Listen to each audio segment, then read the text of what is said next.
me, Meep. Hello, everybody again. We have returned from our deliveries. We are about ready to get planting here. Mr. Meep is currently already behind me, filling all the wonderful trays that we have. And I still have a little bit of cleanup to do, so let's get to it, okay? Now, we had a wonderful delivery run today. We have fresh seeds that I'm going to have to go and disperse into their containers. I got some more beets to soak, too. But first, clean up.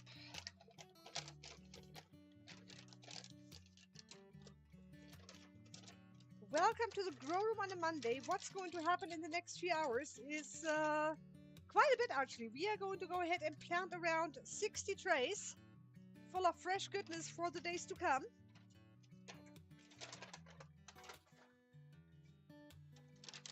There we go. And as always, I will try to explain our planting process as much as I can. And as little confusing as I can, I promise. Okay, I'm gonna have to not forget to do this. Okay, perfect. We can do that. Now, let me see, we have beets in here. What else did I buy? Oh, daikon. That's right, I think it's daikon too. Wonderful. It's like Christmas. You get those neat little packages from True Leaf Market. Oh, come now, child. Open up. Open up. Police. There, perfect. Now, usually, daikon used to come in bags. Oh, it does come in a bag again. Perfect. So, daikon used to come in a bag. Then we had it in a 5-pound container. But this time, it actually did come in the bag again, which I very much appreciate. Okay, now, let me see here. Because there's always something to do. There. Now we can talk and you can see what's happening. Isn't that fun? All right. Now, we have our daikon container right here. I'm going to go and take the daikon out first. Ooh, 5 pounds of daikon radish. Quite lovely, actually. Quite lovely. Now, what you do with this... Whoop. Oh, here, maybe I should show you the harvest cam. There. So basically, what we have here is a cute little string that I have to grab just right. And then as you pull, it unravels, and then you open up the bag. That's how we do it around here, apparently. Now, here comes the moment of truth, okay? Yes, beautiful, that worked. And ta-da, there's all of our beautiful daikon seed. And now I can show you the main screen again, that's perfect. All I'm gonna have to do now is be very, very, very careful. Because I tend to make a little bit of a mess here when I'm trying to put the seeds in. And that's usually just because there's a lot of stuff that's kind of like static. And the seeds are clinging to the old life in the bag. And we have to put them into the new life of the container. So let me go ahead and be very careful as I start doing this. Beautiful. That worked like a charm. Look at us go, Pesco. Perfect. There is... Oopsie. There's that. Yeah, we're good. That's fine. Okay, so the daikon is done, which we are going to plant some more of today. And then the beets are up next. Up. Now I gotta keep this thing right here. That is the shipping label, or the label of germination rate, etc., when it was tested, just in case if there's anything ever wrong with the seeds, which normally it really isn't. I want to have that so I can tell them the lot number. All right, now there's this and another shipping insert. Lovely. And now we have our beeps. Here's the beeps. Lovely. Now our beet variety is Detroit Dark Red. There we go. And again, we're gonna find the beginning of it all. Right, where is it? Right there. And pull. Oopsie, schnoopsies. Pull, that's it. There. Okay, wonderful. Excuse me. Okay, sweet. That worked. So we have our beets and our daikon all figured out. Well, we're close enough to say it's figured out anyway. Close enough for comfort. Now the beets you're gonna have to be a little careful with, because the beets are usually a little dusty. And that is just the nature of beet seeds in large amounts. Sorry, give me just a second, guys.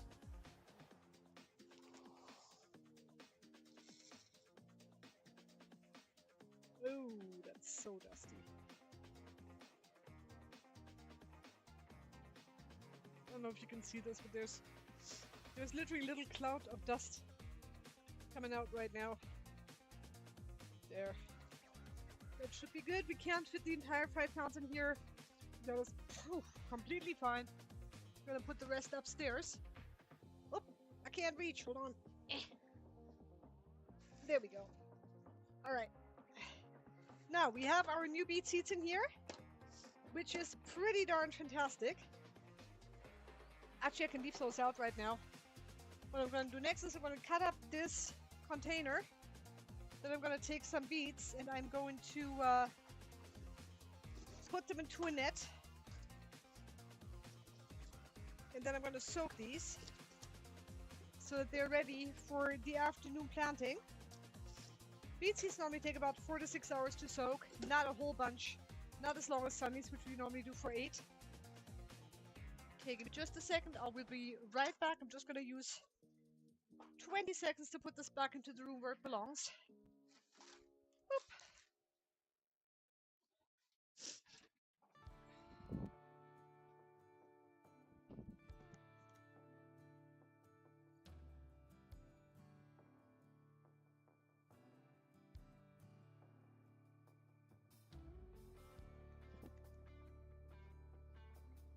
All right. Might as well leave that on.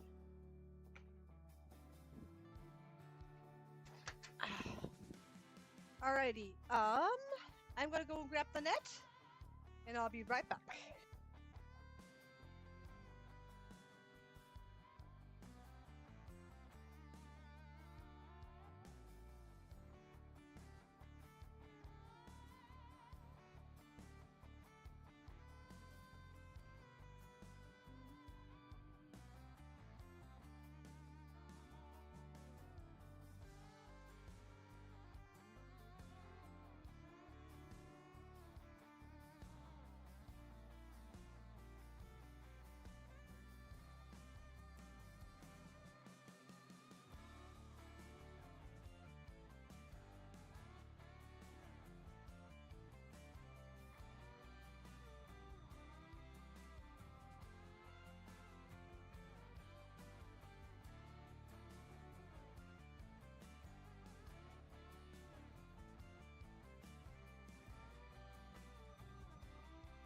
Alrighty.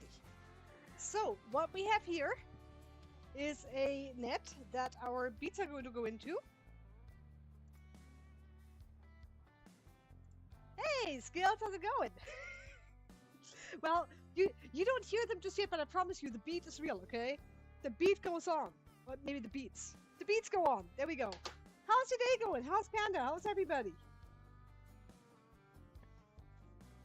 So we're gonna need 4 seeds. 4 trays of beets today. Yeah, this is this is still pretty dusty. 1, 2, 3, 4. Let's just take a little bit more. There.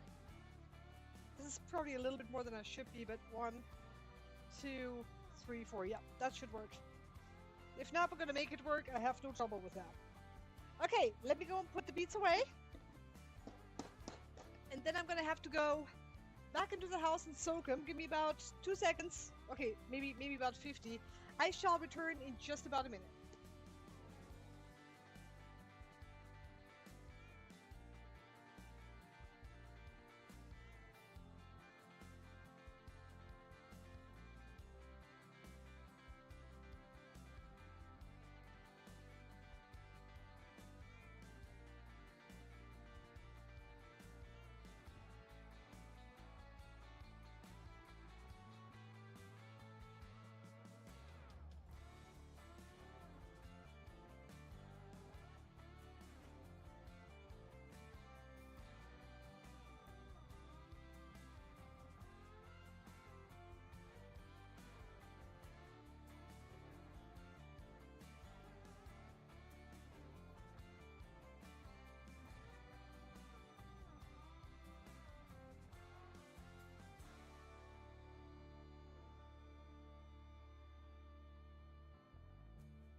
Alrighty, so ladies and gentlemen, we have returned. We are pretty much ready for everything except catastrophes. I'm not ready for catastrophes today.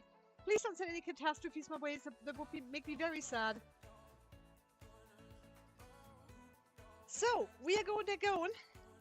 Normally, you're gonna find me a little bit of a disadvantage. Okay, normally what happens is that we start planting at around 6, so we have the first row all done.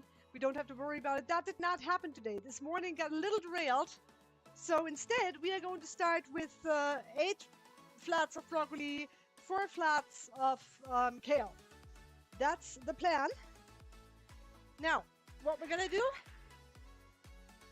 we're gonna grab our chair, we're gonna plop down in it, and we go, whoa, that was almost a board. Nice. All right, now,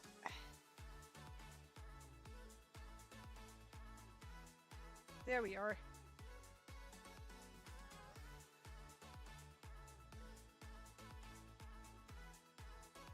There. So first of all, we start by crushing our soil with our amendment. We use a 444 amendment. Not one of the stronger fertilizers, but nicely balanced. Specifically for microgreens, this is a very, very good amendment to use.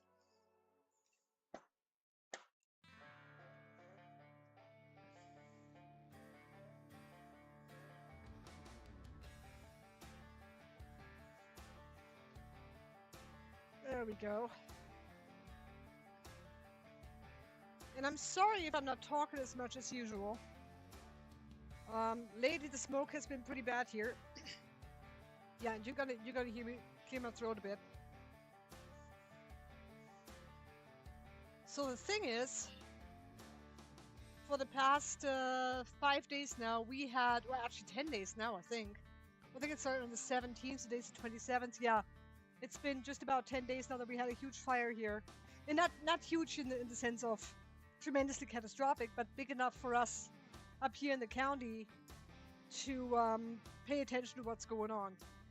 We have something here called the Burnt Creek Fire, currently burning at around 3,060 acres, I think.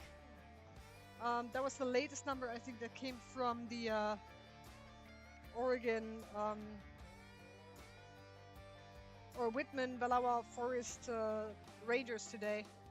The people that are working on it. We have several crews out there, helicopters, almost over 200 people involved in the effort to actually douse that fire.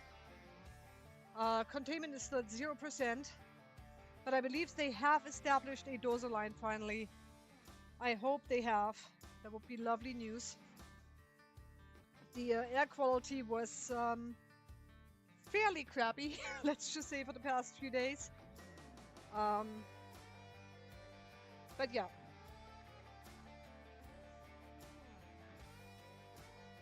And give me a second, I promise I'll turn around and look at chat, make sure that I don't miss anybody. I don't have my phone on me right now.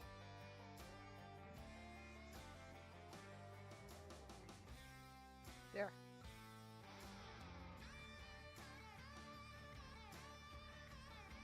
Okay. Whoop.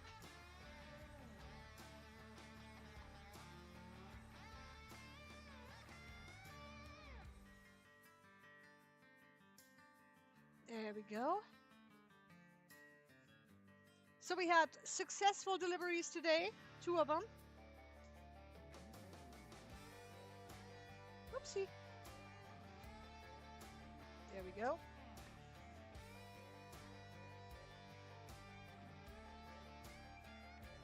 And I discovered that I actually fairly much enjoy honey cinnamon latte. I kid you not, that was actually pretty good. So normally the coffee that I get at the place where we deliver, the Commons Coffee House, absolutely lovely people in there. And normally what I do is I walk up to Camilla or Owen or Jake or Parker, and I just go, make something that I might like. You know, I don't even much care anymore what they do. And today I got myself a honey cinnamon latte with cold foam.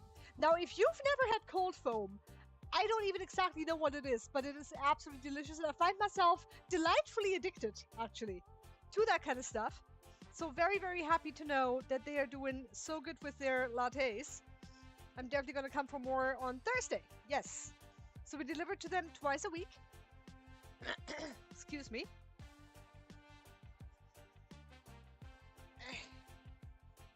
There we go.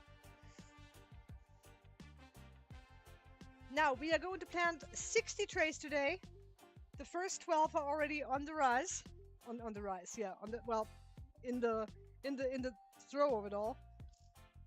Okay, ow. Go away. So what you want to do with your soil is you want to make sure that you have all of the big sticks removed.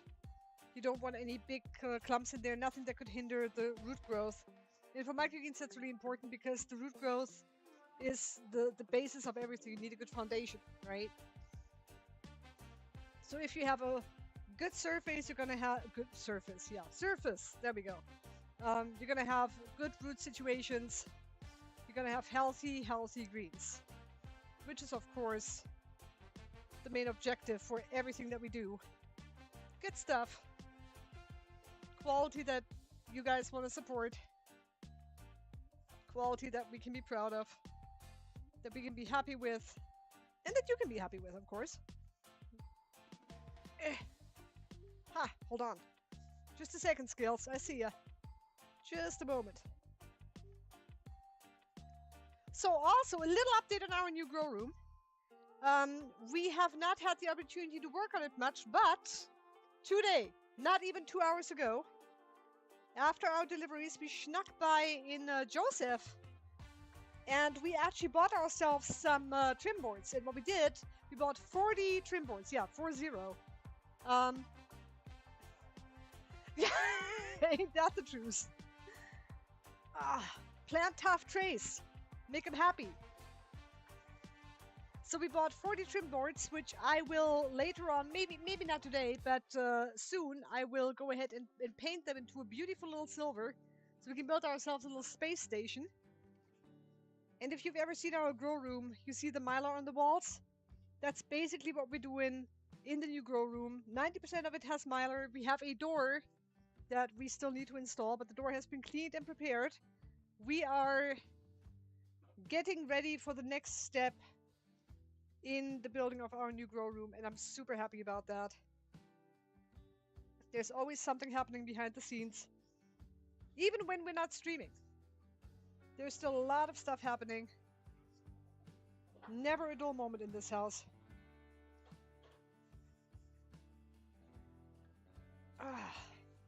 Meep. Ooh, yes, please, thank you. I found myself a little treat at the coffee shop too. Not the coffee shop, the coffee shop, which are right next to each other, which is kind of hilarious. But yeah, what I did, because I make all of my labels be made there, and they have this beautiful European chocolate bar, so to speak. So they have European sweets and treats and bonbons and all sorts of stuff. Really, really good candy. And trust me, if anybody ever had a sweet tooth in this world, it's me. Now, the good thing is that they have German candy that I've never seen there before, but I've missed that for a little while. And I saw it and I was like, oh, Kinder, awesome. And so, of course, I had to go and grab myself a little bit of Kinder chocolate right there.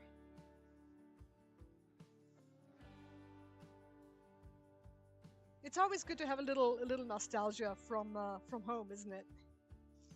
I grew up with that kind of chocolate, so it's always a little treat for me to go, oh, hey, you know what?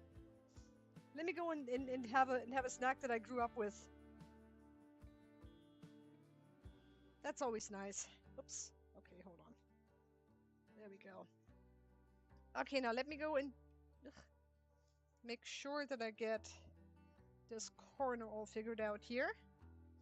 And once that is done, I'm going to go to the next tray, and the next tray, and the next tray, and the next tray.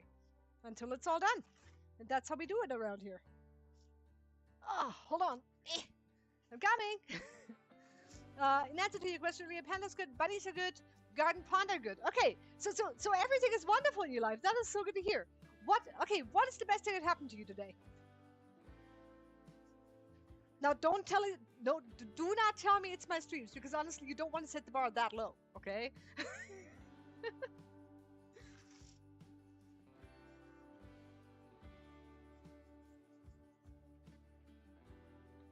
And I need to keep an eye on the. I need to keep an eye on the cantaloupe seeds and the cilantro seeds. I think the cilantro seeds. Once I'm done here, I'm gonna go and take them out of the soak that they're in. And then we can probably plant them. Maybe the one after this one. Well, I don't know. We'll see. We'll see. So in the end, it doesn't really matter how you or when you plant them. As long as they have enough soak time, that's all good. But cantaloupe, cilantro, those two are fairly hard to plant when they're wet. So normally what we do is when they come out of the soak, we are using them in the dryer. So what we do is we take the little steel basket out of here. So this is actually our dryer. We take the steel basket out, lay paper towels down, put the seeds in, put that back in, then dry them for about, depending, 20 minutes or so. And you don't want to completely dry them, because otherwise why soak them? But, excuse me.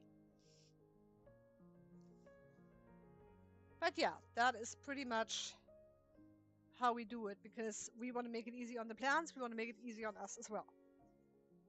We reserve the right to make things easy sometimes, you know? And happy. Happy is always a good thing too. There we go.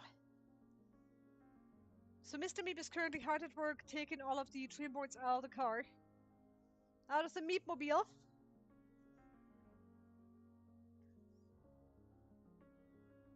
I'm coming, Scales. I have the feeling that there's another message waiting for me. Hold on.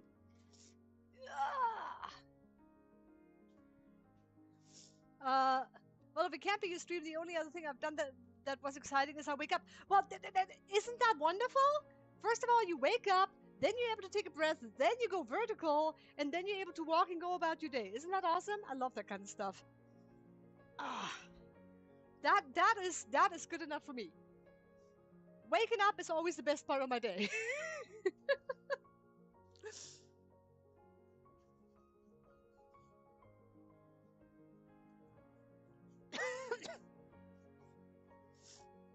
And again, I'm sorry if I cough in your ear every once in a while. I'm trying to limit my exposure here to the dust.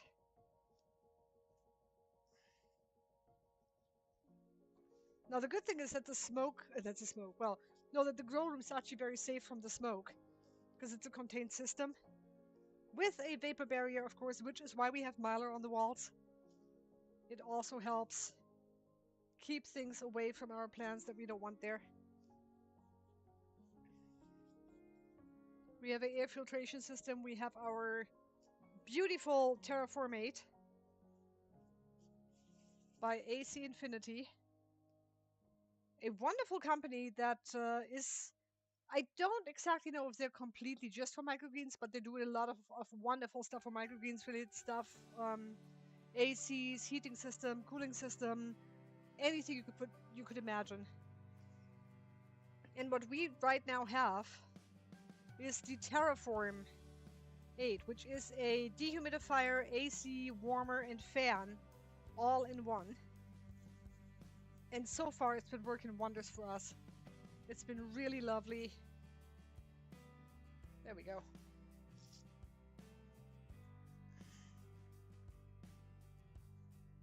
There we go.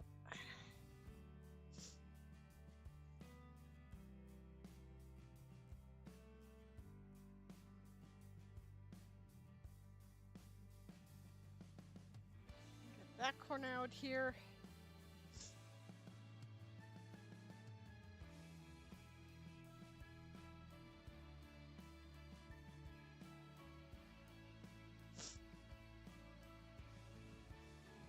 These out. There we are. Boop. Lovely.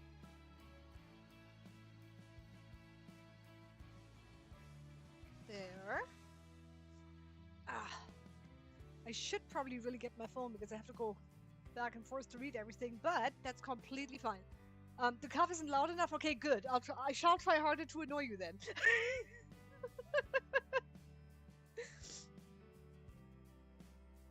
Well, I'm actually kind of glad because the headphones that I'm using, they're called J Go Work.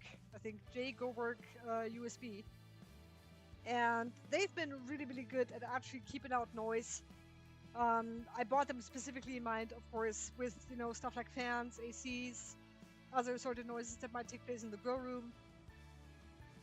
Richard, the grow room ghost, in case he makes any noises, we will be not hearing many of those. And they're pretty comfortable too, I have to say.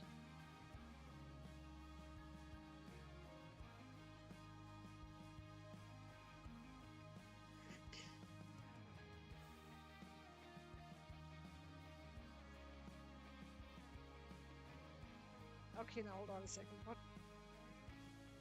Where did you just go? Wasn't there a big stick somewhere here? Anyway. I'll take a little stick. There.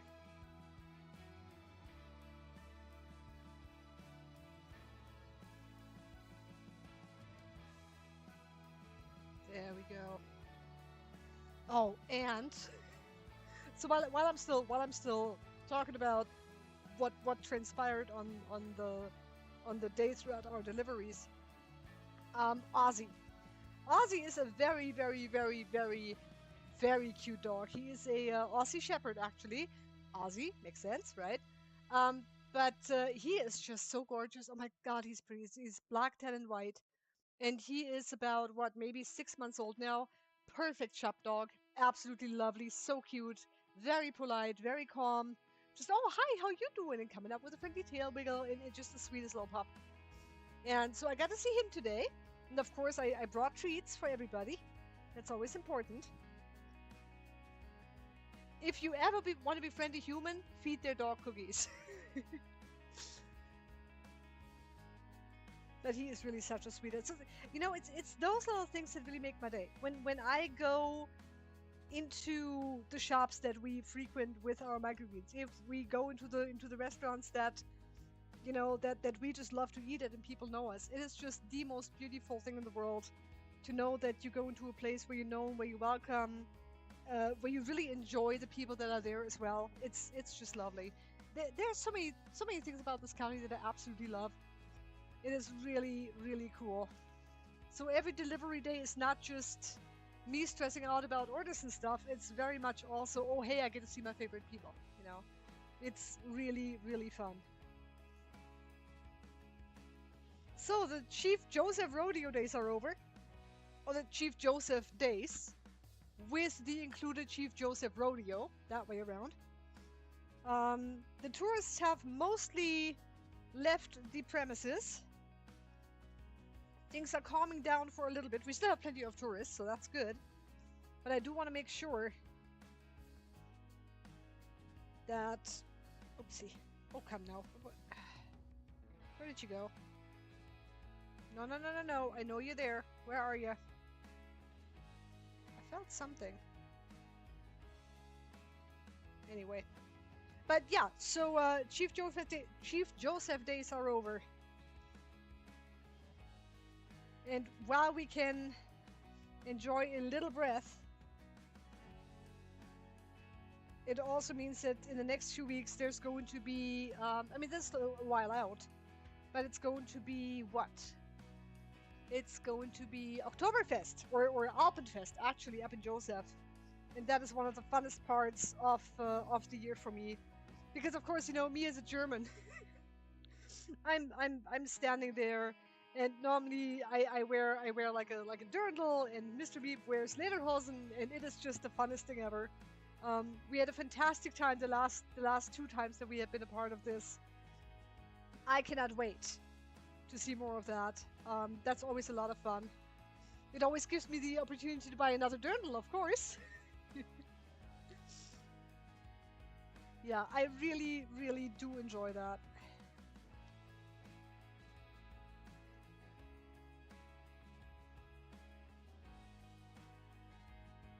Now, if you've never seen Mr. Meep and I in full German, uh, in full German getup, so to speak, there is a photo of us from last year somewhere.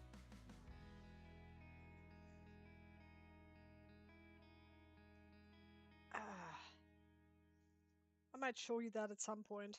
Not today. Today's not that day. We have too much to do, sadly.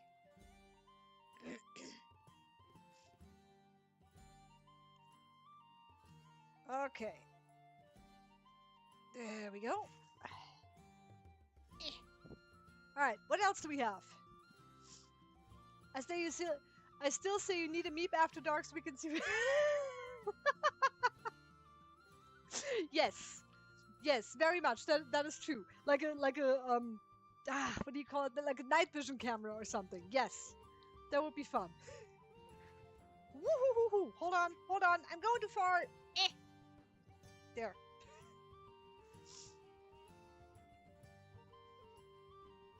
Yeah. That would be kind of fun, wouldn't it? A Richard the Grow Room Goes special. Maybe for Halloween or something.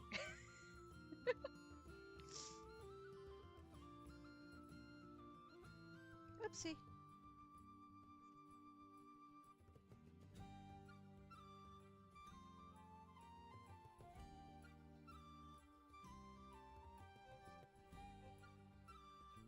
Alright.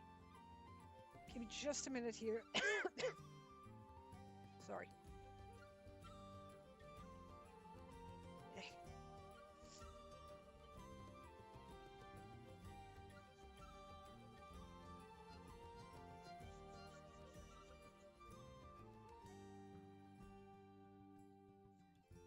There's one.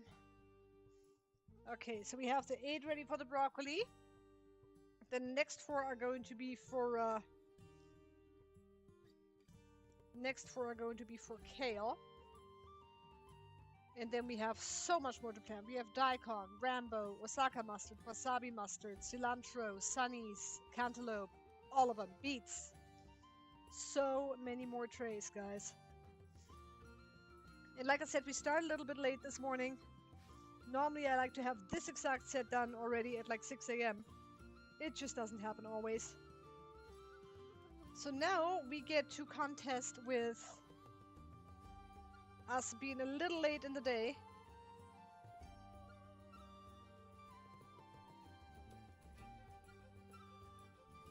There's that. Perfect.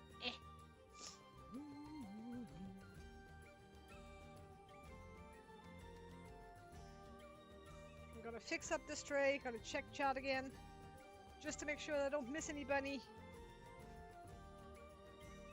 There.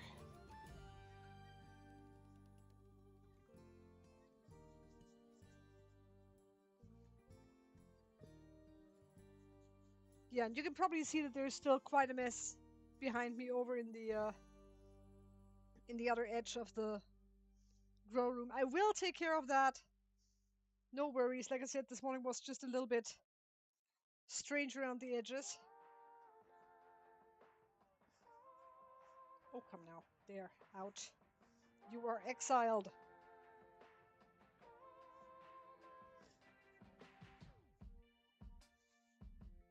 Okay. There we go. Those out.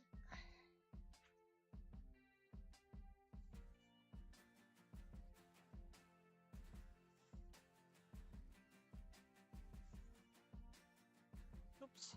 There.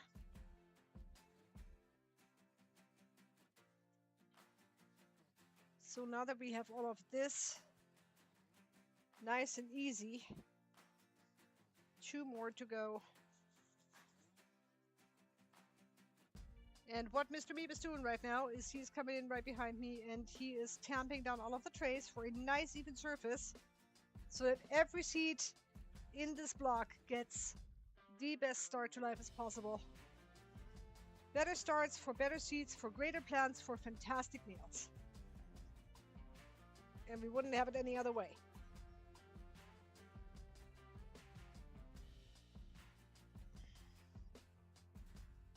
Let me go and finish this row up here. Oi, oi, oi.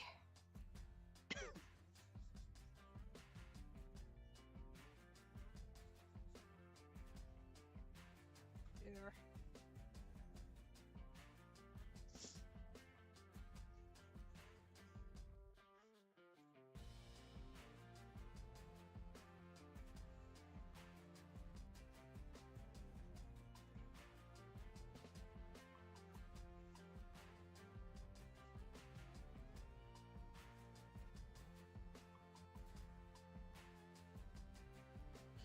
Okay. Hello. Leaving an impression, are we? It's a stampede. Okay, last tray over here. Then Mr. Meep is gonna go and water them once I'm done here. Stomp and slurp.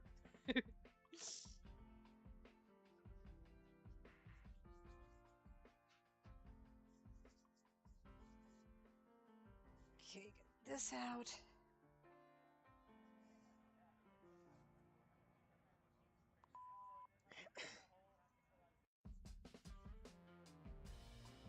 Ew.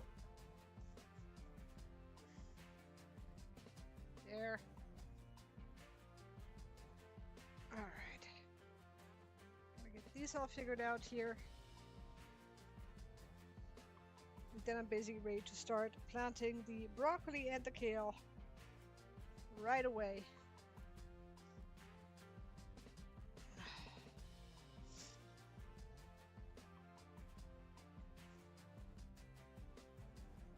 There.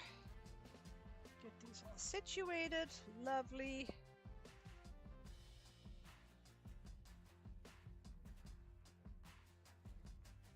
Ta-da! Perfect. All right, now. Whoop.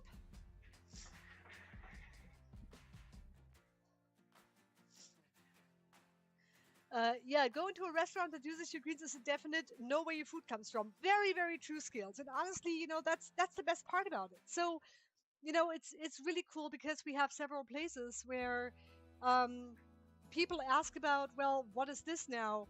And they say, hey, you know what? This is local people who do this, and it's just this really cool circle of we recommend the restaurants recommend us, and that is how a lot of our people find us. You know, so it's really been a very, very rewarding cycle so far. Now give me about 2 minutes. I gotta go and write a couple of labels. Why are my hands so dirty? Didn't I wear gloves? Ay, ay, ay. Okay, labels, yes. So the first two are going to be broccoli and kale. Just for your information, the broccoli that we use is a Waldham 29 variety. The kale is a Russian red. There we go.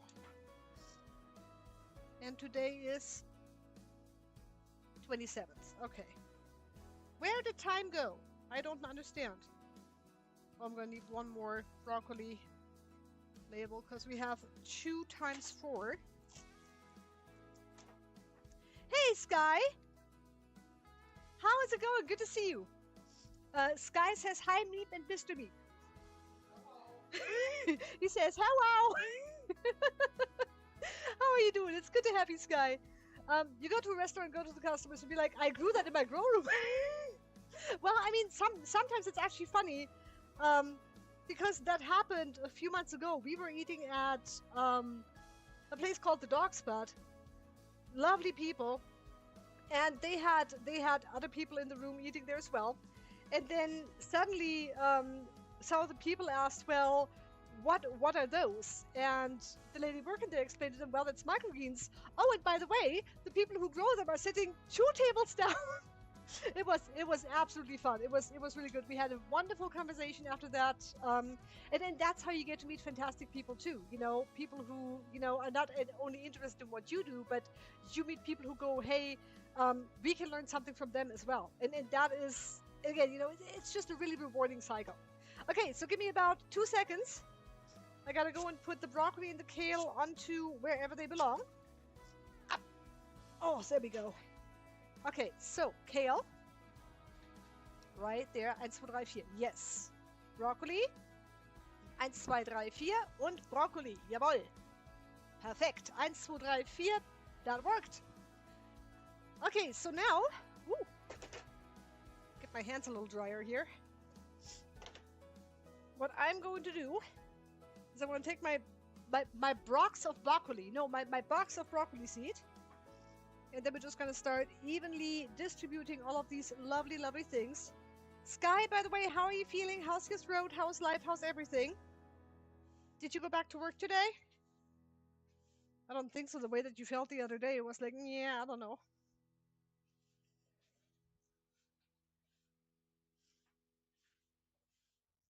Okay. And as I always say, you guys are probably getting tired of hearing me say it, but when you seed, do it with intent.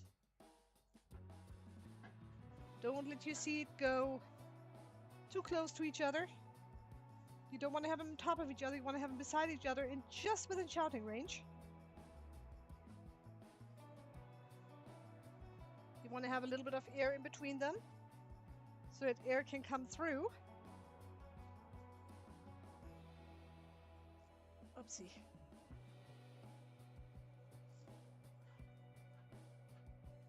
There we are. Aeration is important.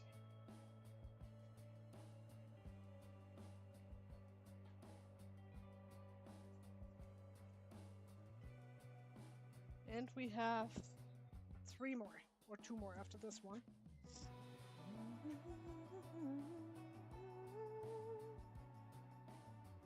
Okay, little corner, little side, little middle, lovely. Little more over here. Perfect.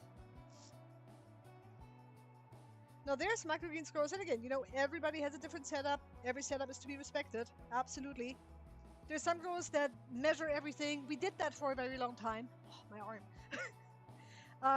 So over time, I realized that if I hand seed, I have a pretty good feeling of how much seed I need per tray, per variety. And it's really one of those where I've gotten increasingly comfortable doing it by hand without measuring anything anymore. Not because I'm lazy, honestly. It's just I have a pretty good understanding these days, 3 years in, about how much seed to use for what variety. Okay, so now this is our kale. Kale is one of our favorite grows because not only is it incredible pretty with its true leaf, but it's also very, very, very nutritious. Kale has A, C, E vitamins, K vitamins, an incredible amount of anthocyanins, antioxidants, chlorophyll, of course, as all of our plants do. Very, very good for you. Oopsie, schnoopsies. There we go. And we can just make that fairly quick here. No big hustle and bustle needed. There.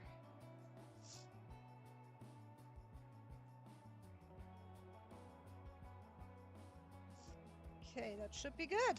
Sweet ski, we got it. Awesome.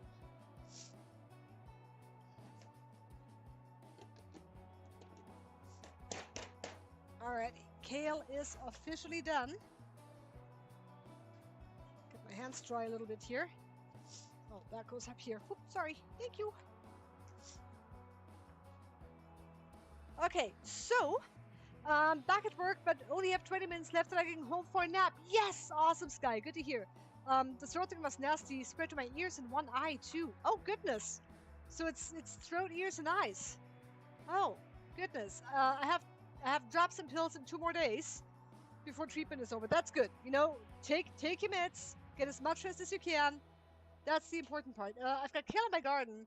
I used to poach my eggs in kale with a bit of chicken stock, lemon, onion, and garlic. That sounds amazing, actually. That sounds really, really good. So the thing about kale is it's actually super variable if you know how to use it. You know, when you know, people always massage it, saute it. Um, and personally, I never actually enjoyed kale a lot. I didn't really cook with it a lot. I didn't really do much with it. Once we started the kale as the microgreens, here, hold on. There we go. Now I can talk to you. See, and see now the thing is with the kale microgreens, they're a little bit more tender. I'm not saying they're completely soft because they're not. But first of all, they're really, really pretty. Second of all, they are super nutritious. They have a lot of flavor, and especially if you do enjoy the kale flavor, the microgreens will blow you away. It's really a lot of fun. And the funny thing is that kale, if you add it to a meal, like right after everything is done, you add it into while the food is still hot. You don't want to cook it. You don't want to boil it. You want to turn it off the heat, let your food stand for about a minute, and then add the kale and really mix it in well. And that way it softens up a little bit. You get the flavor out of it. You get all of the nutrients out of it, and it's really, really a wonderful addition to a lot of dishes. And so what you touched on too is eggs, something that I never really considered until people said, "Hey, you know what?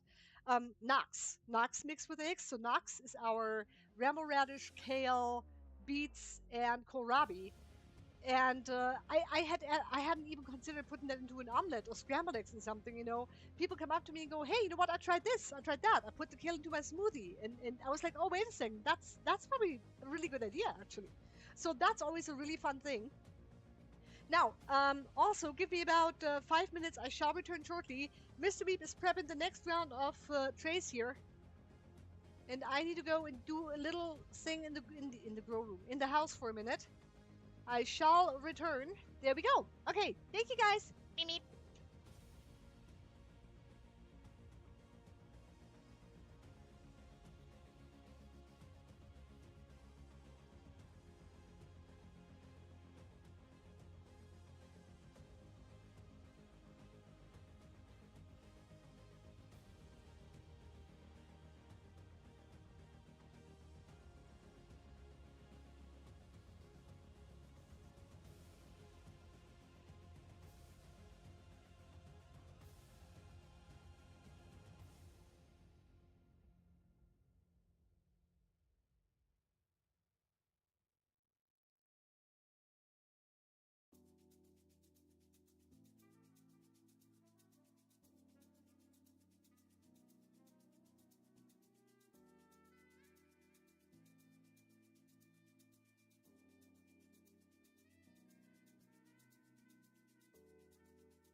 There we go.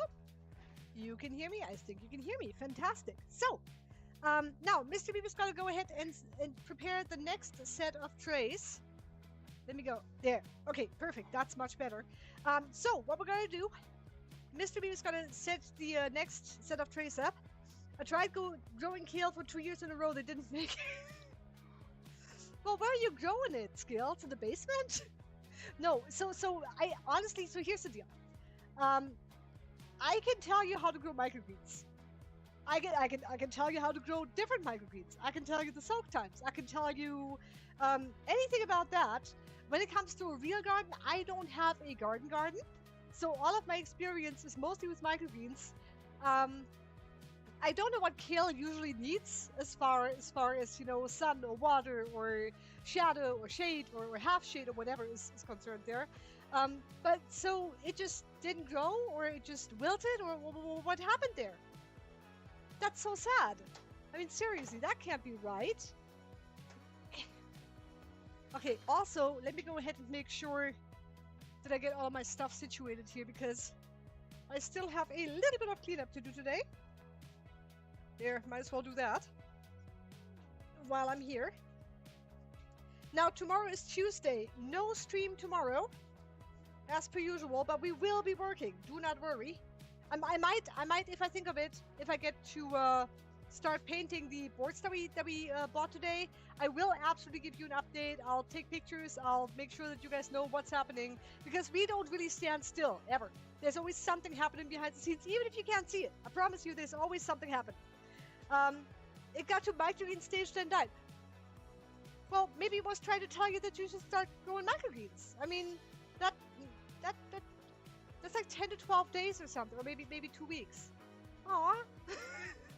Well, that's not fun. Okay, hold on just a second. Is this... Hello? Is this thing on? Okay, quick question. Is my stream kind of framey, or is it still relatively fluid? Because my my restream monitor tells me that we're kind of doing this thing, a little robotic there. I just want to check in, because I don't know if it's my bitrate or what. I can't adjust it via OBS while I'm live anyway. That's the sad part. I do not know these things. I do not know these things. No, it's all good. Okay, good, perfect. Thank you. Because I'm sitting here sometimes. Sometimes it works. Sometimes Restream just stops showing me any movement at all on the screen. So I'm going, okay, this is weird. But as long as we're catching up with each other, that's good. Okay, so. Now, for today... Oh goodness, I really need to clean this stuff up. Can take that away. And now, oh, I forgot. I have to go and grab my phone as well, because at 11 is usually when the order for Good Groceries comes in. Now, Good Groceries is a platform that actually helps a lot of people in this county, and also in Union County. So Wallowa County and Union County, both served by Good Groceries, who is a delivery service that works with over 80, I think more like 90 partners now. I don't know how Christy does it. She's amazing.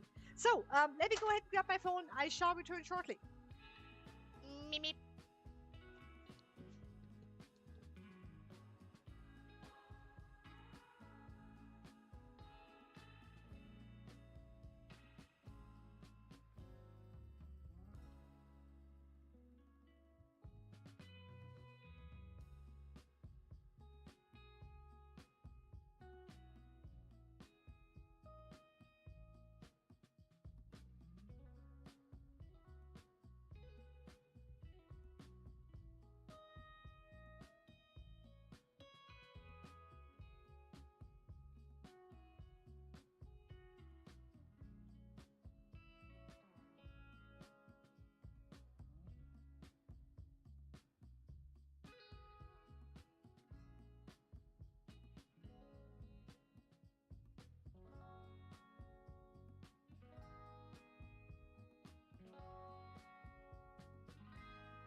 Okay, now we have our order from Good Groceries, which is fantastic, which is exactly what we needed.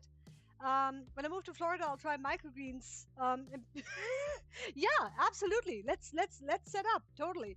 I can tell you exactly what you need and where to get it, and I'd be more than happy to help with that, Skills. Absolutely, we can do that. I'll teach you everything I know, as long as we have like 5 minutes. That's all it takes. After that, my brain is kind of empty. No, but that would really be a lot of fun. And I mean, we still have a little while until then, don't we? There. Let's put that away. Okay, perfect. Sky's probably on her way home right now, ready for her nap when she gets home. That's wonderful. That's always good to hear. Now let me go and write the order down so I don't forget it. GG, they had a little order today. That's fine. We're gonna have one Rambo, one Sun. And I think it was one Knox. Let me see. Yeah, one Rambo, one Sun, one Knox. Perfect. And that is for Wednesday for pickup. Now I'm gonna have to make sure that I don't forget to write Flying Cloud Bagel on Tuesday. I can probably put that on my there, so it's nice and annoying in my face, so don't forget to look at it. If it doesn't annoy me, I don't look at it. Okay. Around a year out. Okay, perfect. I'll be here. I'll be here. I'm not going anywhere. Okay, so now let me go and just clean up a little bit, because honestly, I still have so much to do. There, we can put those over here. We can put this back up here where it belongs. These can all go. Oh, you know what? Actually, we'll just put all of these into this one. Ta-da! Perfect. Yeah, but that sounds like a lot of fun.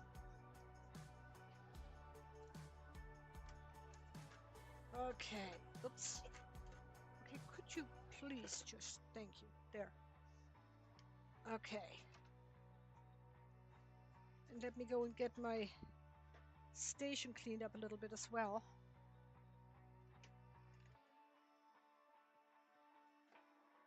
There. Get that out of the way. I still have a little time here.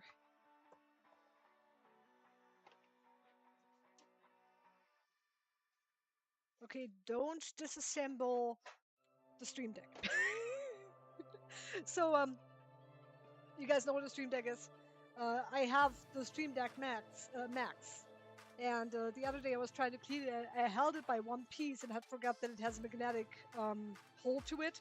So I pull on the back, and all of a sudden the entire thing falls apart. I was like, hey, wonderful. So don't let me do that again. I learn slowly, but eventually I do. That I'm guessing I'll need a little bit more time to get set up. Where's the Meep Microgreens work shirts? You know what? I kid you not. We do actually have aprons that we wear at market. I haven't been able to get any work shirts done yet, but down the road those will be a thing. I'm pretty sure we're gonna go and get full Meep gear eventually. Let me go and just wipe this down a little bit. That looks like not entirely my type of clean just yet. There we go. That's better. Sometimes you have a few residual seat remnants that you really don't want anywhere near your technology at all. I'm just trying to clean up my Stream Deck. There. If all of a sudden the stream stops, you know why. I hit the wrong button. And actually, you know what? Oh, we're gonna have to keep that here for right now. That's right. Okay.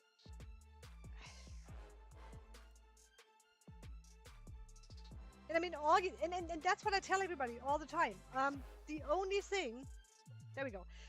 The only thing that you really need is not even like a professional rack or anything, just grow lights. Trace would be the best way to do it. And then, let me see, what else? Grow lights, trace, water, and seeds. And like I always say, broccoli, daikon radish, rambo radish, that would be the ones that I start with. Kale is always a good one, since you still have kale seeds. Now the thing is, you want microgreen seeds. You don't want just any seeds, because microgreen seeds have a different sort of treatment that they go through, rather than what they get through the full-grown plant. They are a little bit differently treated. So, let me see. What am I doing? This. Yes. Oh, thank you. I am ready for... Oh, ew. I just slopped all over myself. Sorry. Oh, that was not good. I need to go and get me one of these here. I think I just slopped this all over the place. Blech. Okay, there. Let me go and fix this. And then we're gonna go and fix the next thing. Or maybe we're just gonna break it. I don't know. At this point, who knows?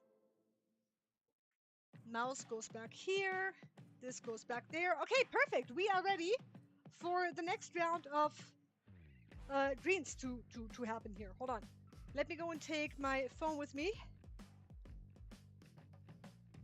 Restream. And then I want to make sure that I have my... I want to make sure that I have my chat all set up so I can actually see you over there as well.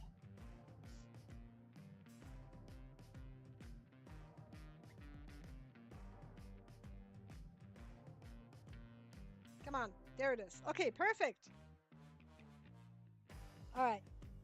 Now, we're going to start all over again. What is the next row? Let me think. Normally it is bok choy, rambo radish, and daikon radish. That's what we're going to do.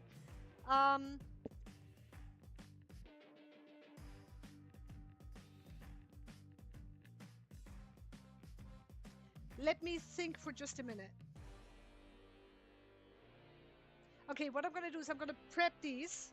Let Mr. Meep do his tamping and watering thing. While he's doing the tamping and watering, I'll take the cilantro seeds out, put them into the not the fridge, put them into the fan.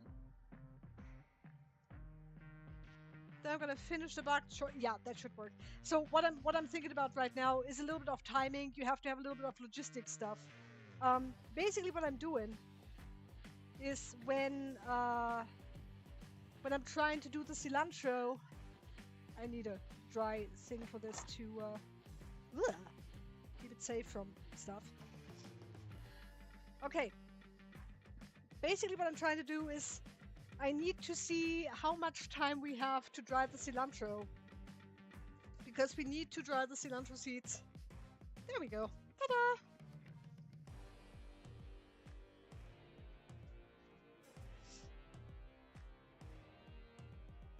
Whew, it is getting hot in here though.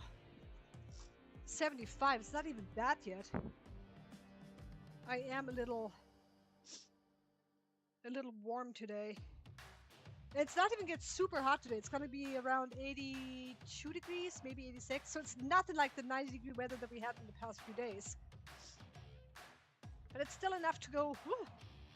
Somebody please give me like a year's supply of ice cream so I can eat it at night. Alright. Now we have bok choy, daikon radish, rambo radish. That's gonna be our next setup. After that, we're going to do 12 trays of cilantro. Okay. Ugh. There's a lot of sticks in this thing. Is that a new...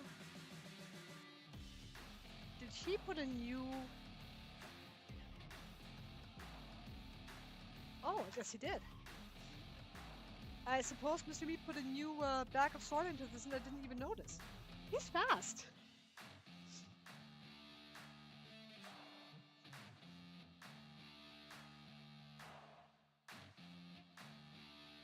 So yeah, daikon radish, rambo radish, those are the cacti of the microgreen world, really. You cannot kill Rambo unless you try really hard. Please don't try really hard.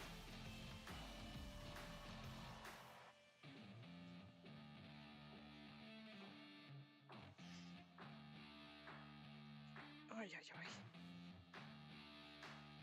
So if you are ever planning on growing microgreens, my recommendations, and again, you know, these are recommendations, they're guidelines, they're not orders. I everybody has a different way of doing things, right?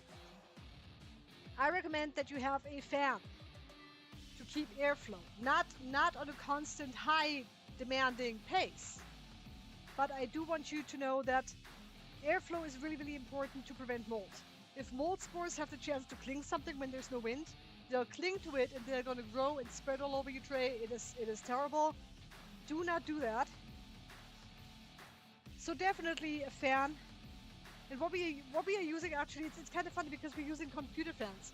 We have computer fans on our racks that we use in order to, what is this now? Are you a stone? Nope, it's a wood.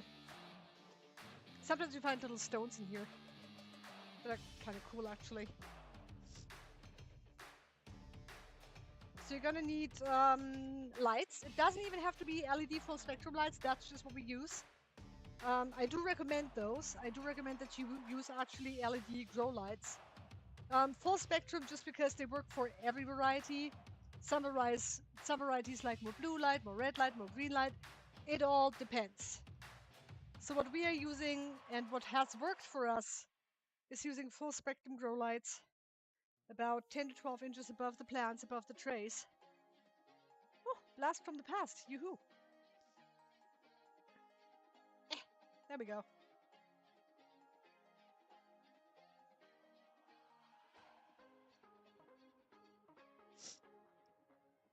There we are. Next. You don't necessarily have to have fertilizer. Was das jetzt? Hallo? Yeah. Sorry, I can't look at them right now. But yeah, no, we have a company that we get our stuff from when it comes to stickers and labels and all sorts of awesome stuff. Sublimation for t-shirts. I have a sublimation machine, believe it or not. I have a sublimation press. I had a sublimation printer that we used to use to actually make metal prints. I kid you not, aluminum prints.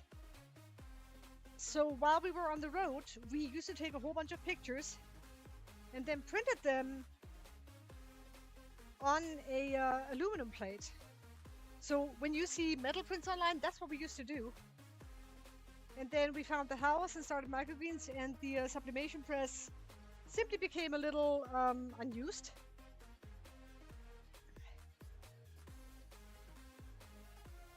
I mean, you know, these days anybody can do anything very, very easily. From t-shirts to bottles to, I mean, it's so easy to get them printed.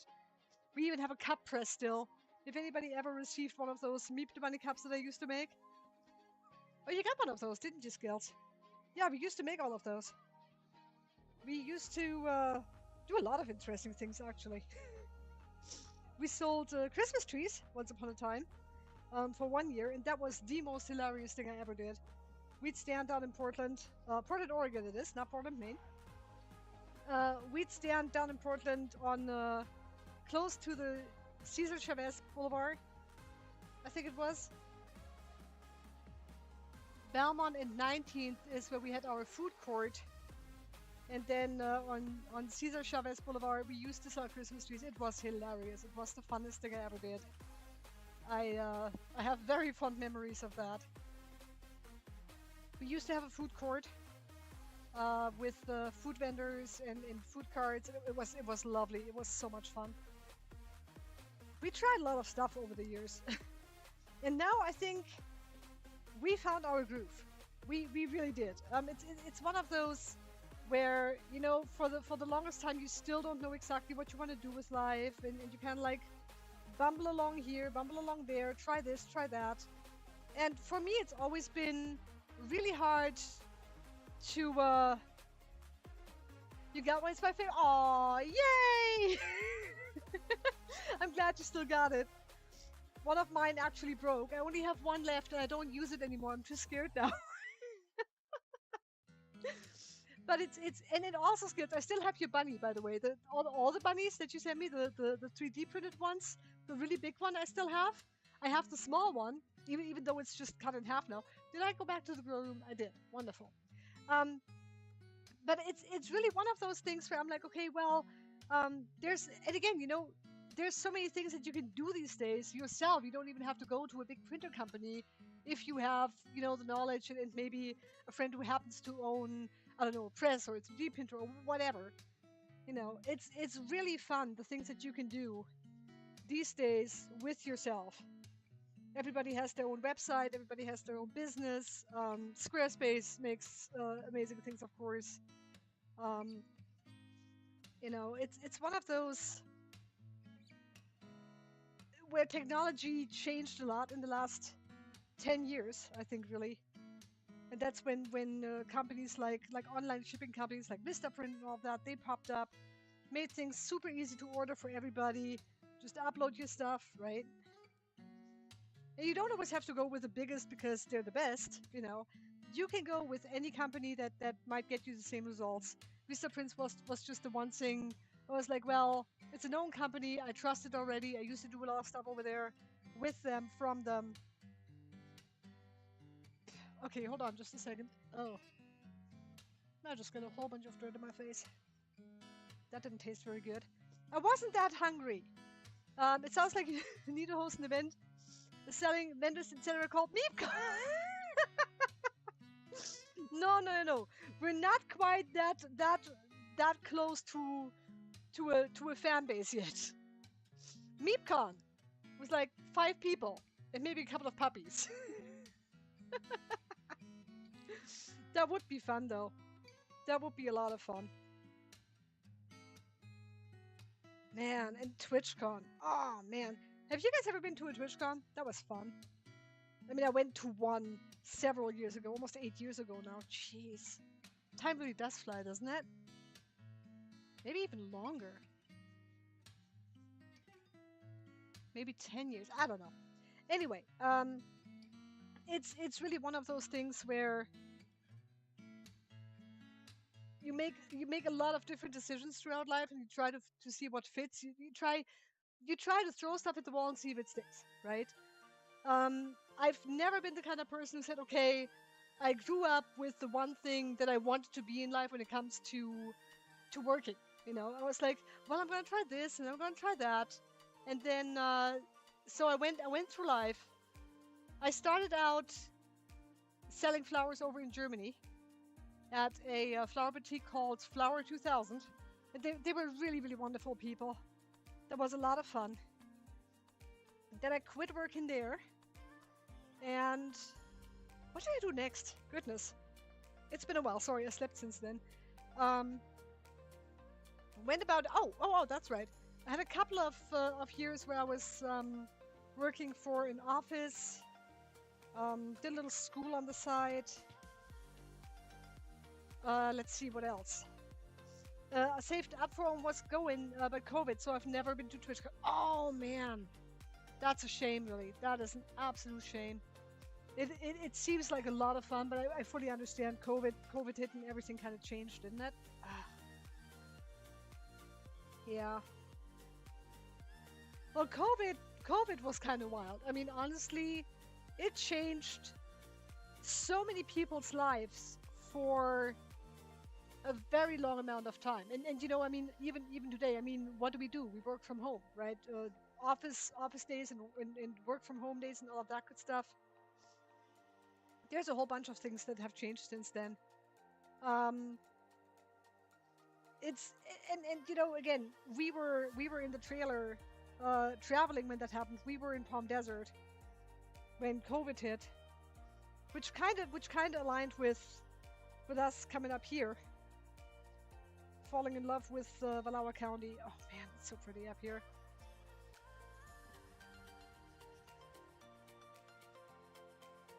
Yeah, I think 3 years ago I had money saved up to go to TwitchCon again, and then what happened is we needed something, so I gave up on the TwitchCon that year, and then we had already the microgreens going, so it just never became a thing again. Contactless deliveries are coming out. Oh yeah, yeah, that's true. And drop-off sites. I mean, even Safeway out here, they still have drop-off sites or pick-up sites or whatever. You know, curbside. What's it called? Come on, brain, do the thing. Curbside pickup. There we go. Thank you, brain.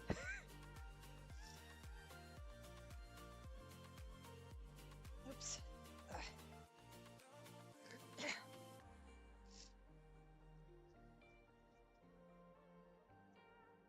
But you know what? All of these experiences, you look back on them like 3 or 4 years later, and you wonder, what if COVID would have lasted longer? Thankfully, it didn't, but it was long enough for me anyway. But also, it opened up the door to so many more opportunities for us because it kind of forced us to fall in love with Wallowa County, which is a good thing. Okay, I'm not saying that that's a bad thing. I love Wallowa County. I found my forever home here, 100%. I'm not going away. Um, sorry. Oops. But it's really I'm almost grateful for the opportunity it gave us to kind of just stay here and breathe a little and figure out what we wanted to do from here, because at that point it did become pretty apparent that we didn't really want to go back on the road, especially after this entire COVID thing. And like I said, you know the story by now. The neighbor came up 2 years after we stopped in our friend's driveway. Next door neighbor comes up and goes, "Hey, I'm selling my house. You guys been here for a couple of years now. Want to buy it?" Best move we ever made. I am so happy here. Okay, so let me go and move my phone for a little bit. I should probably go and get something to drink too. Ow.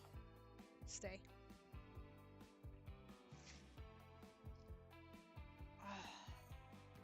And the best thing is, what I really like so many other people, um, when we were in the trailer, we started cooking, and we started cooking a lot. I mean, it was like, how do we do this? How do we do that? And Mr. Meep was doing keto at the time, so it was all very, very little carbs, if any at all. I think he wanted no more than 20 grams of net carbs altogether per day. And we tried a lot of things. We cooked, we made tortillas with psyllium husk. Um, we tried, oh, fathead dough. Fathead dough pizza, which is basically just mozzarella cheese, Philadelphia cream cheese, and almond flour. And I think that's it. It is so, so good. It's literally a cheese crust of pizza. It is absolutely amazing. So it was staying on his property. Yeah, yeah. So what we did is, like I said, we were in California, and so the guy that lives next door, he's a childhood friend of Mr. Meeps, and so he called, and we had been stuck in California for about 2.5 months at that point. Normally we would have to move every 2 weeks because we were with Thousand Trails, and the company itself said that when you are a member, you get to stay 2 to 3 weeks, and then you have to move again to the next campground, wherever that is. And so we did that for about a year and a half. And when COVID happened, the Thousand Trails company said, "Well, you can stay here as long as you want in this park, but if you leave, you cannot come back, and we will not allow you into any other Thousand Trails campground because COVID." And so we said, "Well, it's really been a while, and there's worse places to be stuck than California. Do not get me wrong. California is wonderful, lots of fun, lots of sun, lots of beach." But also, we weren't really quite sure what to do at this point. We had considered moving, but if they wouldn't let us go anywhere, we could have been stuck there for another month or 2 or 5. And so our friend called us and said, "Hey, park your trailer up here. I have no problem having you around." And so we parked in his driveway for about, for almost 2 years. And so the first year was really just COVID. The second year was like, it's not that we became complacent, but I think the place really started to grow for us, grow on us. It's like, it's so nice here, and we went fishing, and we explored the country and the countryside. We have a beautiful wilderness, Eagle Cap Wilderness. We have Buckboyne, we have Half Point. So do not remind me of Half Point. It's nothing for anybody who doesn't like heights. But it's really one of those where it was like, well, this place is actually pretty nice, and it was quiet. There were deer walking down the street. There's elk crossing the road in the morning mist. It was, I mean, I'm not even trying to romanticize it. It is absolutely fantastic. And we both realized that we just got really, really happy up here. And so we kind of just stayed. And then the neighbor pops up and goes, hey, want to buy my house? And yeah, so anyway, again, one of the best decisions I've ever made. So we got the house, moved in April. Then in August or April of 2022, then in August, the hailstorm happened. You probably remember some of that. Yeah, no, we are in Oregon. We are in Oregon. Absolutely, Northeast Oregon. So what happened is the trailer was in California with us at that point. We were staying at a Thousand Trails, in a Thousand Trails Park in Oregon. And then our friend called us up to, we stayed in our trailer in California. And then our friend called us up and said we can park his trailer up in Oregon, here in Wallowa County. That's what it is. And it's really one of those where you go, I don't know how this happened, but I'm incredibly glad it did. Ow.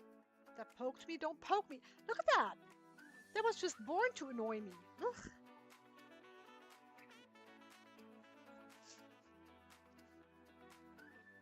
Okay.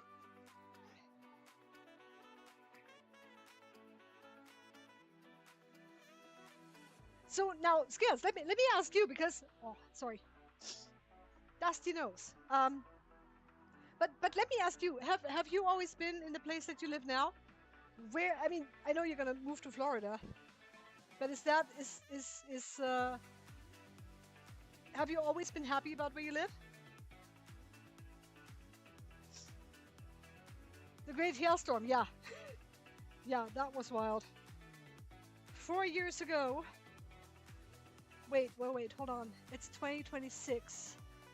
Yeah, 4 years ago, in about a month. So August 22nd was when the hailstorm hit. So August 22nd of this year is going to be 4 years. Unbelievable. That was the wildest thing.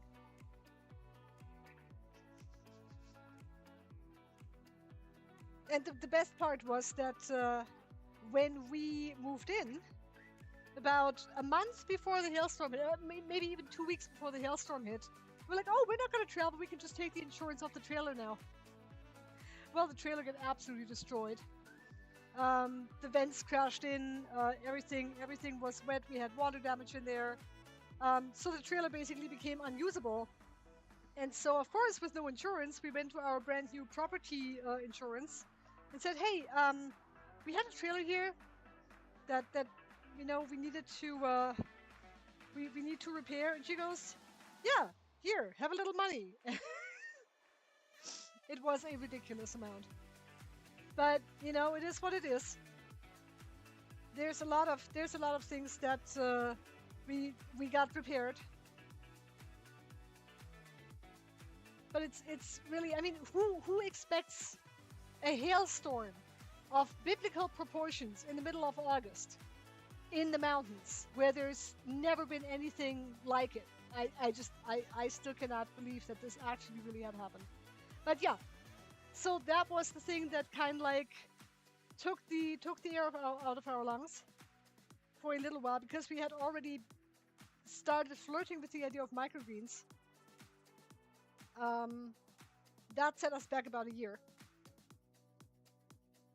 And finally, we got out of our little hole and said, okay, let's do it. Because so what happened is when the hailstorm came, we had ripped our house apart on the inside because we wanted to redo everything and rebuild everything. And so the there was one hail ball that came through the front window of Mr. Meep's office, through the window, and hit the wall on the other side about 20 feet away and left a hole in the wall. I kid you not. It was absolutely ridiculous. But yeah, so once we had dealt with most of the damage, um, it was really just a little time of we need to rebuild, we need to recover, we need to reorganize, we need to regroup, we need to rethink how we doing stuff now. Um, okay, now hold on. Let me go and read that. I lived in Kansas for a little while. Then moved to Florida. Oh, so you've already been to Florida. I didn't realize that. So then you joined the Navy, then moved to Kansas. So I mean, it's just a place to stay. It's not where, as much as it is what you have and how much, ideally, I'd like to own acreage, but dreams. You know what? If nobody laughs at your dreams, you're not dreaming big enough. Seriously, Skills, I really, really, really do hope that that is going to happen for you. Um, having your own place that you buy, um, it's a bit of a powerful feeling. It's a very cool thing to go, hey, this is my property. This is my land. I think there's something hugely amazing about that, and I really hope one day it's going to happen for you. That would be so cool. So you have been in Florida. So where in Florida did you live? Because the funny thing is, our next door neighbor, who grew up with Mr. Meep, he lived in Florida for 19 years, down by Crystal Springs, and later on Fort Lauderdale. And it was beautiful. We went down to Key West. We went fishing down there. He invited us a couple of times, so we went a couple of times. Went fishing, explored a whole bunch of things. Oh man, Florida is gorgeous. Honestly, these days, oh, Pensacola. Okay, very cool. Nice. So now I know you want to move there for Panda's family, and I think you already told me that they're living in a different area of Florida. Was it Orange County? Orlando.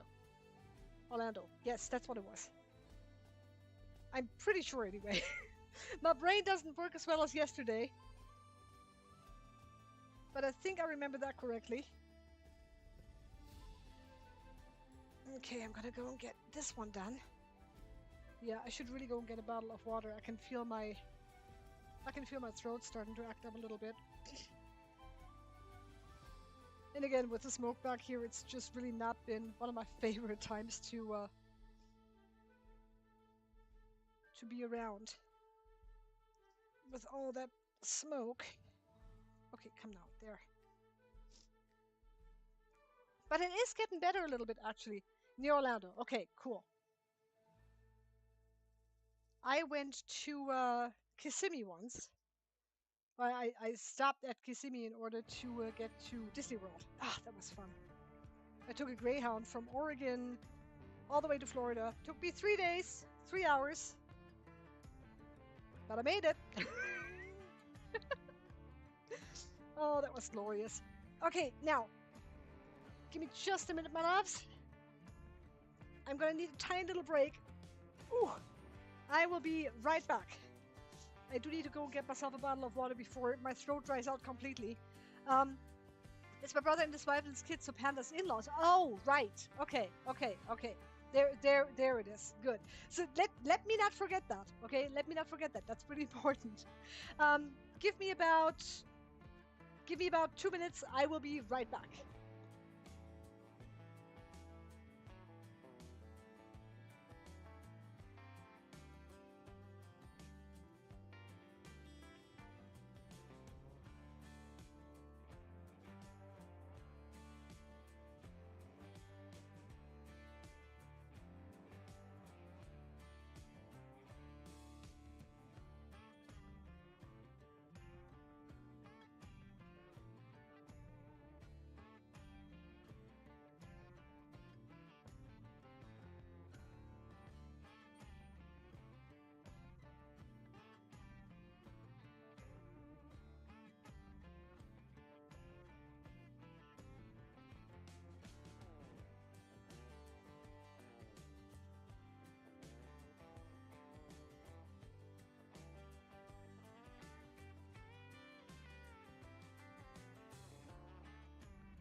on. Are we back? We are. Okay. I'm just gonna go and sneak myself some water here. Hold on.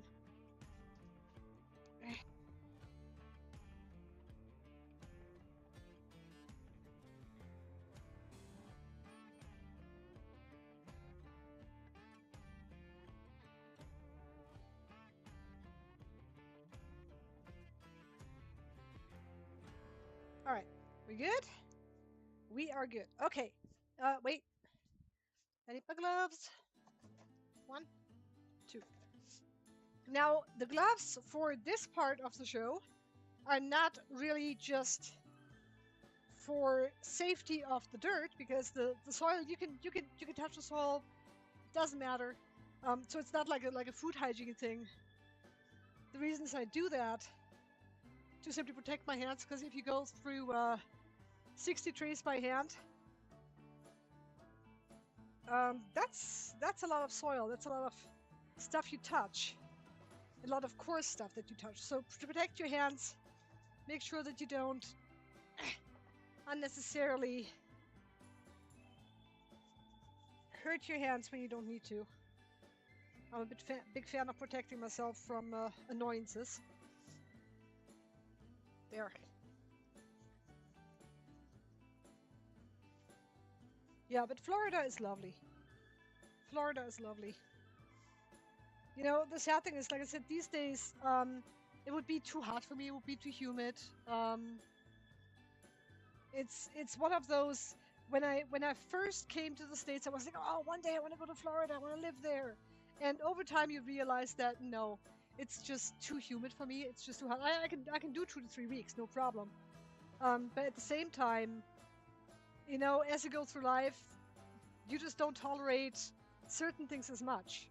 And so heat is one of those things that, when combined with humidity on a regular basis, I just, you know, it feels like you constantly need a shower. It feels like you constantly are kind of sticky. I mean, not to make it sound funny, but honestly, it's like one of those where, like, yeah. It certainly is a very, very cool state to be in. We went to the, oh God, what was it now? The Hard Rock Cafe in Fort Lauderdale, I think? Miami? Must have been Miami, I don't know.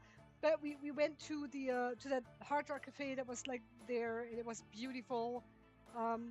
We had steak for breakfast just because we could. I mean, if you're gonna be on a vacation, you might as well eat like you're on vacation, right? But it was really, really a lot of fun. On another trip, we went to Key West, caught some green groupers and barracudas and mackerels and all sorts of awesome fish. Oh man, it was wild. It was so cool. Definitely a lot of fun memories there. The beaches were lovely. Oh man, so fun. We had manatees. So the day of the fishing trip, that was one of the coolest things from Florida. The day of the fishing trip, when we came back, so we had a guide, and so we come off the boat, and the guide, you know, brings us to his house and cleans the fish out there, and he had a boat station right there and everything, cleaning station.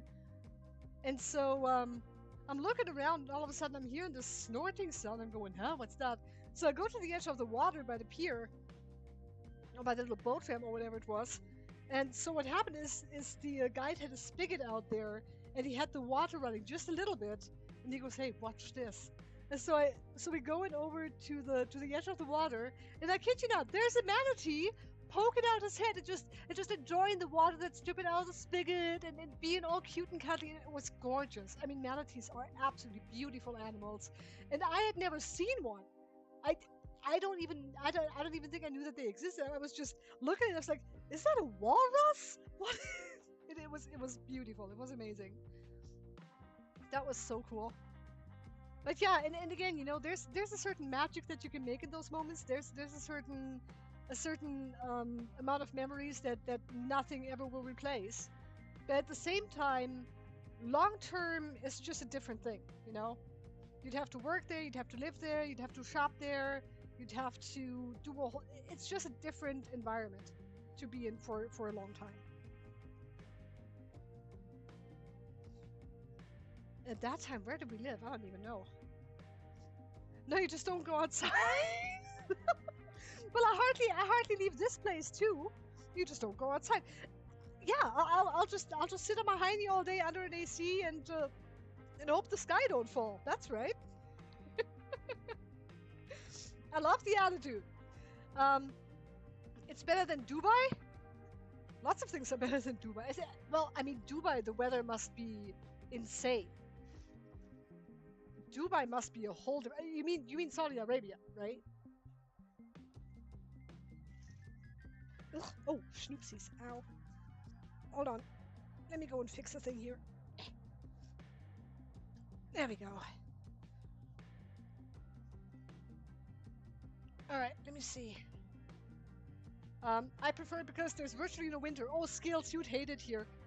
I don't know if I ever told you this, but our winters can get slightly frothy. Frothy. No, frosty. Our winters can get up to minus 21 degrees. So yeah, you'd be a popsicle overnight. I mean, oh, that was fun. We had one winter, actually one of the first winters that we stayed here in the trailer. We cooked and we had minus 15 degrees or something. It was snowing like crazy, and we had a instant pot that we actually took outside of the trailer, set up on a chair because I wanted beef stew, and I was gonna make beef stew, but I couldn't use the instant pot inside because of all the steam and everything. So we made the wonderful decision of just cook it outside, like minus 50-degree snow weather. It was absolutely hilarious. It was so fun. All right, now let's see here. There we go. There we are.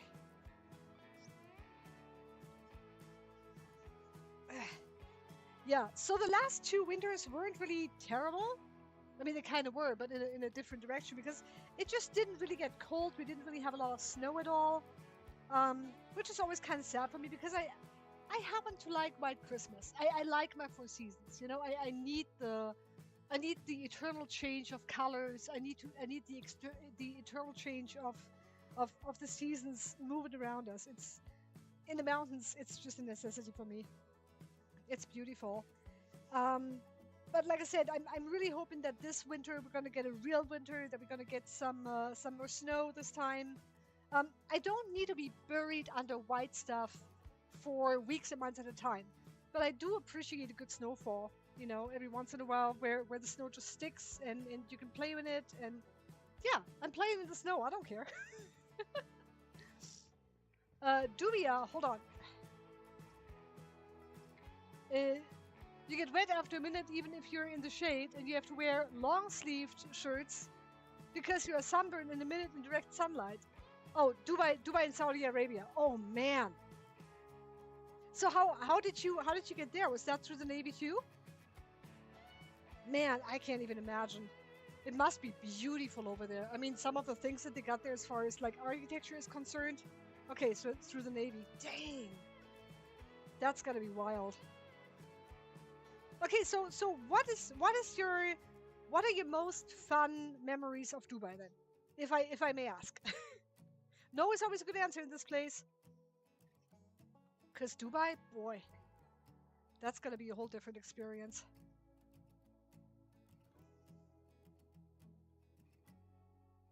Up, you. Eh. Yeah, we still got a few more trays to go here. So no stress, no hurry. If I could stop getting dirt all over myself. Oopsie, there.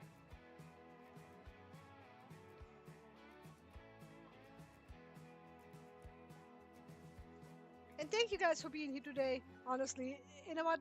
This is so nice because we get to talk a little. The people were all friendly. Good, good.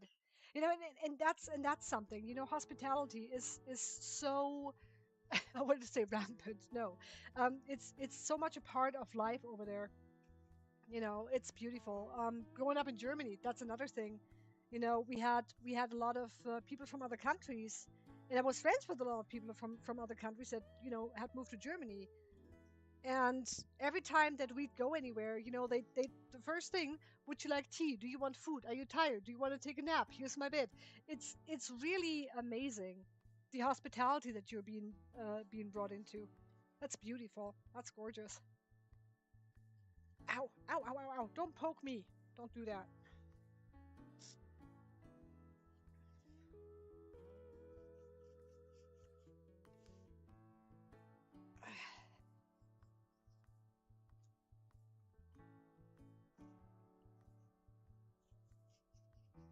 Excuse me for just a second here.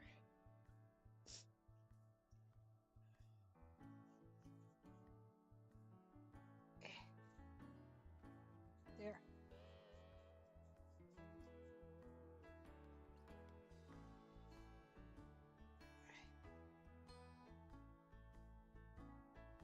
Yeah, I didn't see a whole bunch of the world. I did go to Switzerland. I did go to Paris. Paris. Yeah, sorry, that German a little bit. I did see Paris. Saw the Eiffel Tower, of course. That was another fun memory. So we're down in Paris, and the Tower is all light with all the beautiful lights that they have. Beautiful light show. So we're sitting there, just enjoying it. And there's this guy, kind of just walking up and down the street, and I mean, he must have had 12 pounds of merchandise on his body. I kid you not. Like he had this harness, and he had tons and tons and tons of like stickers and pins and keychains and everything. And then he held out these cute little keychains that actually blinked. And I kid you not, the guy stops ahead of us, and it kind of goes, blinky blinky, €5, €5, blinky blinky. I don't even remember. Did we buy one? I don't know. But it was one of those funny moments that you just absolutely don't expect. Like, blinky blinky, €5. Okay, wonderful. It worked for us. Paris was amazing. Paris was so fun. We went to the Louvre, of course. Saw the Mona Lisa. I'm pretty sure she saw us too. Honestly, it is a whole different thing to see it in person. Even if you don't, I didn't expect to feel any different seeing it in person than when you see it like on a picture or in a magazine or wherever. But it's really a whole different thing when you can actually see every single um, stroke of the brush, and you can see the details in it, and it is just so wonderful. It is so cool. Norway! Oh my goodness, you went to Norway? Oh my gosh, how many countries have you been to? Norway was fun. English is required in school, so everyone speaks English. It's like Southern hospitality everywhere. Oh, that's beautiful. That is beautiful. That is so cool.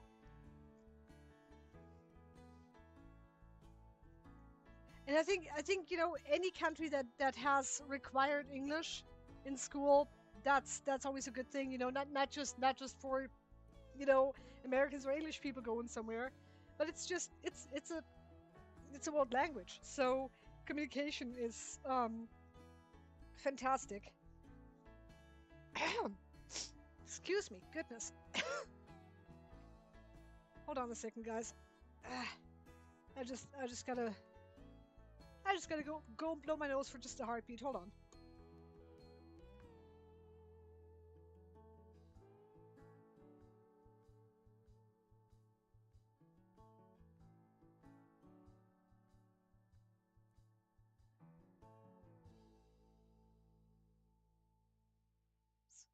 There we go. Let me dry my hands out for a second.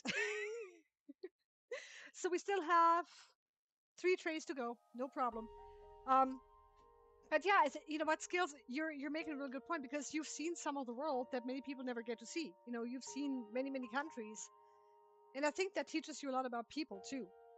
One thing, oops, one thing that is always there is like food. Food always brings everyone together, right? Ah, and I think it is a beautiful part of the world when there's food around the table and people from different countries engaging in the food. Is that correct English? I don't know. Engaging with the food while engaging with other people. I don't know. You know what I'm trying to say, right? Okay, so you've been to Paris, Italy, London, Greece, Turkey, Portugal, Scotland, Ireland, Mexico. Oh my gosh, wow. So you did a whole European tour there. Wow. Okay, so what were your top 3 countries or cities? Doesn't matter. Wow. Greece must have been wonderful. London. Oh man. I'd love to see London one day. Ireland. Oh. Scotland too.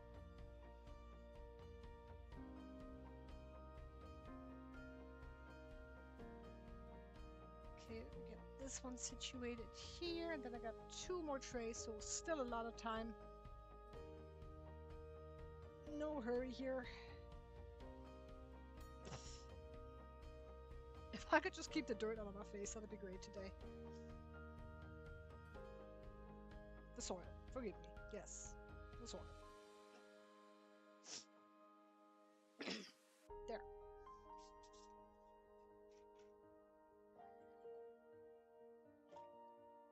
Okay, let me see that I can get my... Norway, Dubai, and Ireland. Oh. So we talked a little bit about Norway. We talked a little about Dubai. What was the funnest place in Ireland? The funnest place. We're doing my English now. It's fine.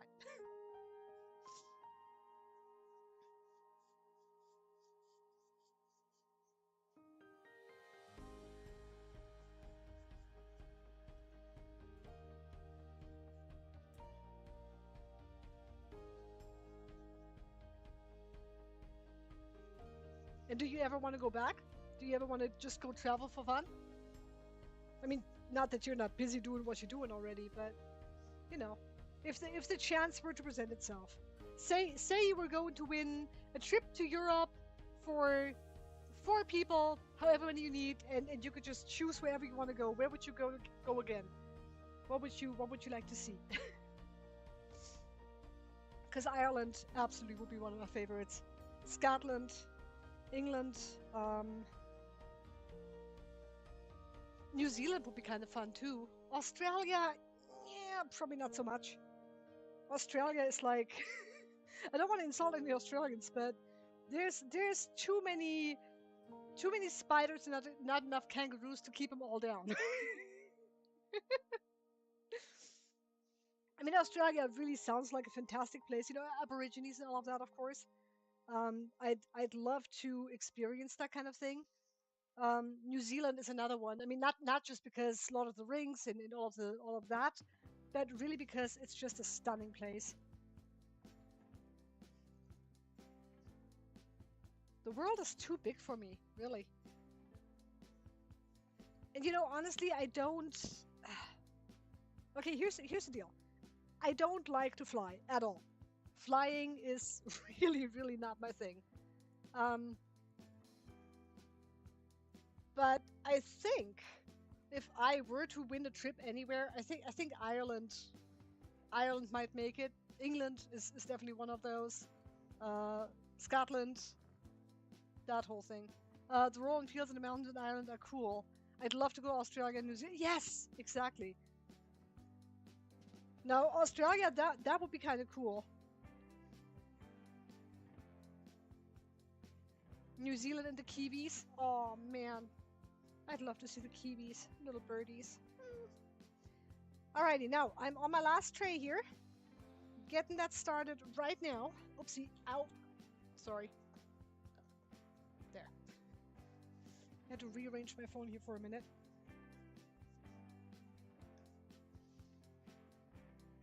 But you know, the world is such a big place. I don't think there's a whole bunch of people that actually, you know, can see everything that they want to see over the lifetime because it's just too much. There's too much world out there, you know. How about Egypt? Egypt would be kind of fun too.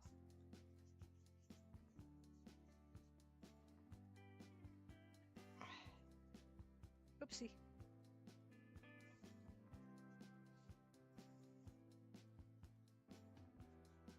I'd love to go to Egypt. Yeah. See the Great Pyramid? see all of that good stuff. Oh man, the Sphinx. Oh man, when I was like 10 years old, I had such an affinity for the Sphinx. I was like, or the Taj Mahal. The Taj Mahal would be awesome too, wouldn't it? Why do all of the world wonders have to be so far away from each other? Can't they just put them all into one place and we could just, wander like one country and see them all?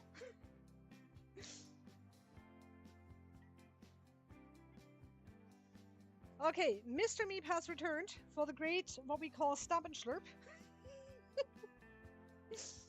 Basically, all we're doing is we're tamping the, oopsie, we're tamping down the trays, make the soil nice and even. There we go.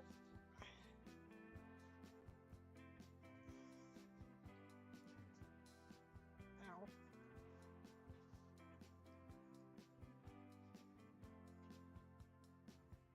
Okay, so what would be your first? Oh, here, hold on.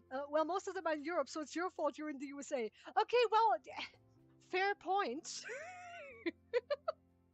Well, I mean, I used to be in Europe. I mean, it's not like I didn't have any international exposure. It's just that the people from different countries were where I was, and I wasn't in the different countries. That's all.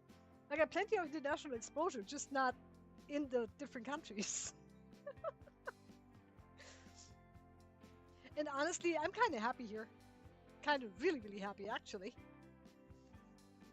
Okay, now hold on a second here. I got one more to go. Give you a little space here.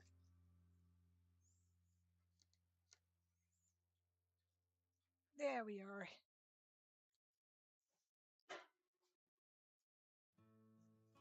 Okay, now, whoopsie, nein, nicht doch.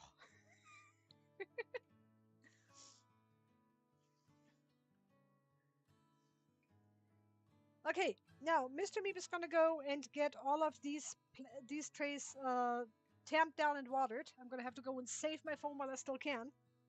Oopsie, and take my chair all the way back here. Now I'm gonna go and shut down my phone for just a heartbeat so I can charge it for a minute and a half. Boop. And while Mr. Meep is doing that, I'm going to go ahead and get me some cilantro out of the soak. So give me about 5 minutes. I'm gonna go and fix that. Alrighty, I will be right back. Meep meep.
Alrighty, we have returned with some very, very wet cilantro. That's probably my bad. Normally, what I do is I'm trying to get it into a position where it's almost dripped a little bit. But that's okay. We can still fix that for about 15 minutes. That's why we can just let that drip dry. Okay, let me see. What else do we have here? We have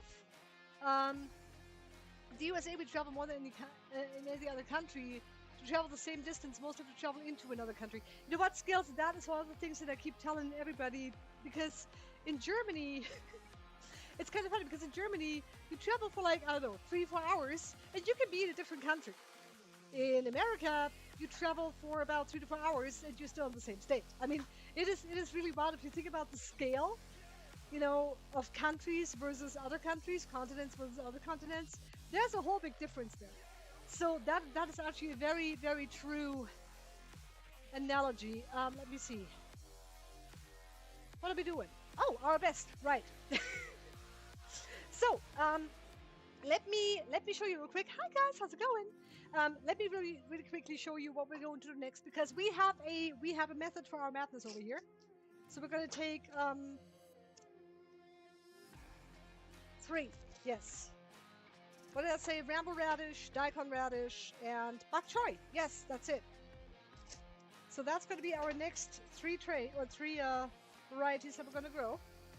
If I could find anything, if I could find anything that would be much helpful.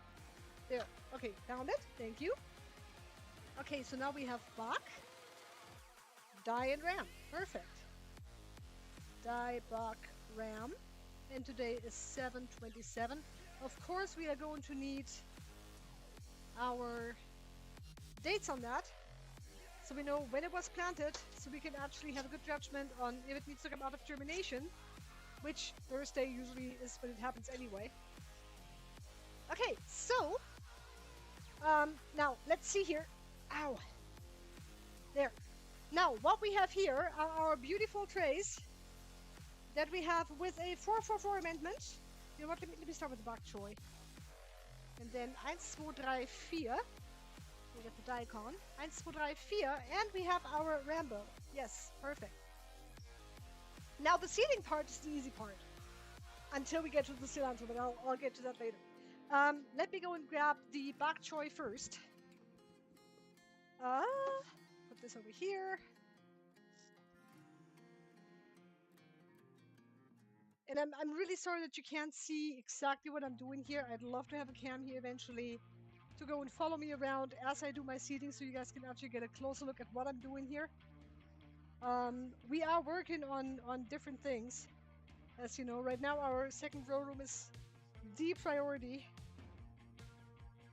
Later on, we absolutely will look into more cameras, more angles, more fun, more happiness. All the good stuff that you can't ever get enough of, yeah?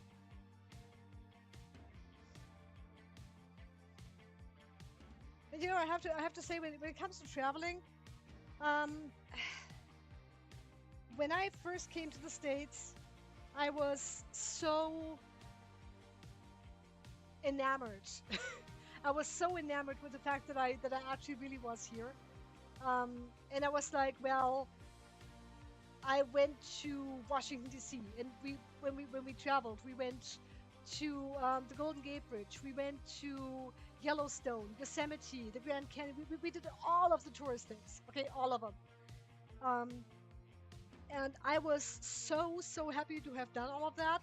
I don't think I'm really missing much anymore. When I was still back in Germany, I was like, oh, I want to go see New York. I want to go see Chicago. It's city. It's cement, and it's gray and noisy, and there's too many people and too many cars, and it's just too busy for me these days. I think I still would like to experience New York at some point, maybe. I think I'd still like to see Chicago, but honestly, it's not one of those where I'm going, okay, I have to still see that, because I know what a city looks like, And I'm not trying to diminish anything about Chicago or whatever.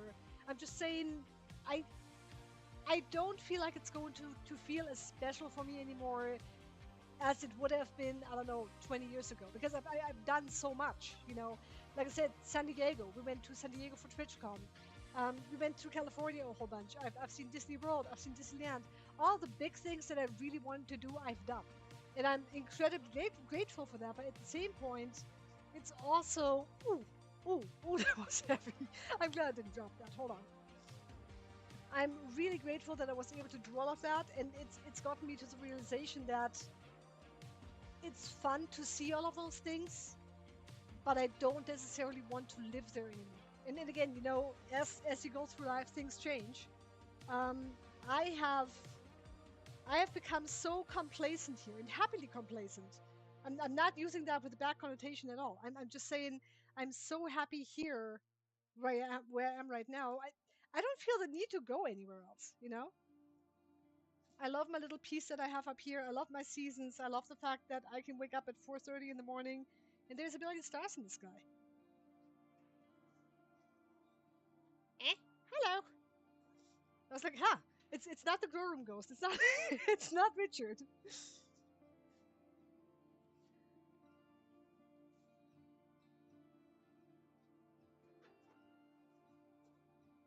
Oopsie. There we go. So yeah, I think adventure wise, I'm pretty satisfied with the adventures that we had. Okay, we're still doing Daiko for one more. Sometimes honestly, I'm so much in my own head that I go, oh yeah, let's just keep going with the seats that I have. Lordy nerd, all of a sudden I have six Rambo when I only need four. It's one of those. Don't let me do that. Don't let me falter, guys. Whoops. Just a little more. Dirty up, up, up, up, up. No empty spaces. Don't put them on top of each other, but keep your seats in shouting distance. Okay, where is there is? Okay, hold on. You know, I haven't been to Yellowstone or the Grand Canyon. Oh gosh, Skills, you got you. I don't tell you what you got to do, but honestly, sit. Honestly, the the Grand Canyon, boy, yeah, no, absolutely. Um, Yellowstone is so. So what happened with Yellowstone? We have friends that live in Idaho in Island City, and so we went up there twice while we had the trailer, and we stayed with them. And so we we went into I mean, because Yellowstone is kind of like between three states. Like we have Wyoming and we have Idaho, and so we went into Cody, Wyoming at some point, and they had a big Walmart there that I remember. And then we went to Yellowstone, I think, for a whole day. You know, you can be in the park and you can look at everything, and you've got your bison, and you have everything roaming around, and you have all those beautiful, beautiful places, of course. Um, I forget the huh? Huh. Um, what is the what is that lake called in Yellowstone that's all like crystallized? I don't know. I can't think of the name right now. But honestly, there's been so many amazing places in Yellowstone alone. I'd absolutely say it's worth it. Definitely. New York is good. It's like a city that's a melting pot of food and culture, and the nightlife is insane. Well, the nightlife is one of those that I'd really like to experience. Um, but then again, it is New York. But I think what I really would like to do in New York is the nightlife is definitely one of those things. But I think really what you touched on, the food, I'm I am a little bit of a foodie. I do love the different experiences of like different cuisines, different food experiences, that kind of thing. And I don't have to go to like five-star restaurants. It doesn't have to be Michelin type food for me. But like, you're right. Different cultured food that you know Germany has a little bit to offer with that too. I mean, you have your Italian food and Mediterranean food and all of the stuff. Turkish, oh, Turkish doner. Ooh, kebab. Ooh, I love it. It's kind of funny when I grew up in Sachsenhausen, is what it's called. And there's a district called Alt Sachsenhausen. It's all pubs. It's all pub to pub to pub to pub, and you can literally come out at like 2 in the morning, um, after a night of wild revelry, And then you just go to a donut stand because they're open until, I don't know, 4 in the morning. They don't care. And it's absolutely gorgeous because you can get hot food, fries, burgers, whatever you want, from wherever you want them. And then they have not just lamb doner, but also they have chicken doner and all sorts of different meats. Ah, it's lovely, guys. Okay. So, ladies and gentle bunnies, what we are going to... Oopsie, hello. Doink. What we are going to do next is I'm going to go and see that I can put the cilantro... Oh, boy, that is wet. Oh, that is stinking wet. That's okay, though. Just drop that out here. Let me go and grab our beloved basket here. Okay, so what we're going to do, can you see this? Kind of, sort of? Yes. Yes, I think you can. So what we're going to do, we're going to make ourselves some space here. It's currently 77.3 degrees in here, 44% humidity, and the CO2 rating is at 617. Would we have more plants in here? It would be a little low, but 600 is right in the correct range, so that's all good. Let me go and get some paper towels on here. And what we're going to do is we're going to dry our cilantro just a little bit. Now the thing is, you don't want to dry it completely. Oopsie, hello. There we go. That would defeat the purpose.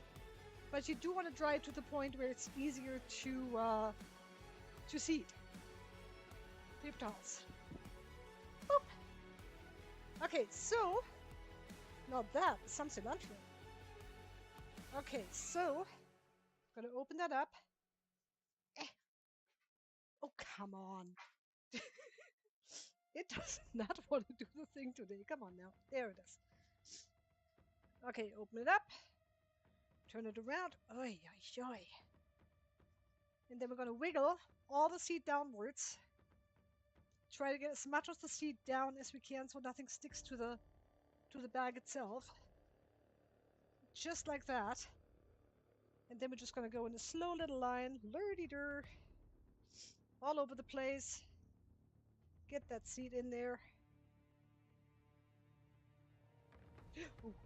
And it always looks like a bit much. But normally I'm pretty good at estimating how much I need. Oh, and I have seeds in my feet. Wonderful. Okay, now this one can go right back into the bucket here. Ugh, hold on. Get the rest of the liquid out.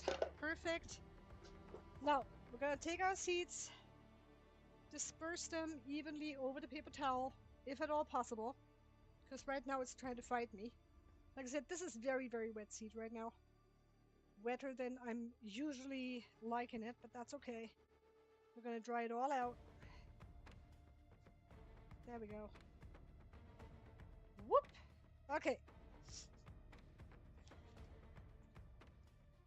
Yellowstone is in the middle of a 28 by 53 miles volcano. Yes, the caldera, right? It's a massive volcanic depression formed about 640,000 years ago. I can't even count that high. By the eruption of the Lava Creek Tuff. Well, that's the thing I know now. That's cool. 640,000 years. That's almost as old as me.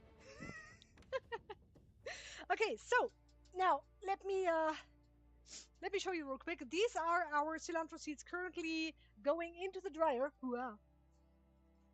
Come on, up. Ugh. And now we are going to put this on full blast for about 5 minutes. And we're going to have about 50 to 20 minutes for that in the dryer. Mr. Meep is going to go ahead and start preparing the next batch of trays here. Let me go and do a couple of more things in the house for a moment. I will return shortly. You guys can go and watch this, and there we go. Okay, perfect. I shall return. Thank you guys. Just a minute. Meep, meep.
Alrighty, we have returned. Sorry about the wait there, guys. Um,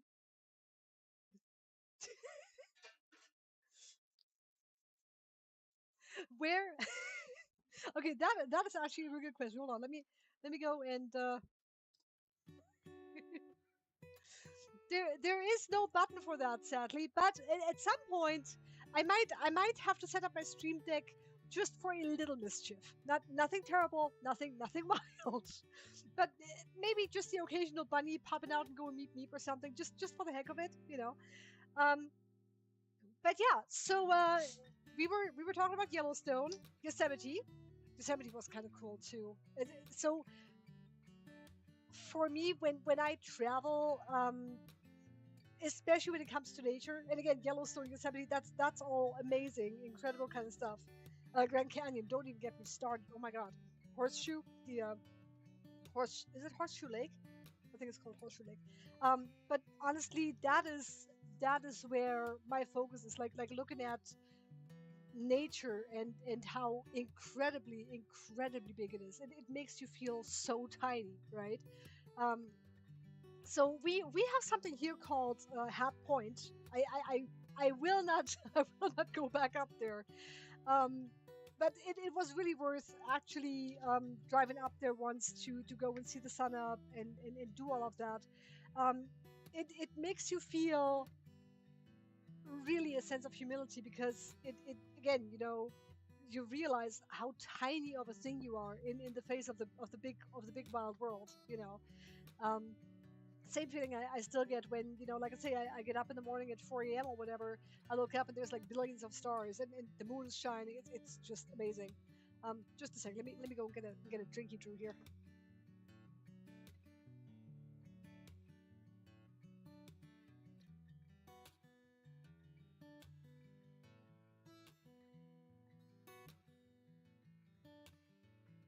There, I can actually even show you my face now. There, see, isn't that cool? Um, Now, and I think maybe that's gonna do with something else too. So I'm more drawn to seeing crazy spectacles of nature rather than human-made fortifications or buildings or that kind of thing. I mean, of course, don't get me wrong, the pyramids of Egypt are incredible. I've never been there. I've never seen it live, but that kind of stuff, absolutely. But that's why I'm going, okay, maybe that's why I don't need to see Chicago or anything, because anybody can make tall buildings, but having something that survived 2,000 years, having something that was made by nature that's lasted hundreds and thousands of years, like you just said, you know um, Lava Creek Tuft. I mean, that is one of those things where that is one of the things that really amazes me, because no human hand did that, and it's still here to this day. It is really wild. Um, anyway, let me go ahead and see if I can go and check something out really quickly. Nothing there. Okay, do this. Okay, cool.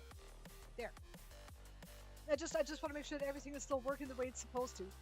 Um, but yeah, it's really, the world is a big wide place, and I think if you have the time, if you have the opportunity, even if you're just backpacking Europe, I mean, there's so many cool things to see just in Europe alone. Take the train from Germany to Paris overnight, wake up, have breakfast in Paris, and then kind of like spend a couple of days there.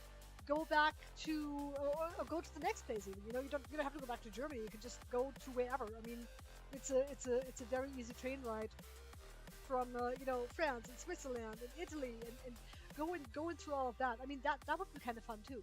Just seeing a lot of different things. Um, okay, so Mr. Meep is going to fill everything with the fertilizer now. Let me see. What am I doing? I have a plan. No, I swear, I came in here with a plan. Cilantro's already. Oh, dang it! See, I forgot it. I need to take the stuff out of the soak over in the house. Hold on. I promise you I'll be right back again. It is one of those days today.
All right.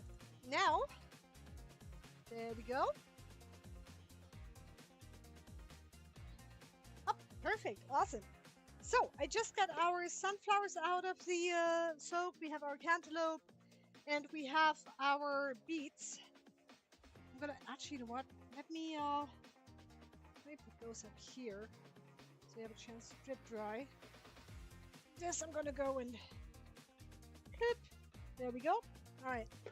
Now we're gonna take our chair, put it back over there again, and we are going to have the next round of greens, which is going to be all cilantro this time. Boy, oh boy, oh boy! It is round number 3. We had hold on. We had broccoli and kale, bok choy, rambo, and daikon. So now we're going to do cilantro. That's 3. Oh, okay. So we're going to need kohlrabi, wasabi, osaka. Oh, we still have a lot of stuff to do. Mizuna. I feel like I'm forgetting something. I'm probably not. Not really. However, let me go and see how our cilantro is doing so far. Yeah, that's still going to need a while. That is still going to need a while. And now what I don't want to do is I don't want to have the fan on to the point where it's blowing so hard that it blows all the dirt over here. I really don't like soil in my face as much as I love doing what I do. I prefer to keep the soil out of my eyes because I'm a fan of actually being able to see. Imagine that. Okay, so what I'm going to do here.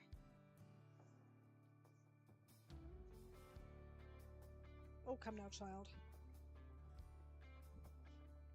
Can we? Oh, we can. Okay, perfect. Wonderful. There, that worked. Now we have 12 more trays, all cilantro. Cilantros are getting covered with soil. So once we get these all figured out, we get them watered. We get them watered. We get them all figured out, and then we are going to put the cilantro over the top of it, and then we're going to cover the seeds with a little soil. And that is really just to make sure that they have something to grow through when the codlians first emerge. And that's important because sometimes the seed hulls love to get stuck in the It's itching me. Go away. So the seed hulls love to get stuck on the plants. And if you give them a little bit of soil to grow through, they tend to lose their seed hulls. Little trick that we learned about a year in. There's all sorts of little things that you can do to help plants along, to help you along eventually.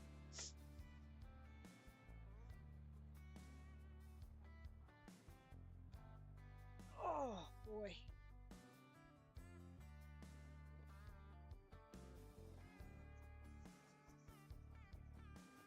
There. Okay, now, best part of this is that it is very, very satisfying to do this. I always tell you guys, I love everything about this. I love every step of doing this. Except the paperwork. Yes. Okay, we're good.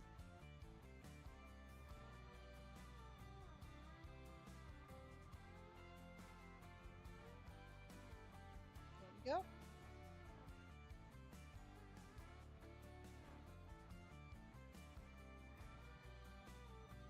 Whoop. We're just gonna keep on moving just like that. Am I missing anything? Hold on, I'm missing something. Something missing.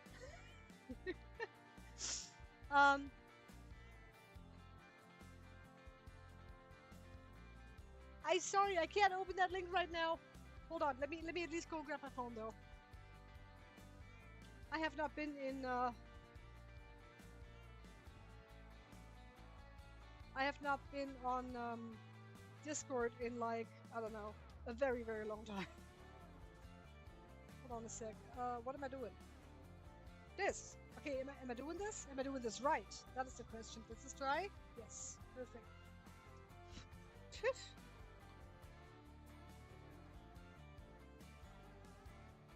Okay, perfect. I can read chat again. Lovely. Alrighty, tray number 2.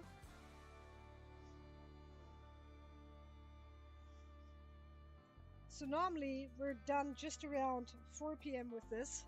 Right now it's almost 3 and we are a little late. Normally we try to go and get the first row done early in the morning, which kind of like got derailed this morning. It happens. It is what it is. But yeah, so normally we're taking about 4 to 5 hours to get this stuff done. So we get up, get ready for our deliveries, label stuff, make sure we have everything together, put the orders together, and then we go and, oopsie, hello, out. Goodness. And then we go do our deliveries, come back, immediately go back to work. So Mondays are long days for us, but they are so worth it. Because I get to have some awesome coffee. I get to see some wonderful people. Mr. Meep gets his coconut matcha tea. And I get whatever they decide I want. It is a lot of fun, actually. Mondays, Thursdays are delivery days. Lots of fun there. Lots of good stuff. Ow. There.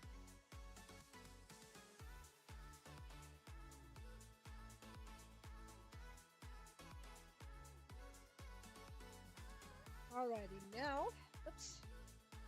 I'm gonna go and speed up just a little bit.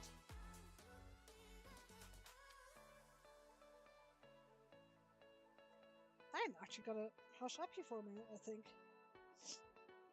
So the fan is blowing down onto the trays. And while that is a necessity, it also means that the soil is getting blown all over the place, including my face.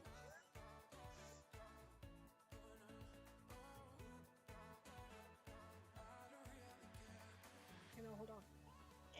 Get that corner in here.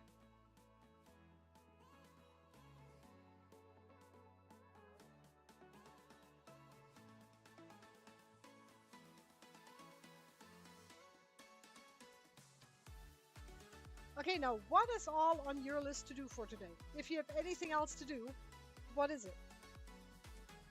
To anyone. Open question.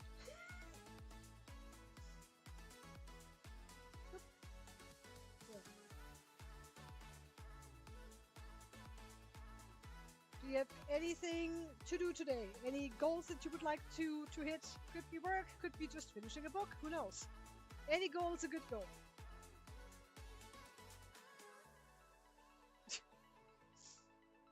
Make dinner and watch my shows. Oh, okay, what shows and what dinner? I know you cook a lot, Skills. I know you've been doing a whole bunch of cooking ever since we knew each other. So and I remember you like separated dinner plates because you don't like touching your food touching other food, right? Do I remember that correctly? It's kind of wild, really.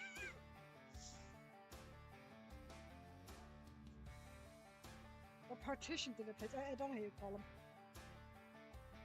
Okay, so what's for dinner? What shows?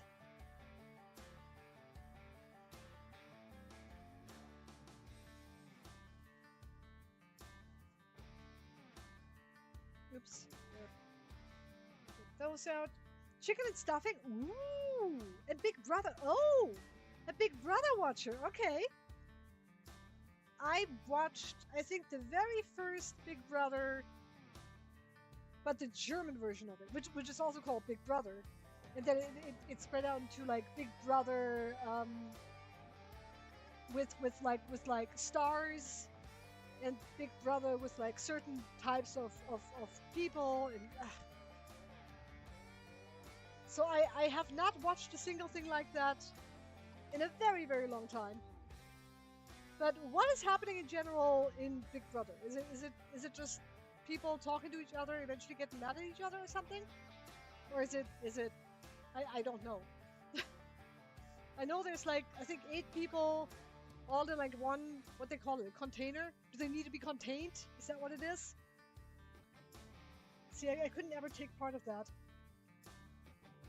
They can't contain me. I happen to like my freedom. Put me in the backyard, it's fine.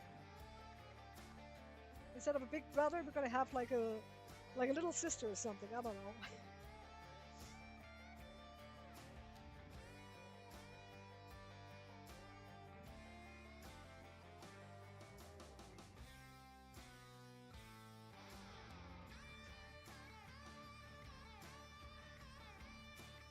If I make funny snuffy noises every once in a while, it's probably because I got soil in my face. My bad. Okay. Ew. Doink.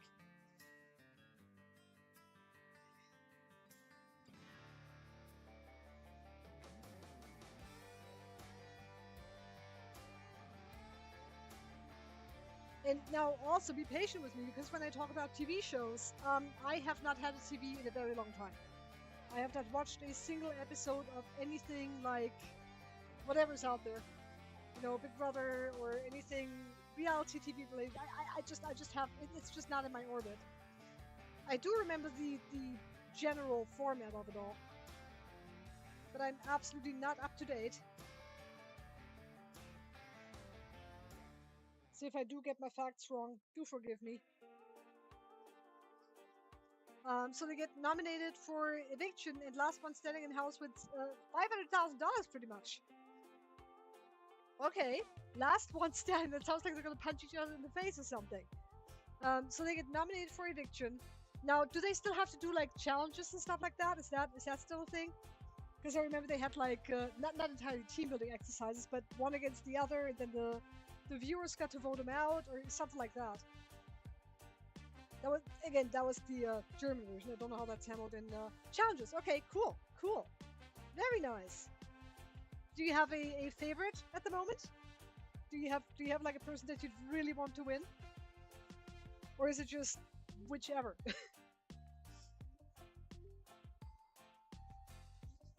It's kind of fun because every once in a while I find a big stick in here. I'm like, you are evicted. I feel like Big Brother now. See? There. You are exiled. Oh, wait. Yeah. Exiled, evicted. As long as it's out of here, I don't care.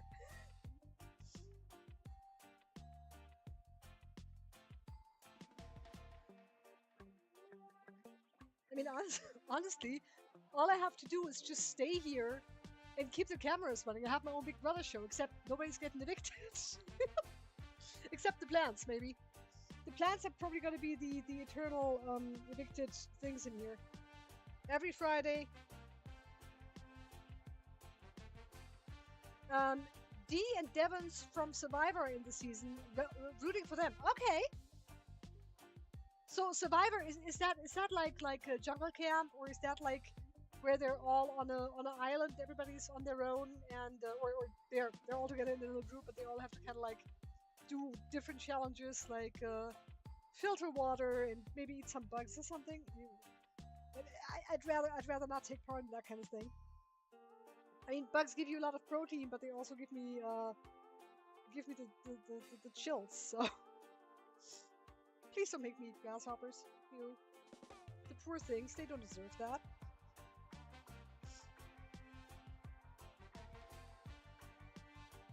The plants are being evicted. Exactly. Yes. Instead of Big Brother, we're gonna have Micro Brother. How about that? Yes. Every 10 to 12 days, someone loses. Oh my goodness.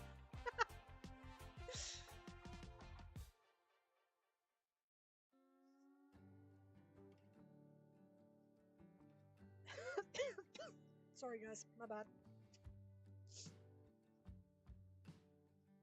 I'm trying to remember that if I do have to cough, to turn my microphone off. Nobody wants to hear that. Least of all me.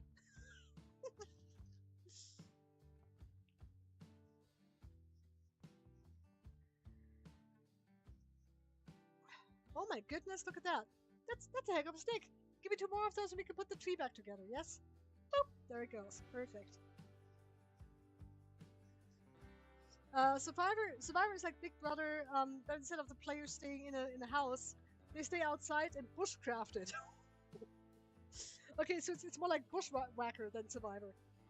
So do they all have to build their own? Is it like Ark without the dinosaurs? Do you have to craft and build your way through the top or something like that? No, now you almost make it sound interesting. Scales. I'm gonna have to go in and get myself a TV just to see that. Okay, so they actually have to craft and survive and everything. Ooh, that's kind of cool.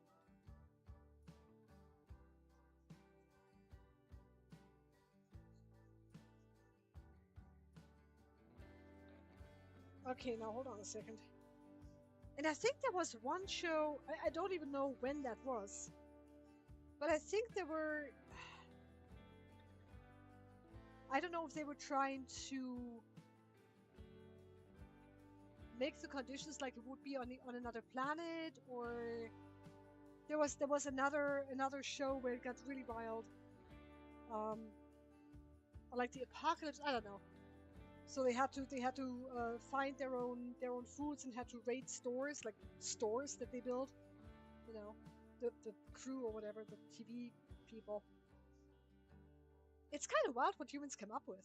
I'm not judging at all. I think it's great entertainment actually. But it's kind of wild what people are willing to put themselves through. And it's probably not even for the money. A lot of it is probably really just for the experience as well. And they have to find artifacts. Ooh, okay. So is there gonna be like a boss fight, like with an overseer at the end? Well, that would be kind of fun though.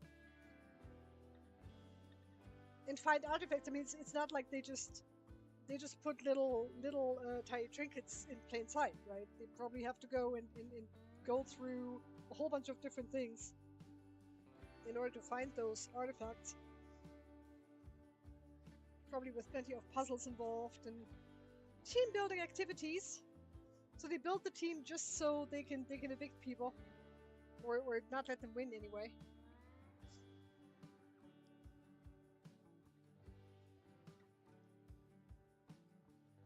No dinos. Oh man. I mean, they're cloning them all the time now. They already cloned direwolves, or well, direwolves, not the original DNA of just direwolves. Obviously, there's regular wolf DNA, I think, in there. Anyway, but that would be so cool. Why can't we just clone like a couple of woolly mammoths and maybe a couple of brontos? A few stegosaurus? Oh, that would be fun. I mean, honestly, if they have raptors, I'm going for Jurassic Park. I don't care. Get me in there. I don't care.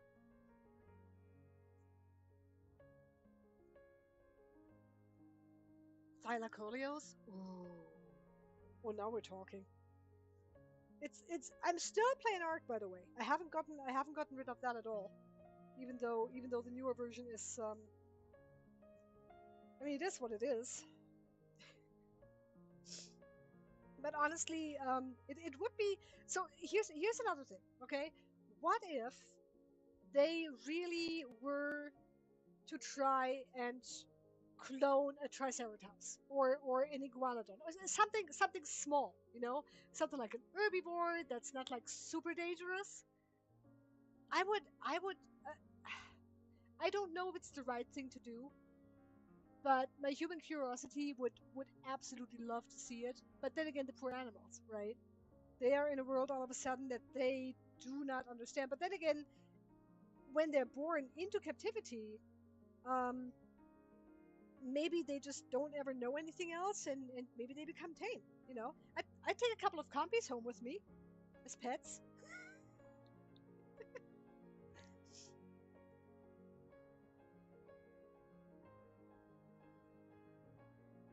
Can you imagine someone just casually walking down the street with a Dilophosaur, Dilo, with the Dilo on the leash? Yeah.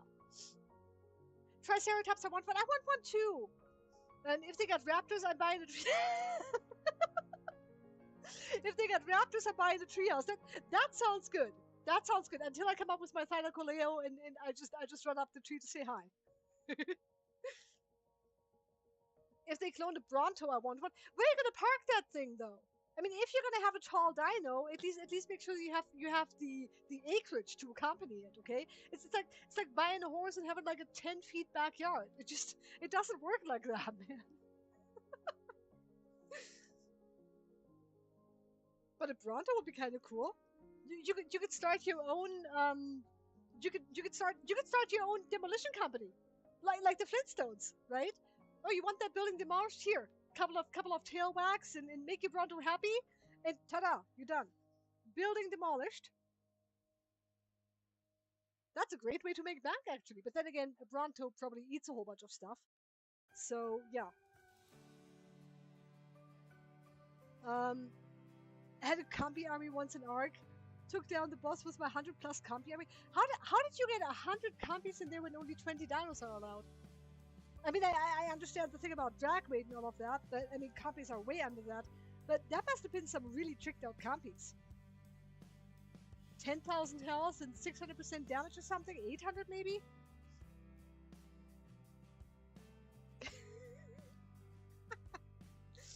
That was so much fun. Ark was awesome. I mean, it still is, don't get me wrong. But it's just been one of those things where I don't know. Companies always are trying to stay in business by making money.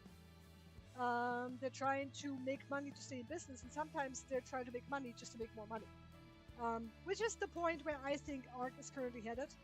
It has been heading for ever since the Senate came out. Dedicated service can exceed dino limits. Oh, smart move. Okay. Does that work on single player? I mean, unless your graphic card decides to crash out on it, that would probably be not so fun a thing. Okay, let me get this one here around the corner. We still got plenty of time over here. I'm only what six trays into the next row. It would be kind of cool to kind of like just casually walk down the street or ride down the street on the raptor or something. I could do that.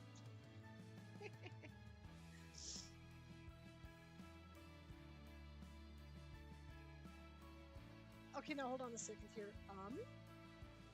Gotta make sure that I don't forget what I'm doing. While I'm reminiscing, don't let me forget that I'm actually microgreening, not dino riding.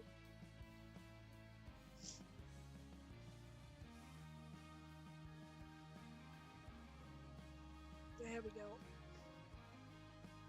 Okay, now hold on. I'm gonna have to move around just a little bit. There we go. Let me just check one thing real quick, just to make sure that everything is still doing the exact same thing it's supposed to do. It seems that we are looking pretty good. Awesome. Okay. There, get my seat cleaned up a little bit. That back.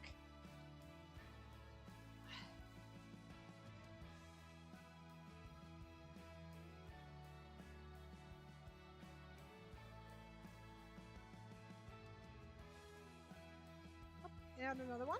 Doink. There we go.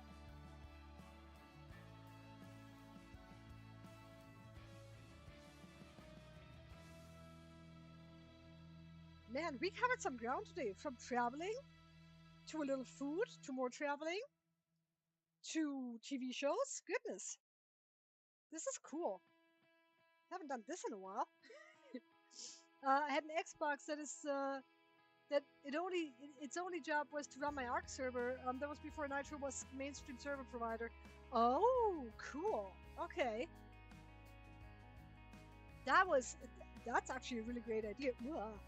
Okay, do not let me drop this. Do not. I did that once. I'll never do it again. Never. I promised myself.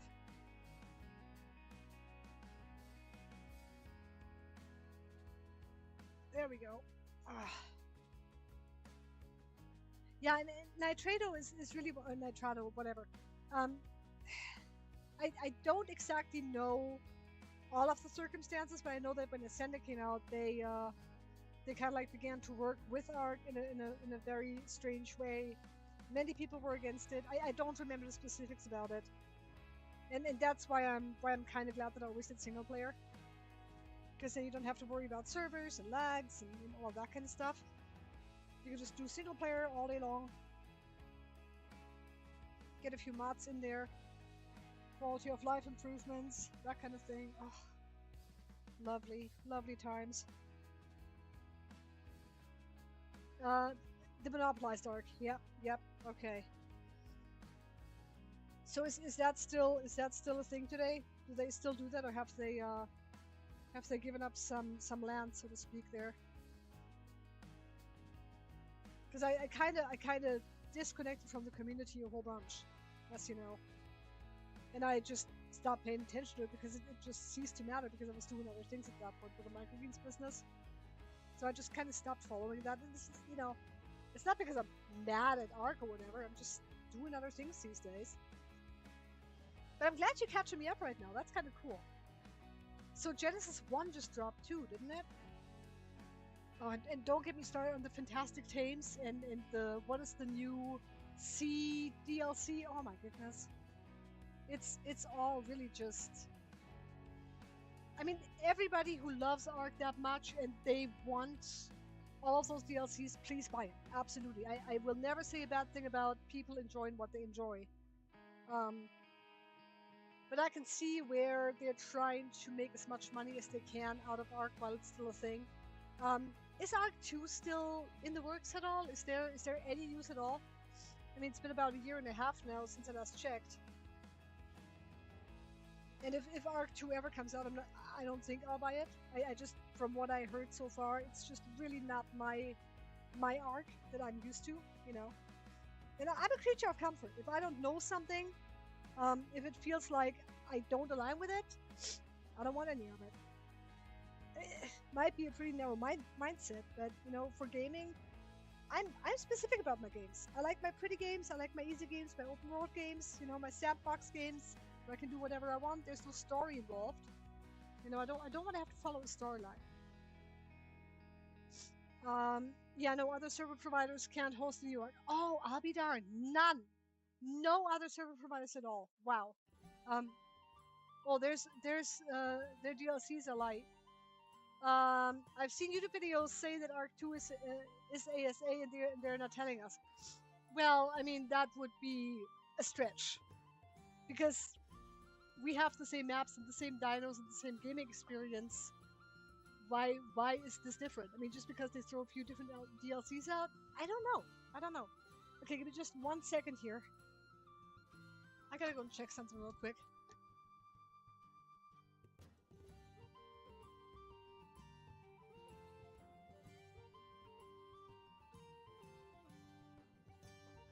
Okay, perfect.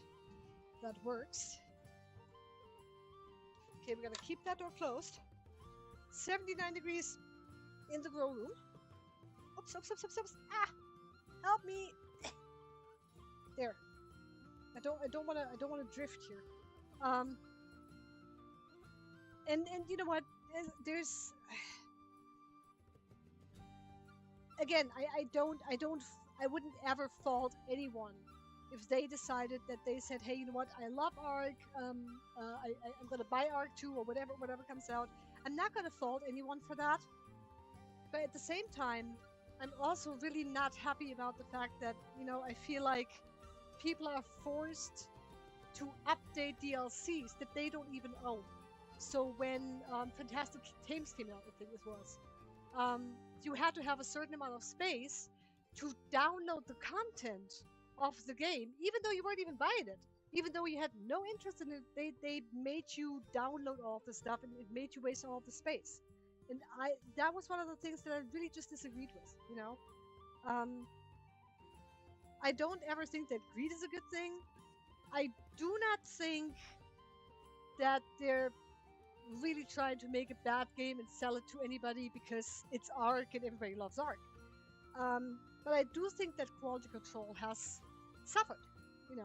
I don't think I should have to download 300 gigabytes of stuff that I will never play with, and it just sits there on my computer, and I don't even have the DLC, but they force me to download it anyway. I don't know how in the world they possibly have set that up. Anyway, to each their own. And again, I will never be mad at what somebody else orders ahead of me at McDonald's. Okay, do whatever you want with your games and the things that you love, because that is what you love, and that is something beautiful. Just say it's not entirely my thing. Ugh, there. Come on, out. There. Okay, I'm gonna have to go and make a little haste here. It is 3:06.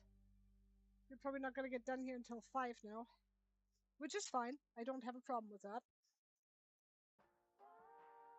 Oops. There we go. Okay.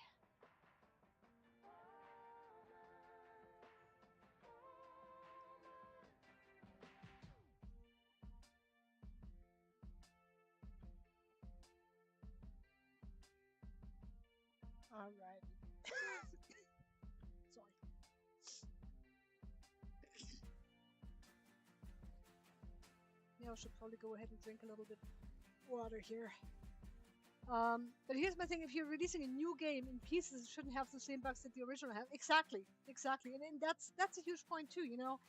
Everybody always said, "Well, I can't wait until ASA comes out. Everything is better." They basically just copied the map, and even all of the the floating rocks and everything. Not even the original had floating rocks.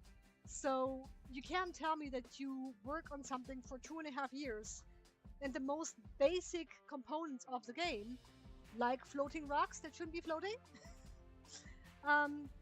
they're just gonna leave that in and release it like that. It was a huge disappointment for me when I first got ASA. I ran up and down the island. Oh, this is so pretty, and then I found that one overhang where I was going, how that's gonna be a graphic glitch. And it turns out that there's just a lot of things in ASA that are, while the map is still the same, a lot of the glitches are still the same too. I never understood that, And I love Ark enough to play the maps that I want to play. I have bought not a single DLC that came out that would be one of those Fantastic Tames or whatever. I have paid maps from third parties, like from Nicatus, of course, Swartal Farm, all of that good stuff. Maps that I trust the creators from, maps that I know, maps that I kind of go, okay, you know what? They redo this now, and some of the versions actually really are better than the first. It's but you're right. You're very right about that, Scales. I think it's sad to have people buy something that they already have, promising a better version and a better experience, and then not going through with that. And then, everybody's wondering why are there even more bugs than before. But again, it is what it is. What what I really, really enjoy though are some of the new dinos that they have, like the Dinosaurus. Oh my goodness. That monster is absolutely wild. Oh my word.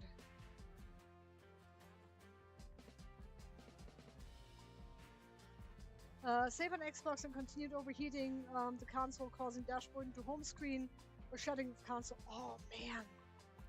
Well, that's. I mean, that's pretty gnarly actually. If they have that much, if they really get your console overheated just to keep up with the graphics or whatever, yeah, no, not cool, not cool at all.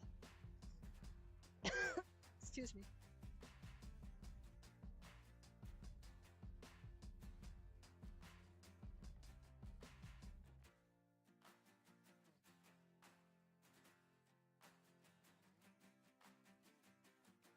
Okay, let me see. I don't even know what I want for dinner yet. I don't even feel that hungry. I had some chili earlier that I made. I make more chili tomorrow if all goes well. Now tomorrow also, quick reminder, I'm not streaming tomorrow. I'm not streaming on Tuesdays. Tuesdays are my day off, which basically really just mean my days offline. I'm still working. I'm still doing a whole bunch of stuff.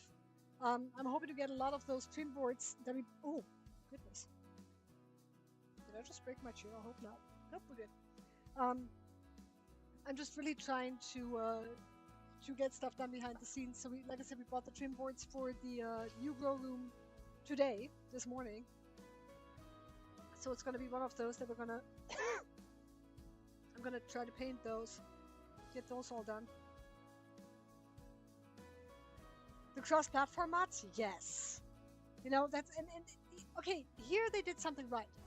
Here they absolutely did something right because finally, all the Xbox players and all the PC players, when they're in real life and they're friends, that they couldn't ever play together before, they now can due to cross-platform, which I think is really a big improvement. I think that worked. I think that was fantastic. What are your favorite mods to use right now? Okay, what are your favorite maps to use, and what are your favorite mods to use? I barely have any mods other than like stacking mod, automatic torches, that kind of stuff. A whole bunch of cosmetic stuff, like towns and that kind of thing, building structures. I don't use any dino mods really. I have enough dinos that I don't ever need to get anymore.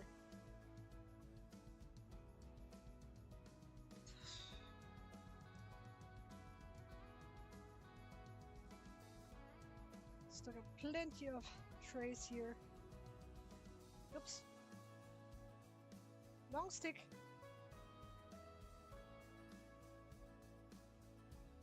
Do you have Swartalsheim? Because I finally caved last year. I said, oh, for $10, I'll go and get the Swartalsheim map, and I'm kind of happy with it. I kind of really am. I think the dwarves look amazing. I think it's so much fun to raid them and go to the little island at the very end of the map.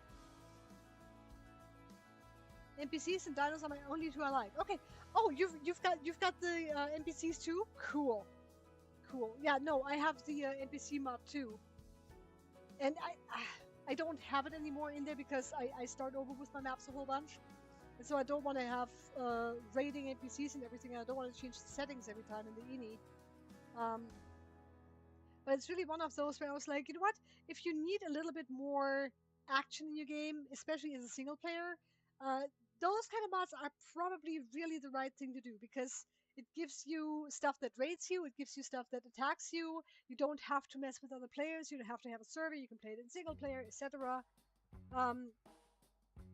It's really one of those fun things.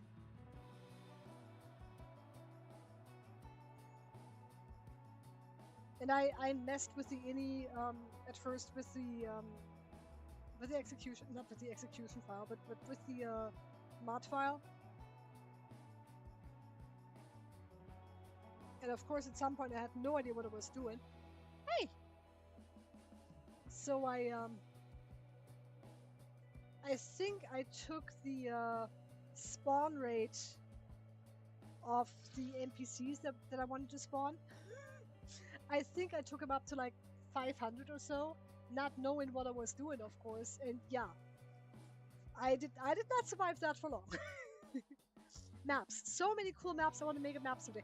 Oh yes, if you do, let me know, because honestly, that would be so cool. That'd be so fun. Yeah, no, I love maps. Maps are always the one thing that I adored about Ark because you get so many places to explore. Forbidden City is one of those. Um, Aramore, even Aramore.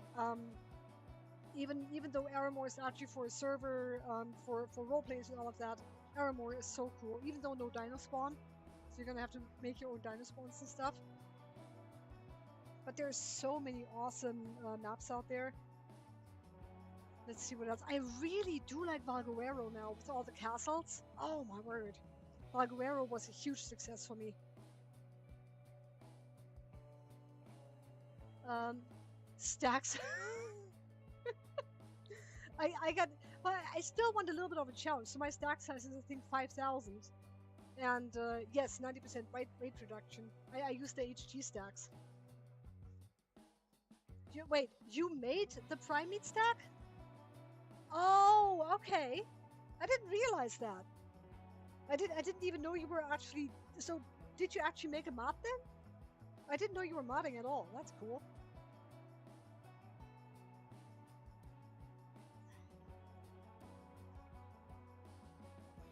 Oopsie. There we go.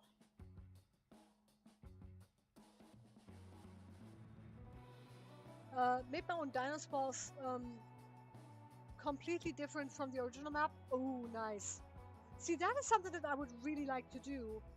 So there was a mod called Simple Spawner mod, and it would spawn whatever you wanted, like all of your dinos, your bosses, your occasional special underwater dinos, whatever, right? Um, Not modding. You mentioned the mod editing. Oh yes, yes, yes. Okay. No, that is really really cool. Yes, if you go into the EV files and all that. Oh man, that is a lot of fun, isn't it? Customization for Ark is something that I always enjoyed. I like to make stuff just the way I want it. Not that I'm that specific, but I can be pretty narrow minded about what I want.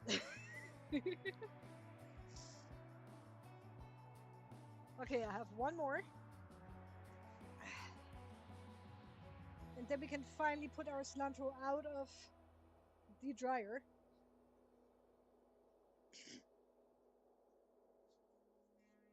Made every dino insta-tamed. Well, see, and that is kind of cool. And something that I like about Arc, well, Arc 2, no, but ASA is actually, you got all those dino babies around, and if the parents die, you can just claim that baby or claim that adolescent or whatever. Um, Not really sure if it was the perfect move for Arc, but it makes starting a whole bunch easier, doesn't it? Level 25 Triceratops. Get rid of the parents, claim the baby, ta-da! You don't even have to worry about taming or narcotics or anything. I and like I said, I don't want it too easy. I don't. I want a little bit of challenge in there, and I barely ever do bosses anymore. But it's one of those things where if Ark is the only game that I keep playing for the rest of my life, I'm okay with that because again, the customization options, they do give you a whole bunch of options there.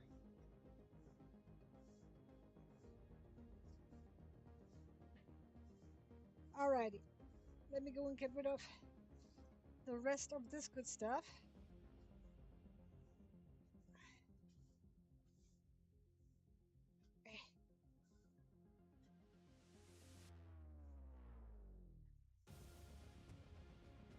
Alright.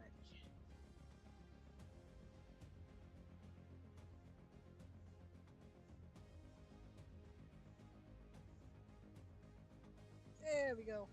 Microgreens not coming anytime soon to ASA.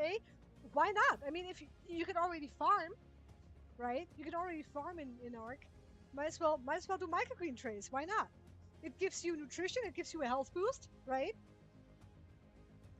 You can make dino kibble out of it. Maybe that. See, there you go. If you ever decide to go modding or making a map or whatever, build a microgreen greenhouse or grow room, not greenhouse. Okay, so now let me get away and out of the way of. Ooh, hold on. Out of the way of the miraculous Mr. Meep. Ugh. Meep meep. Alrighty, and give me about 2 minutes.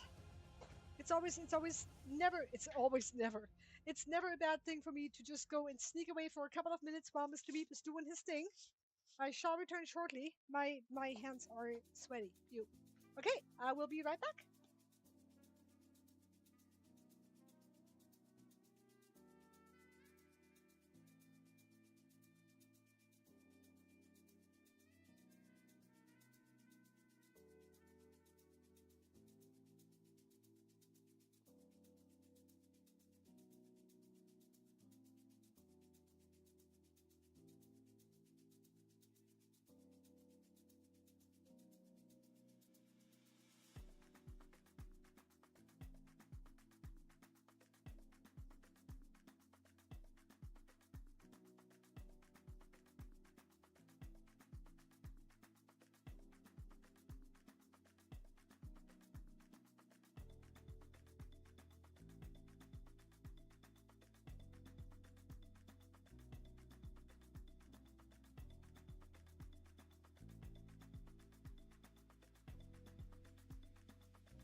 Okay, what did I miss?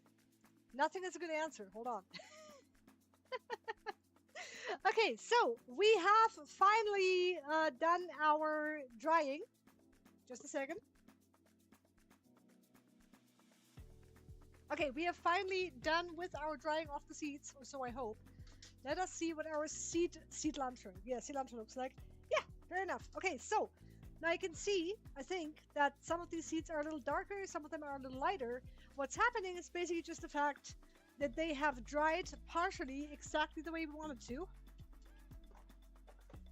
And that means we can now start the process of seeding 12 trays of cilantro. What am I doing here? My best, yes. Just need a little space here. Oh, actually, you know what? If I just put this slightly down there. Yes. Okay, that worked. Perfect. Look at us go, Costco. We got it. Okay, now I'm going to have to dry my hands because we are drying the seeds in order for them to not stick to my hands. If you had wet hands, why do I dry my seeds? Okay. Now, fun part. Cilantro needs to be covered with a layer of soil for us, not for everybody, just for us. Maybe not just, but you get the point, right? And that is just because sometimes cilantro loves to cling on to its seeds. Let me go and put all of these back just a little bit. Put those down here. There we go. Perfect. Okay, lovely. Now I'm gonna have to dry my hands again because I just love doing stuff twice today. I don't know. So cilantro is one of those that really loves to keep its seed hulls on it as it grows. And while, you know, the occasional seed really isn't a tragedy, you know, some people actually really enjoy the taste of the coriander that you get from the seed. So cilantro is the plant, coriander is the seed. That's my story. I don't know if it's true, but I'm sticking to that until I know otherwise, okay? Excuse me.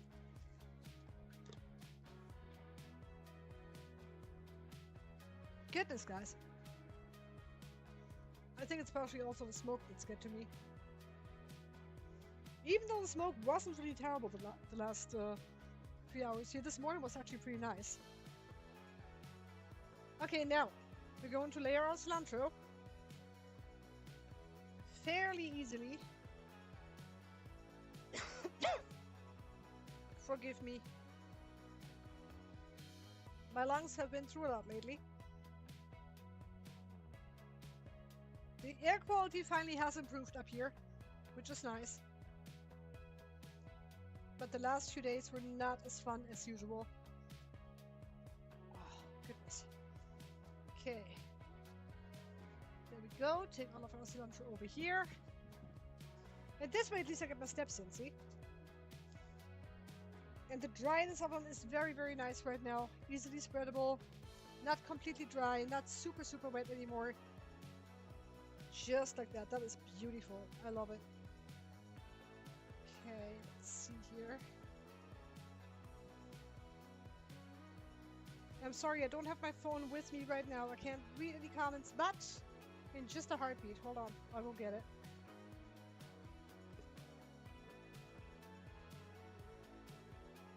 Man. There. Okay. Now, let me see. Phone. Yes, phone is going to work. Lovely. Reload that. Make sure my phone stays dry. That's all I want. Just my dry little phone. There. Okay, and more cilantro seeds coming right up.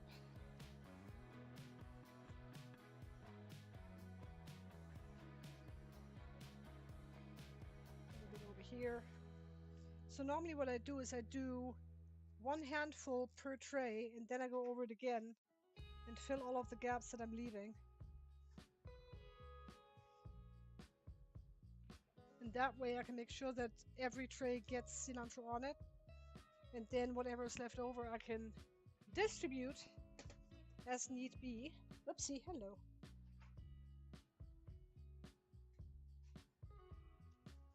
Oops, schnoopsies. That did not turn out very well, did it now? Meep, you are a silly, silly person sometimes. Hold on. We got a little bit of a huddle happening. Huddle normally is a good thing, but this is not football. This is nothing like it. I have a tiny bit of trouble here. Nothing bad, because cilantro seeds are fairly big. You can actually move them around with your finger. And like I always say, you don't want your seeds all over on top of each other. You want to have them in shouting distance, away from each other, so you still can hear each other when they scream, okay?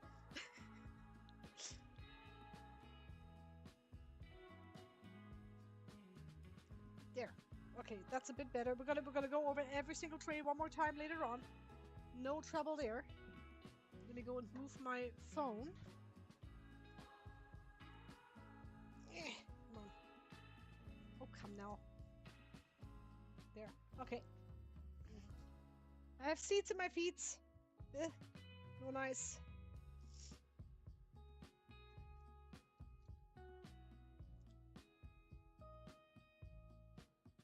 Just a little more.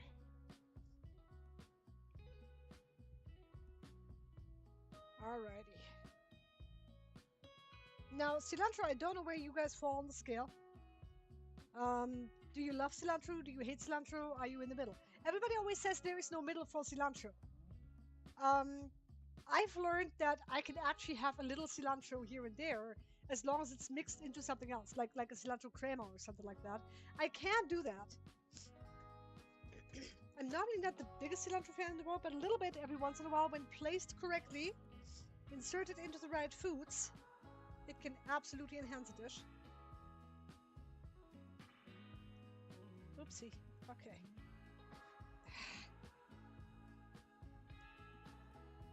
One morning I'm going to wake up and there's going to be stuff sprouting between my toes. I'm telling you. It honestly, it wouldn't take me wonder at this point. Okay. That just a little bit. There. Okay, wonderful. Take that.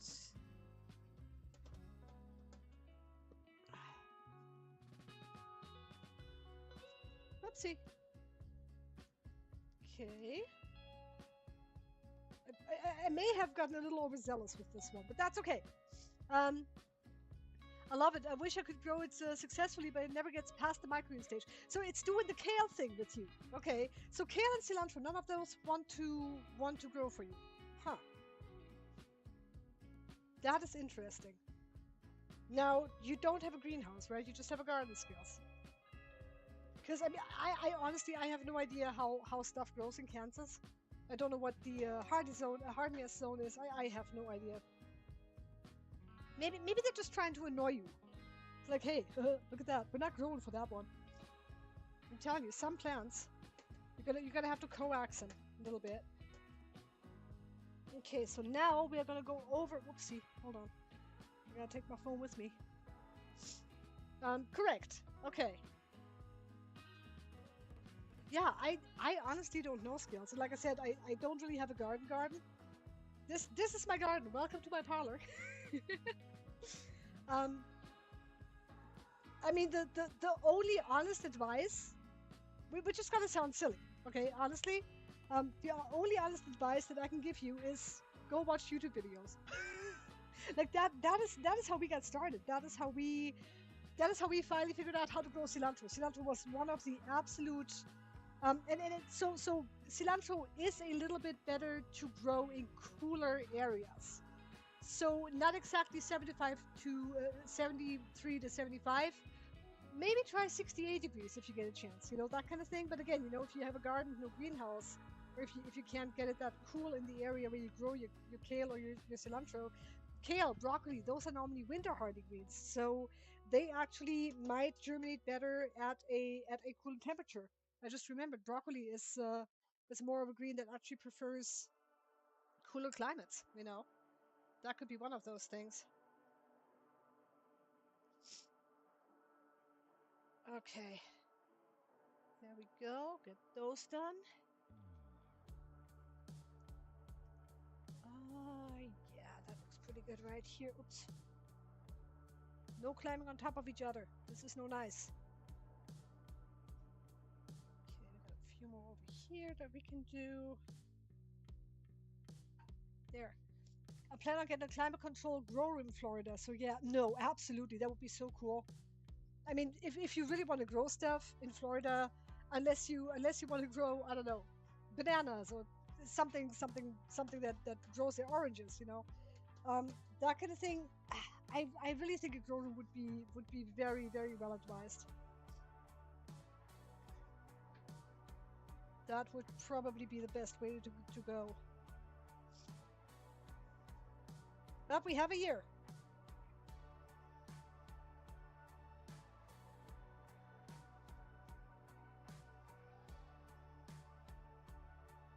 Now, if you decide on a grow room,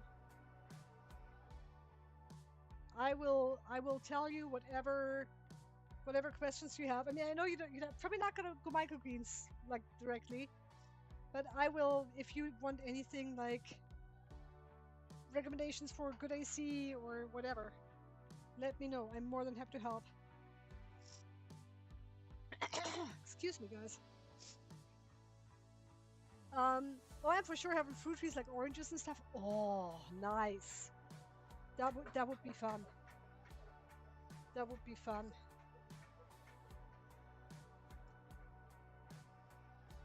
That would be kind of awesome. Citrus, like lemons, lime. Can you grow lemon, lime, oranges? I mean, I think they're all citrus fruits, so they should all have like a general same climate requirement, right? Oopsie. Don't break the cilantro.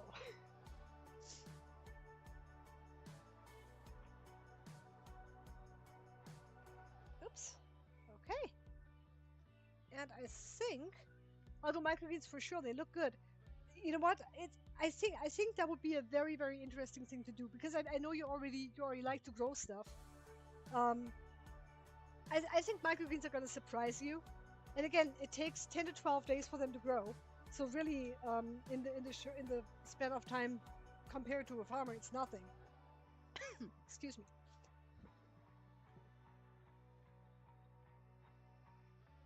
Um, but I really think that microgreens, because there's just so many varieties. I mean, there's hundreds of things that you can grow as microgreens.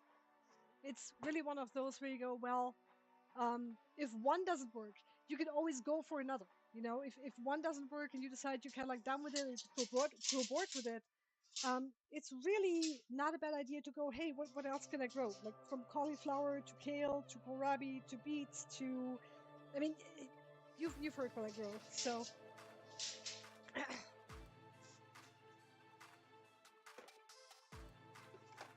ow, ow, ow, ow, ow. Yeah, but I can totally see Panda and you growing your own little microgreens. That would be so cute. I'd love that.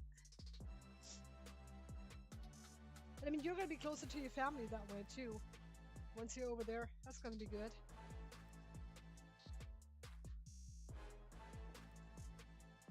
All right, perfect. Oh, thank you. Okay, let me go and drink something real quick. Just a second.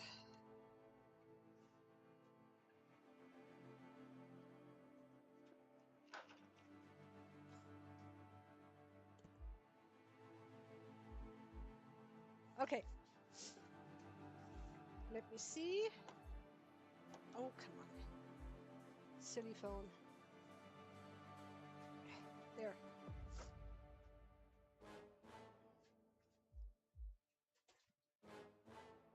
Okay, so now what we are going to do is we are going to go ahead and get our cilantro covered with a little bit of soil. And normally what I do is I'm going for my soil scoop. Up. There we go.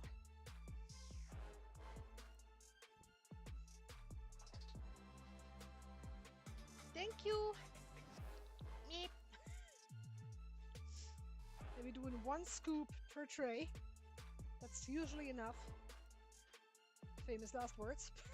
If it's a big scoop, it'll work. Oh no! Don't let me bury my phone now. That would be very, very sad for everybody.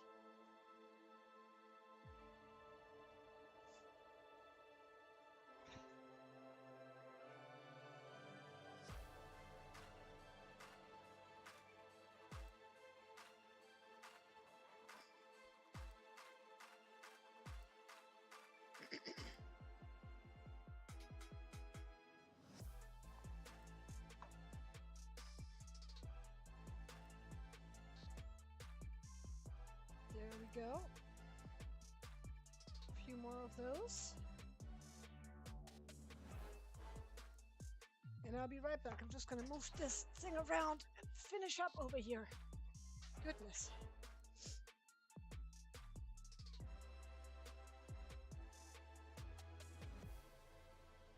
Oops. Oh, that's a big one. You don't even need a second piece to put the tree back together with that one. Okay.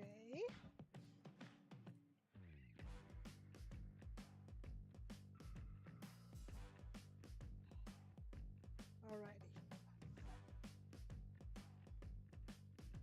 2 more scoops. 1 scoopy doo.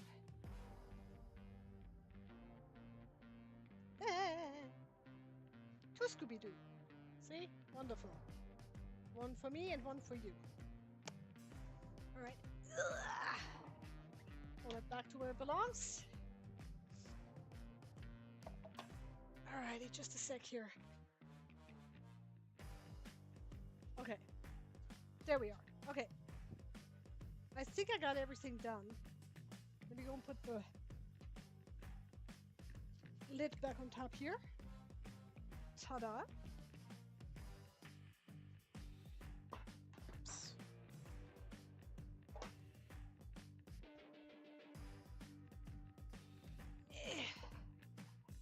Okay, sweet ski. And now I'm not gonna use gloves for this because there's no fertilizer in here. And a little dirt every once in a while does not hurt. A little dirt don't hurt, see? There. Now we're gonna cover our cilantro. Nice and easy. You don't want to displace the seeds, but you want to make sure that everything is covered with a little soil so that the seed hulls get stuck in the dirt when the plants begin to grow, and we don't have to worry about the seeds anymore. Yoo-hoo! See? My madness has a plan. Wait, no, there's a method to my madness. That way around. Oh, come on, it's live TV. English is still my second language, no matter how long I speak it. Okay, now,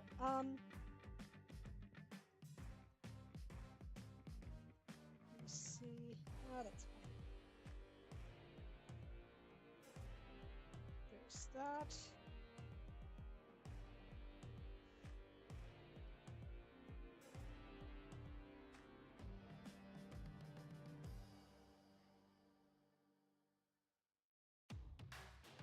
Ouch.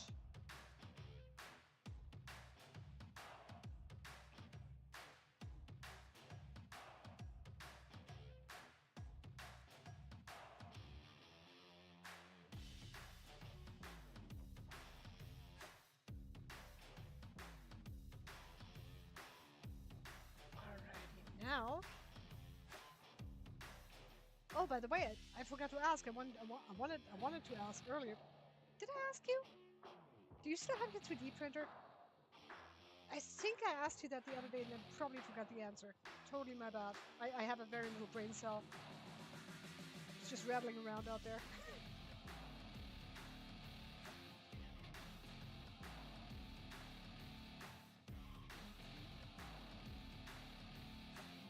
Because I know you used to stream that.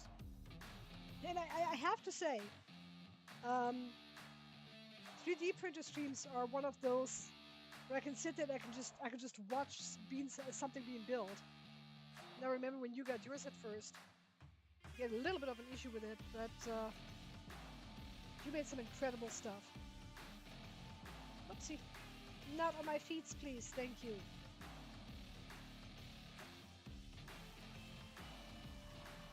Okay, drop that one down. Oh, it's probably almost dinner time for you. It's probably 7 where you are at. Kansas? Yeah. Seems about right.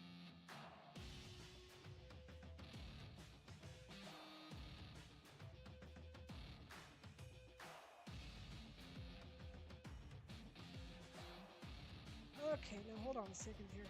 There we go.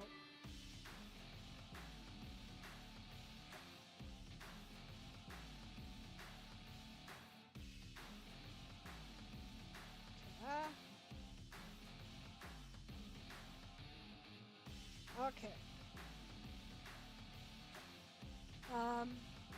Cook dinner. Oh, 5:42. Goodness. Okay, so you're like an hour ahead of me? No, 2 hours ahead. Yeah. 2 hours ahead. I always think it's 3 for some reason. I don't know. Yeah, have fun cooking dinner. Don't let me bug you with that. Because I know food is life. Food is one of the more important parts of your day, isn't it? Me too. I like food. It keeps me so alive. Man, I made a chili yesterday. Ooh, that was good. So now this morning I had the rest for breakfast with a little bread. And now I want to make more.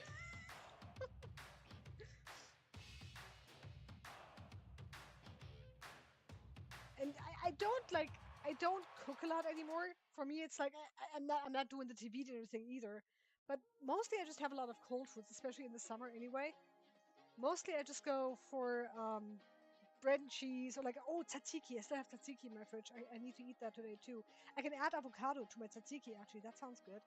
I love my avocado bowls with ranch dressing and a little cucumber. Um, Microgreens on top. Absolutely. Rambo radish, usually. Rambo is my absolute favorite. Wasabi is pretty neat too, though. I do have to tell you, but you're gonna have to be aware. Wasabi is kind of bitey.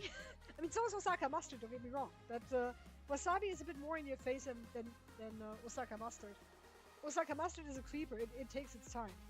You chew around it for like 3 to 5 seconds, then you go, oh, there it is. Wasabi is like, hi, how you doing?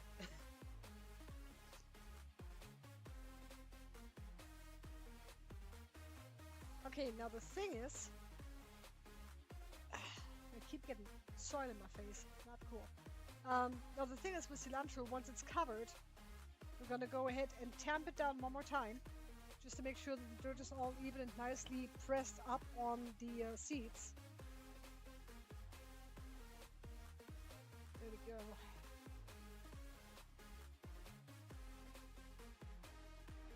That out.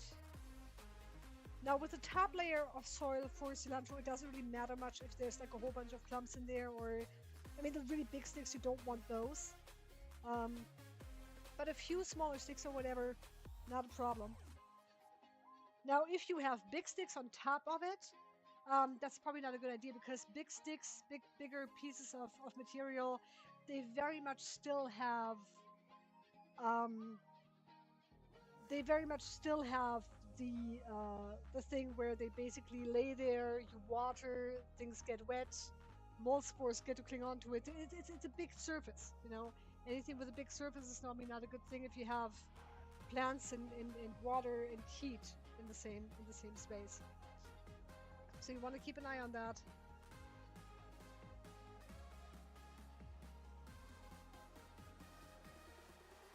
There we go.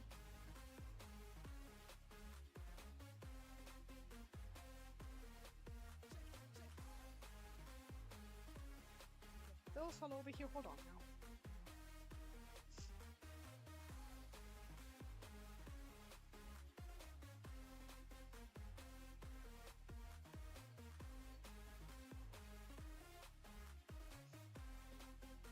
Okay, I'm gonna go grab my phone and bring it over here in just a heartbeat. There we go. I hear I hear the wiggle dance in the background. Oh, good! You remember. Good.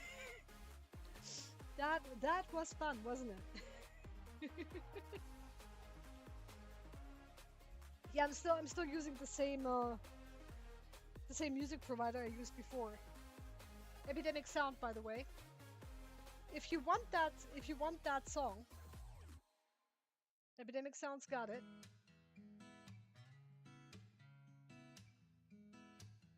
And I try to keep my playlists not tame or anything. I'm not into like hugely listening to like dubstep or techno or something.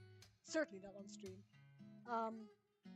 But honestly, I like different well, sorts of music, especially when I'm working, because you have your quiet moments and then you have a little bit more moments where you have to move and get stuff done.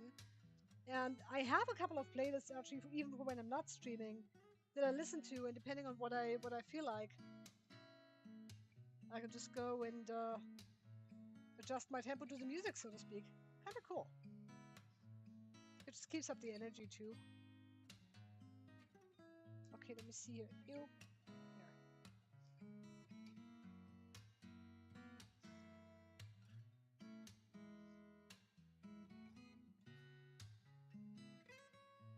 There's that. 1, 2, 3, 4, 5. Still plenty of time. 5 trays. Ah.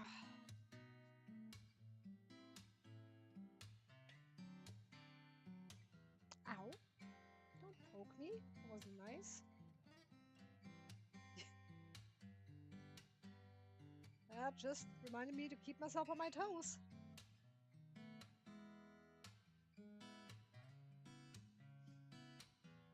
Okay, I'm going to get the top ones first. Corner 1. Whoop. Corner 2. Corner 2.5. Corner 3. And corner 4. There. Make sure that everything is covered.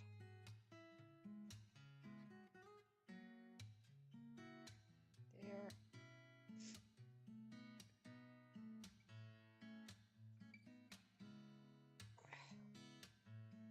Perfect. There we go.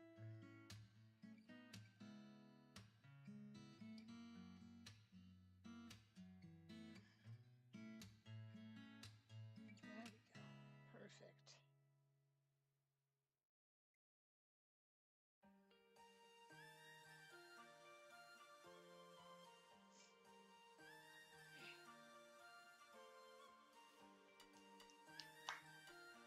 I am a mess. But at least I'm a happy mess, right? All grown up and still playing with dirt, I'm telling you.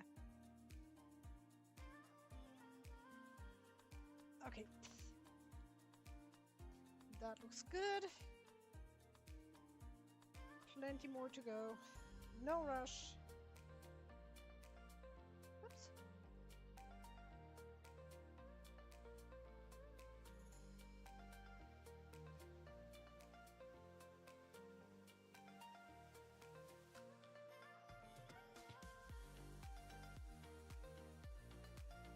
There's this.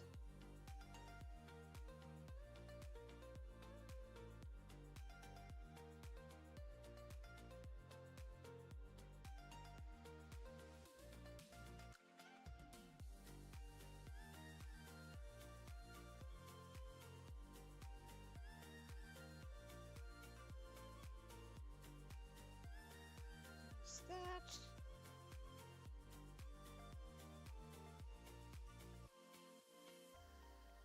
Okay, 2 more.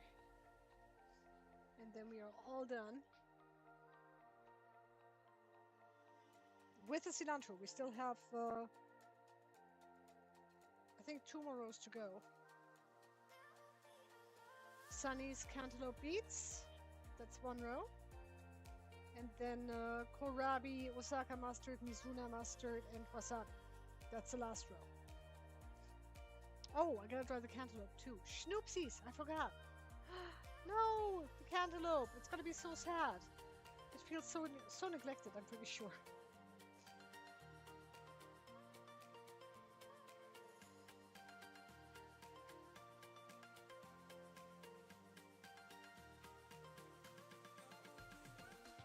Ew.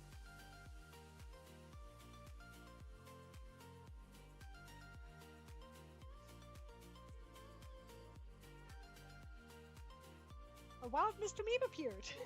Hello. Okay.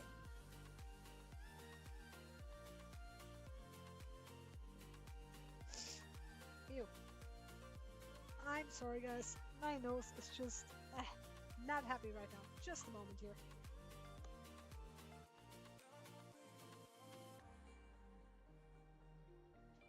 Every once in a while it does happen that dust gets a little in my nose. And then we're gonna have to take care of that good stuff, eh? Alright, now doing this. 2 more after this. 2 more rows, that is.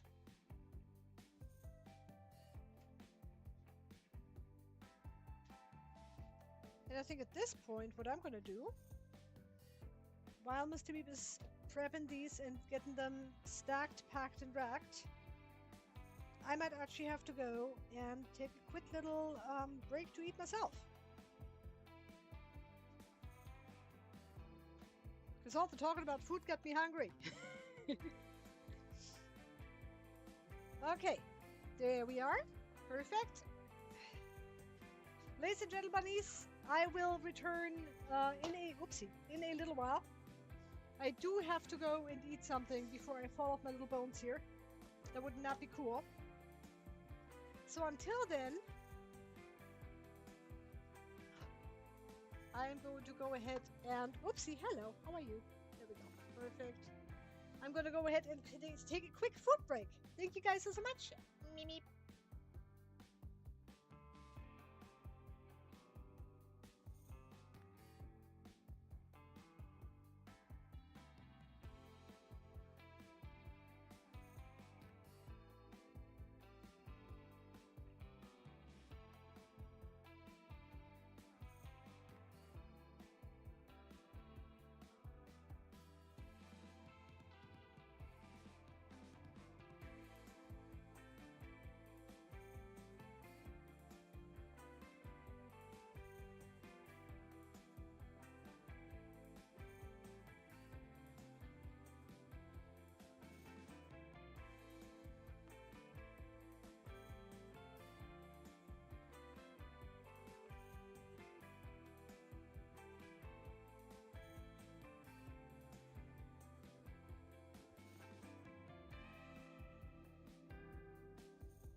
Alrighty, ladies and gentlemen, we have returned. I did eat something real quick. I had a little tzatziki, cooled myself down, which is always good. It currently is 79.1 degrees in the grow room, with a 45 percent humidity. Not bad. All in the day's work, right? Okay, let me catch up. Um, Panda won't touch the garden of microgreens. She convinced she has a black thumb. You know what? I think she'd be surprised with the microgreens. I really think she'd be surprised because honestly, and I've said this before, and I mean that. If I can do this, anybody can do this. It's really once you get the hang of it, it is almost the same thing for every plant. It really is. Um, it keeps overheating in my hot room, so I gave it to my niece and nephews. Oh, okay, there you go. I get it. Um, food with fresh herbs from the garden is so good. It doesn't get any better than that. You heard me said that before. Um, you are doing exactly right because when I'm doing a salad or avocado or whatever, I go into my grow room and I literally just grab my knife and go boop, boop, boop. I want some of this. Boop, boop, boop, boop. I want some of that. It's wonderful. It's just such a fresh, special, awesome touch because not only is it fresh, but it's something that you grew, that you raised, that you are, that is just, yeah. Anyway, um, now that we got that out of the way, Mr. Beam is going to go ahead and get the next set of trays ready. I do have to go one more time. I shall return shortly. Don't worry, I will return. But I do still have a couple of things to do in the house before I forget that they actually are a thing that I need to do. I'll see you in a few. Meep meep.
Okay, so I have returned for good this time.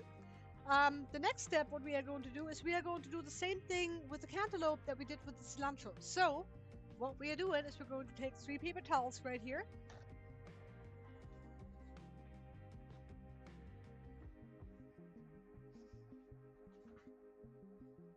And another 3 for the bottom. There we go. And then we're going to take our cantaloupe.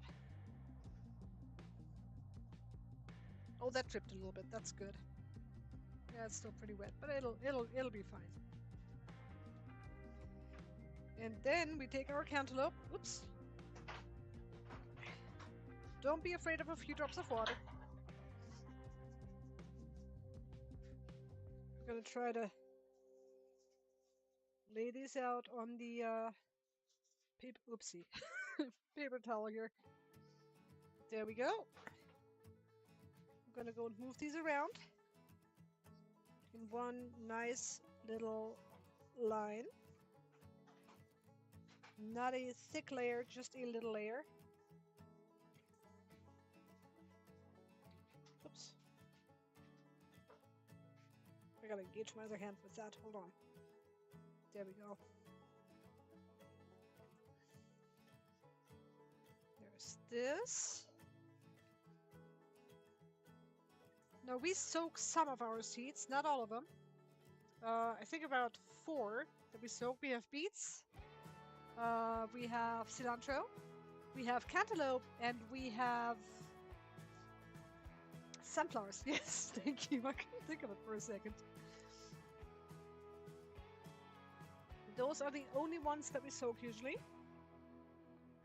And that is just, and again, everybody does it differently. Some people say sunnies don't need soaking. Some people say nothing ever needs soaking.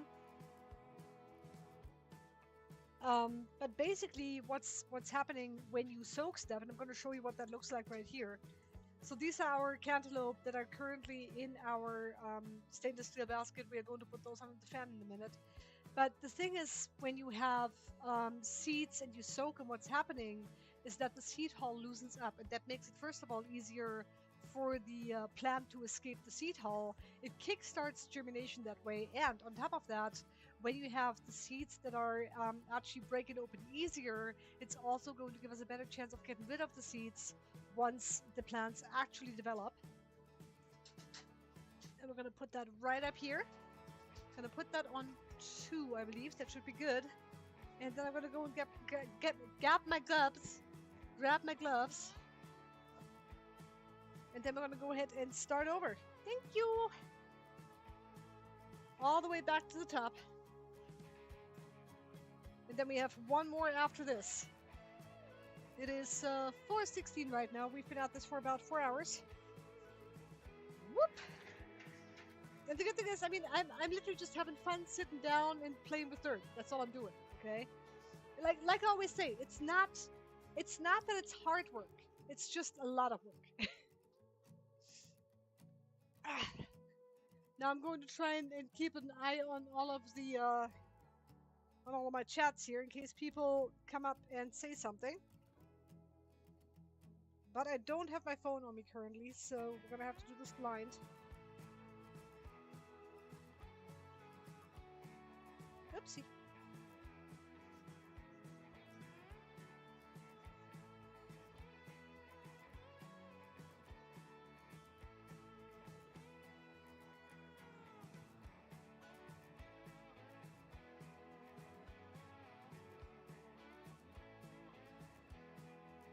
Go.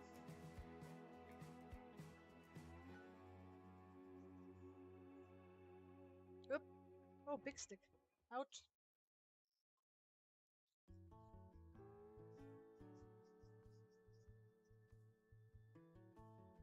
There we are.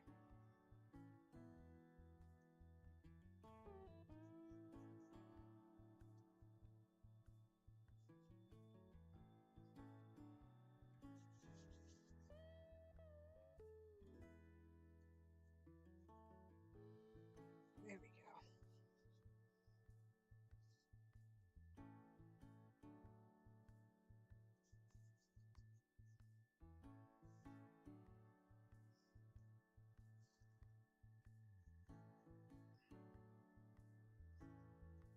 we're going to get all the little sticks out again. Flatten down our soil. Fill the corners. Boop, just like that.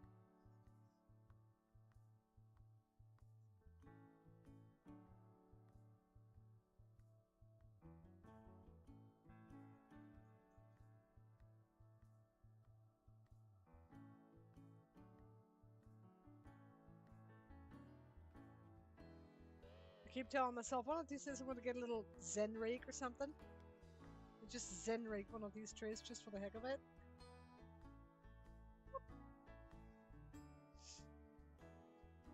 Because again, this is very satisfying. This is very nice. I'm pretty sure that one day I'm going to get a camera to go and take you guys over here with me.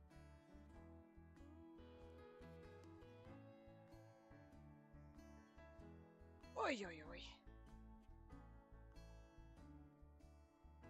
Okay, now these, this batch is going to be, let's see, sunnies, beets, and cantaloupe.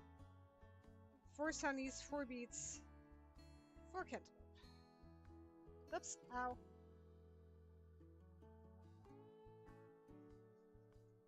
There's another one just like the other one. Ouch.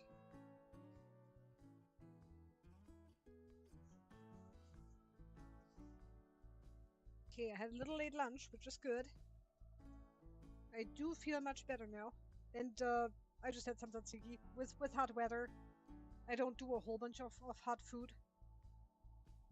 That's probably many other people do too.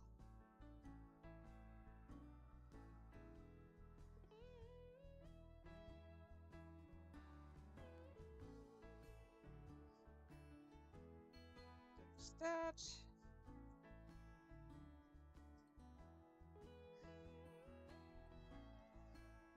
There.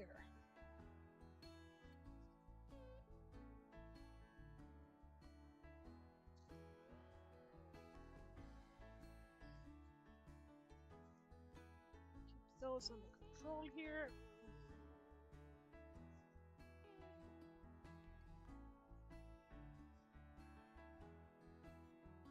Okay, so normally I go through everything, through every tray once forwards, once backwards. Just to make sure that I didn't miss any huge things in the first pass. And then every once in a while when you spread it out, you'll see there's more sticks and stuff. Sticks and stuff make bunnies tough.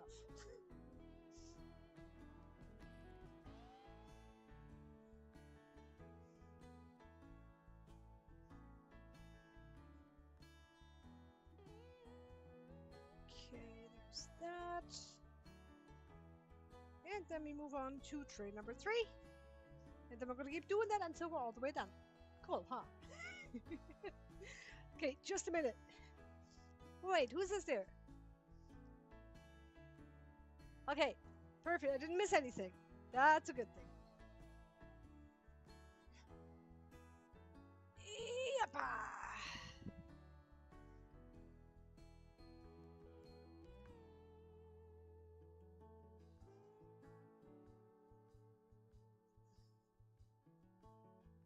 There we go.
Boink.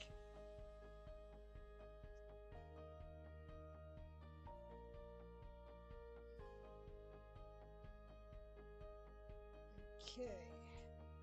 And if I do get quiet every once in a while, don't worry, I promise you guys I'm not falling asleep. it's more of a. Sometimes this is kind of meditative for me. When I just kind of like move the dirt around and lerp de derp, and all of a sudden I'm starting to think, which I don't normally do. Okay, don't let me do it for too long. If you start seeing steam coming out of my ears, it's probably too late.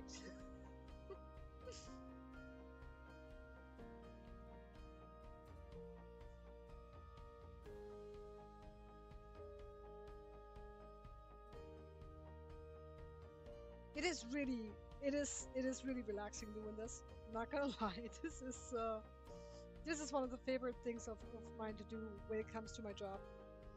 Just sitting there, work the dirt, throw the occasional stuff on the floor because we're irreverent like that. Irreverent, yes. Can you say irreverent? Okay.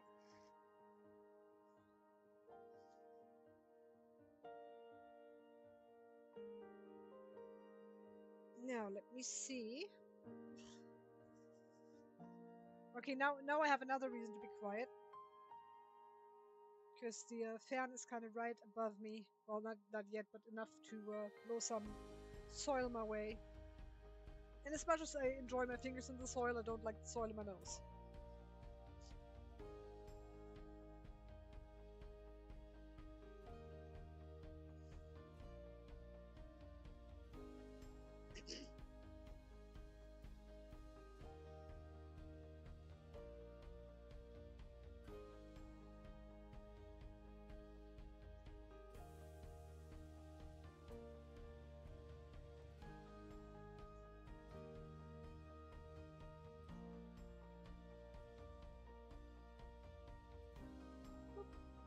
Perfect.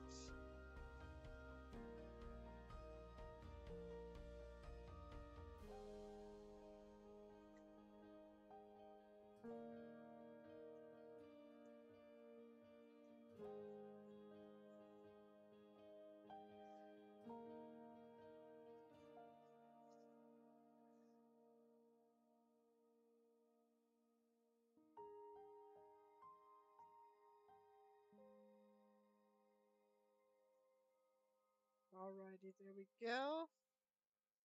Tray number 4.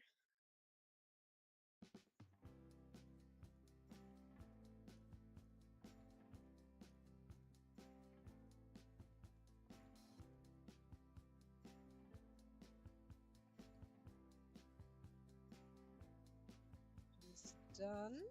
Pretty much, almost. Now, okay, perfect. Yeah, next, actually, hold on a second. Let me go and make sure I didn't miss anything. I did not. Wonderful. Oopsie. So I think I'm gonna go for so I had some tzatziki left, which I almost ate all of just about 10 minutes ago. I'm currently considering using the rest of the sauce and the cucumbers and adding avocado and rambo radish and maybe some wasabi, but I'm not very sure that mustard is going to be like, I mean, I like the spice, but the rambo is going to give me that. Oh, sunflowers. I could put sunflowers in there. Oh, and cantaloupe. Okay, yeah. Okay, here's the thing. Okay, cantaloupe. Funny enough, yeah, it does taste like cantaloupe, but it also has this flavor of cucumber in there. I kid you not. It is really, really, really good. If you like melon and cucumber, that is. Don't let me breathe in. So I was just considering what kind of microgreens I should use for my dinner tonight. And I think Rambo sounds fantastic. Maybe some cantaloupe even. Why not? I think I still have some. Oh, I got plenty. Good. Good, good, good, good. Perfect.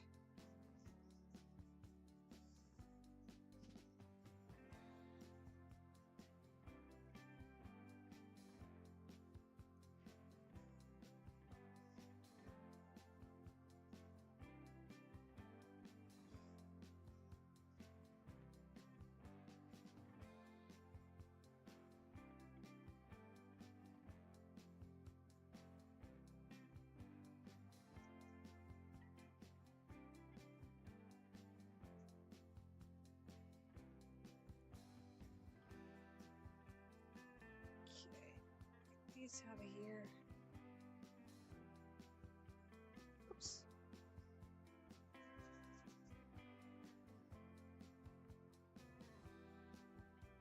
There we go.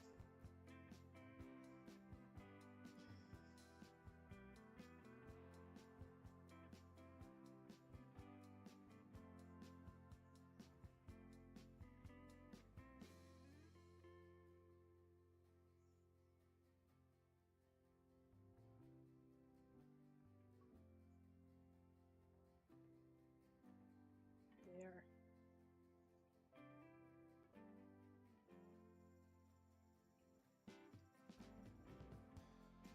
Now, some people might think, why do I take so much time with all of my trays? This is gonna sound funny, but it's kind of a matter of respect to me. It's kind of a matter of, don't waste soil. I've watched videos and people kind of like just get the tray and throw and slap the soil in and kind of like just go over it like that and just do it faster, you know. Um, I'm a big fan of waste not, want not.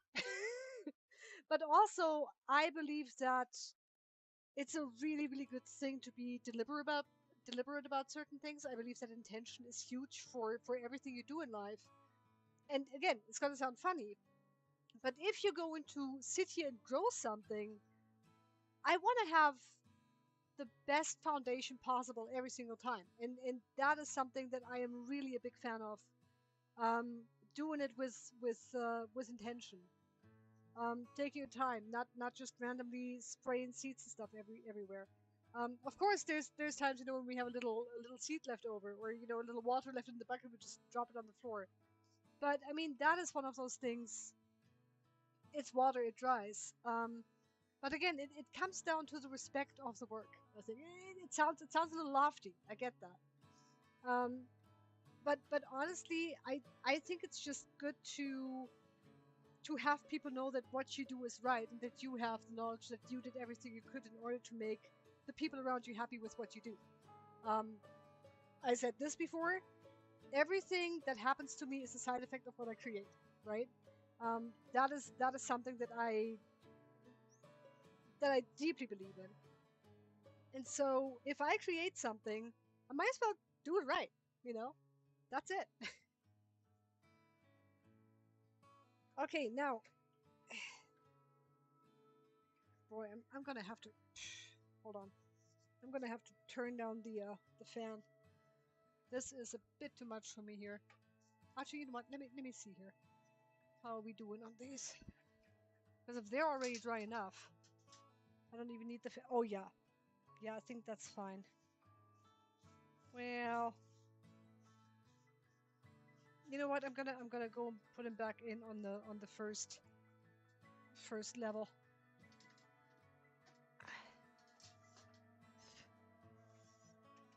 There, there.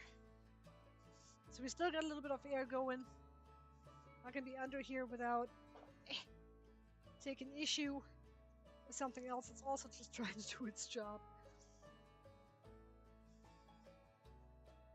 There.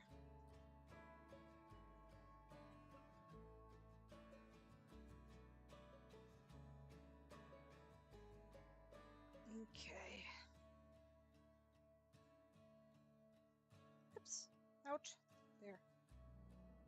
Okay, I think that one's pretty good. Tray number 6. Halfway there.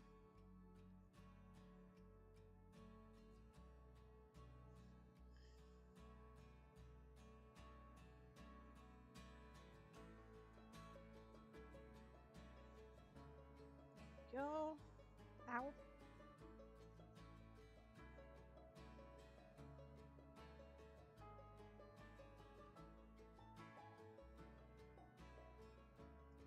Yuck. There. I'm just gonna sit here and make the occasional noise. Don't mind me. Don't mind Meep. It's fine.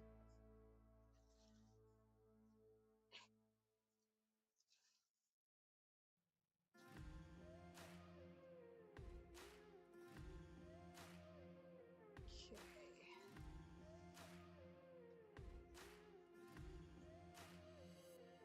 So over time, and only just recently, I actually figured out an actual rhythm to this entire thing. So which plants or which seeds I plant first, and which plants come later into the day. I mean, there's really no true rhyme or reason to it. But in the morning, if we plant stuff at like 6 a.m. or something, I need something that goes fast because we still have deliveries, that kind of thing. So normally something that doesn't need to be taken out of soakage and then dried and all that stuff. That's stuff for the afternoons. Normally, the first 8 trays are broccoli. The next one after that are kale. That's 4. That's 12. That's the first row. Next one is normally bok choy, daikon, and rambo. 4 each of those. That's row number 2. Then comes our cilantro, which by then has enough time to have dried. We do 12 trays of that, so that's another row. Row number 3. Then we have our soaked stuff that is not cilantro, which is sunnies, beets, and cantaloupe, which is happening kind of right now. And then finally we have our kohlrabi, Osaka mustard, Mizuna, and wasabi. Wasabi, Mizuna, kohlrabi, Osaka. Yes, perfect. That's usually how I do them these days. And not that it really matters what you plant first and last. That's just the way I do it. Makes the most sense for me.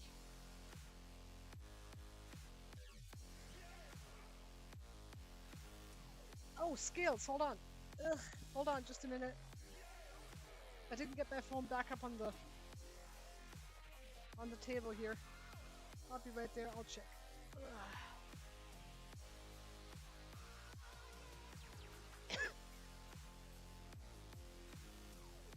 Yeah. Almost done with this tray, just a sec. I hope your dinner was good. How was your chicken and stuffing?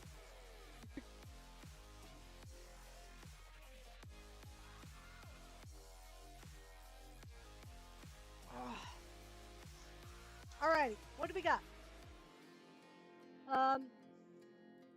Oh, goodness, sorry, my bad. I see, I was in my own head too much. Mr. Meep is preparing nothing right now, I promise. That's all me. That's all Mrs. Meep right now. Thank you for keeping tabs on me. Ow. Okay. Yeah, that kind of stuff happens. You know, it's one of those things. You know, sometimes I'll sit there talking, especially in the morning. Especially in the morning, it's the worst. I sit there talking, and like 2 or 3 minutes in, I go, "Huh, I wonder why my audio volume doesn't say anything in OBS." And yeah, microphone muted because I start the stream, mute the microphone, make sure that I have a couple of sips of tea, and do all of that. And then, of course, the moment that I actually go to the main screen and say good morning, everybody. Yeah, no, my microphone is very often still muted. It takes me a little bit to realize that. Not that that's anything new with us.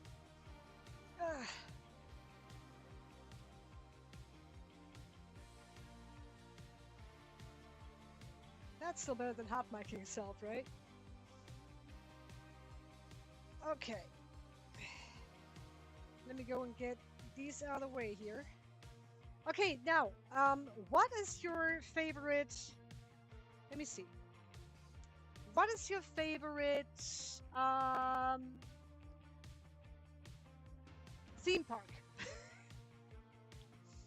if you do roller coasters at all, if you do theme parks at all, or it doesn't have to be roller coasters. Which theme park has the best cotton candy? I don't know. Judge them however you like. I've never been to a Six Flags. I've been to Silverton. I've been to the one. Come on now, Santa Monica Pier. That's not where it is. Santa Barbara. The everlasting fair they got there. Oh my gosh, that was so cool. That was so much fun.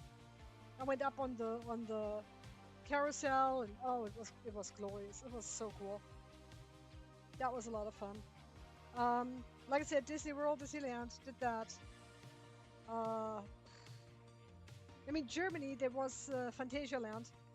That was a whole different level because that was when I was like really young. That was always a whole bunch of fun to go to. If you've ever heard of Siegfried and Roy, ooh, beautiful. I saw them live once with their tigers. It was absolutely amazing. Oh, sorry.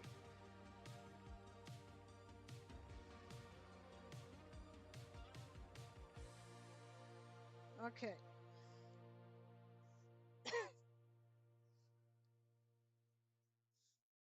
Okay, just a moment, guys. I'll be right back. I'm just gonna fix this here. I know I forgot my phone. See, I came over there to get my phone, then I looked at the chat, then I began to answer, and then I forgot to get my phone. That is life. Apparently, apparently I shouldn't be going in the zoom lane if I can't go the zoom speed, right?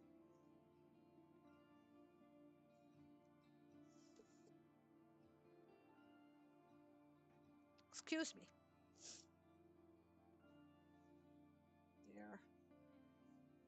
Just gonna go and put these corners in. Should probably go and get some water too. Water thyself.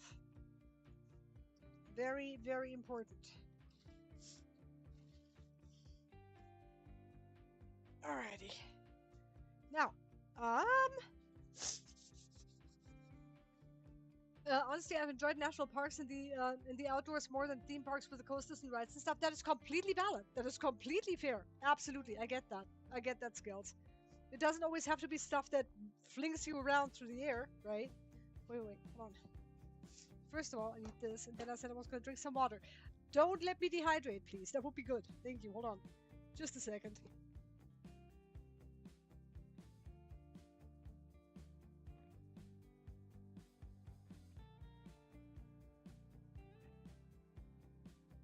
Okay, so and again, Scales, just like you said, it doesn't always have to be huge excitement with tons of people. I mean, you're gonna have tons of people in national parks too, but I like the fact that you're more of a nature and quiet type of person. That's good. That's awesome. And like I said, I mean, national parks are so amazing. We went to Sequoia. We went to so many parks. But yeah, no, that is completely valid. And honestly, I still enjoy theme parks. I still enjoy not the super wild roller coasters anymore, but you know, I'd still totally do Disney World and Disneyland at any given point of time.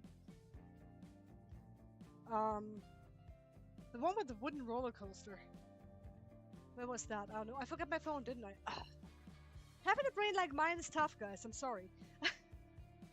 Okay, just a sec. Hold on. Just a sec. I'm coming. Just a moment. Goodness. How am I supposed to keep a conversation up? Let me go and re-schnoodle this. Just a moment. Come on. Do the thing. Okay, did the thing, I think. Okay. There. Now I can see. This is gooder in the hooder. Okay, we got this. Ah. Oh, come on now. There. Foiled by my own plant matter. But yeah, no, it's really one of those things, you know, it doesn't always have to be theme parks and exciting stuff. I think you've got a good thing going there.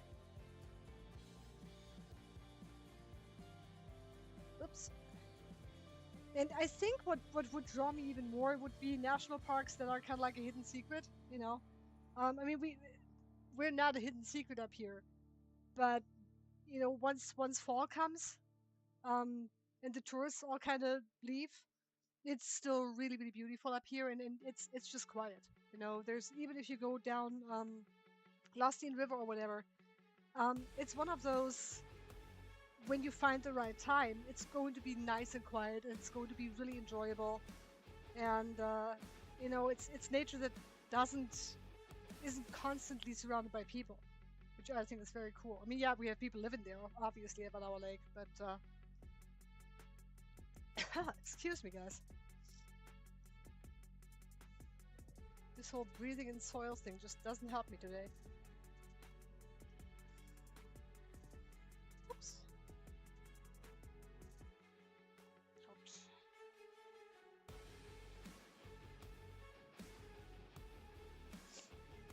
and I hope you will forgive me my eclectic mix of music here. I just threw stuff together that I thought I'd enjoy listening to over and over.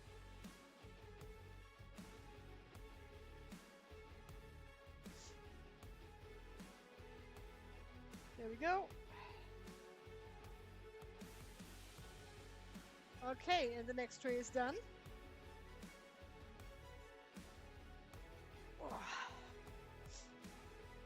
Okay, something isn't right. Hold up. Nope, everything is still fine. We're good. I just want to check and make sure that the stream is still there every once in a while.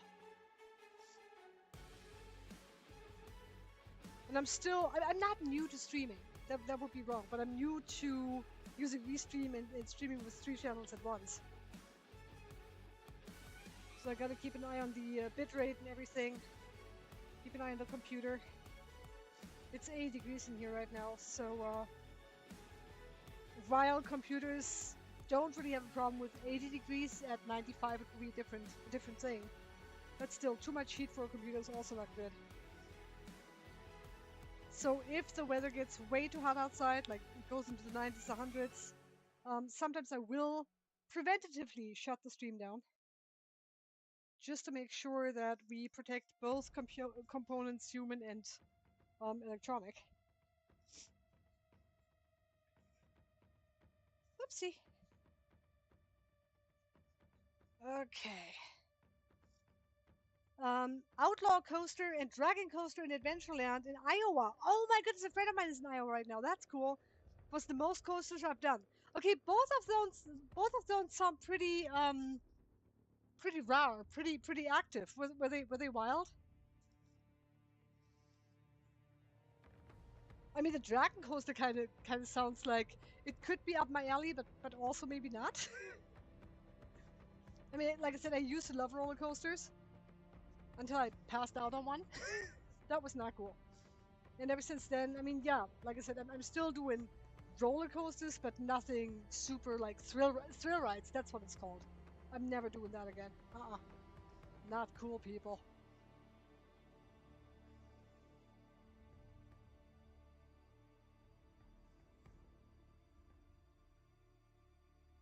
Oopsie, out. Okay, so I cannot forget to write the labels for, what did I say? Sunny's, Beets, and Cantaloupe. Yeah, you got it. See, now you guys have seen me do this so often. Okay, next time you do it. I'm taking the day off. I'm gonna leave the camera running.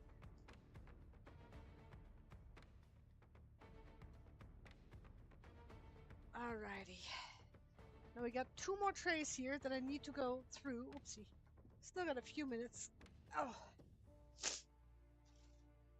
And sorry about my sniffles. These things do happen.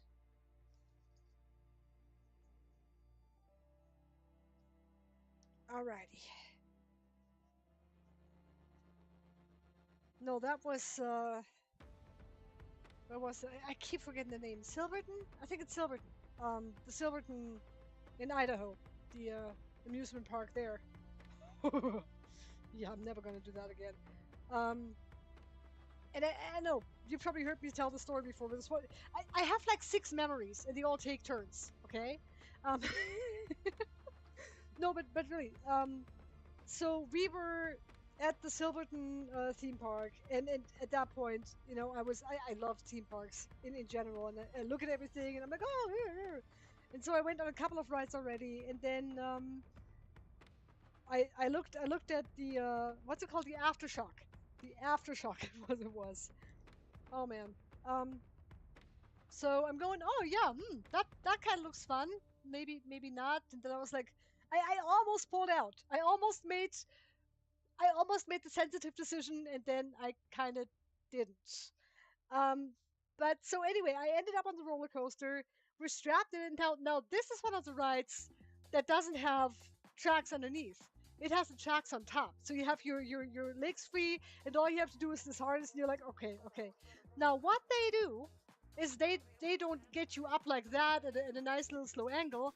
They pull you all the way back at a 90-degree angle. So you're literally facing the floor, and all you can do is hang there and stare down the abyss. It was wild. So I'm sitting there. I'm already really, really nervous. Now, the second the thing lets go and we start dropping, I don't know how, but I think I just cramped up my entire body so hard to brace myself for, I don't know, like a possible impact or something, that the next thing I remember after the beginning of the drop, I think I woke up about 10 seconds before we halted again. It's I kid you not. I slept, or I was unconscious for most of the ride, and so I come to and I'm like, oh, okay, this isn't good. I'm feeling woozy, and I get off the ride. And I know I'm taking my time with this here, but I came off the ride all pale. Mr. Meep looks at me like, "Are you okay?" And I think I need a Coca-Cola. Oh man, it was really really wild. Dragon has two loops where you're upside down twice. Oh, the double spirals. Oh my goodness, yes, yes, very much. Ooh, hold on. Why did that just do a thing? I didn't want this to do a thing. There. Okay. No. Oh, for goodness gracious. Okay. Well, I mean that was pretty brave of you. That was pretty brave. But yeah, so that was how me passed out on the roller coaster. Not never doing that again. Uh-uh. Not happening. Oh boy. It was it was the last time that I've ever been to a big roller coaster and showed no fear. And loops are kind of fun. I mean, when I did last a loop, and that was way before aftershock. Um, Not my super favorite, because it's just a weird sensation all of a sudden doing this, right? But I mean, it's not like I wouldn't ever try it again. If I do, I should do so in the next 2.5 years, though. Otherwise, I'm gonna lose my fortitude for such things.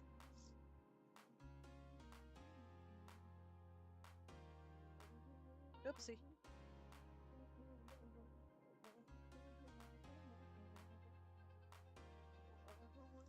The outlaw was like you were on a minecart in a shady mine shaft. Oh, I like those. Yeah, no, those are cool. Those are actually kind of cool. Oh, I like that. Like a minecart ride? Yeah, absolutely. I can do that anytime. So what was it? Was it a fast ride, or was it a relatively slow ride yet? Yeah, anything in the dark. Not like haunted house stuff specifically. If you've ever been to Disney World or Land or whatever, soaring, absolutely wild. But before that, stuff like dinosaurs. You know, the Indiana Jones ride, that kind of stuff. Oh, absolutely, yes, please, anytime. I love that. Oh well. All right.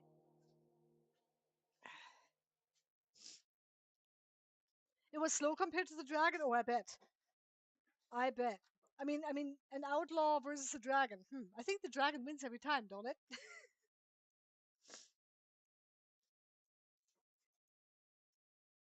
Oops.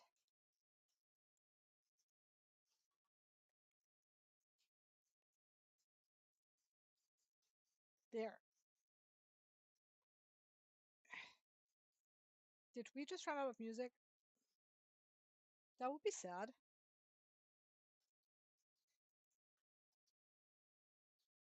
Hold on, I'm gonna go check in a sec. Ooh, twists and turns. I think the stick knew that we were talking about roller coasters. All right,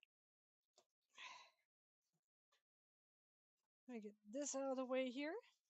I think we did run out of music. Well, that's a sad situation. We shouldn't be. We should be having such sad situations. There's a lot of S's there. Okay, that out of here. Eh,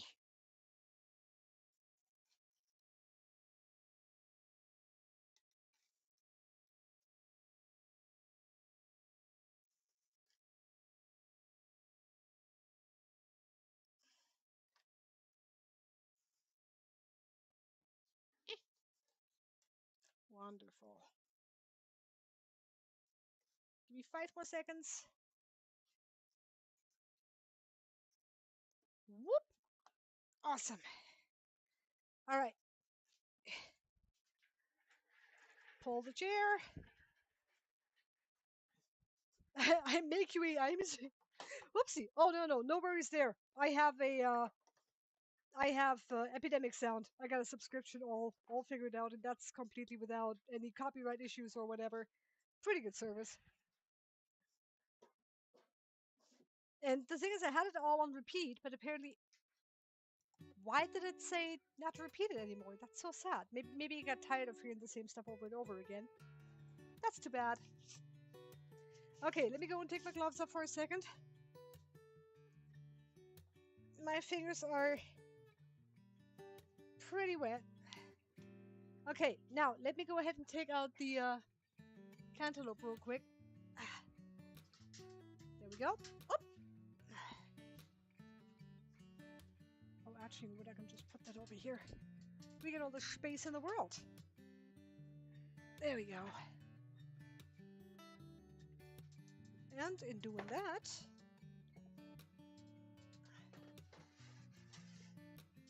I can also just sit here for a second and actually visit with you guys. Ta-da!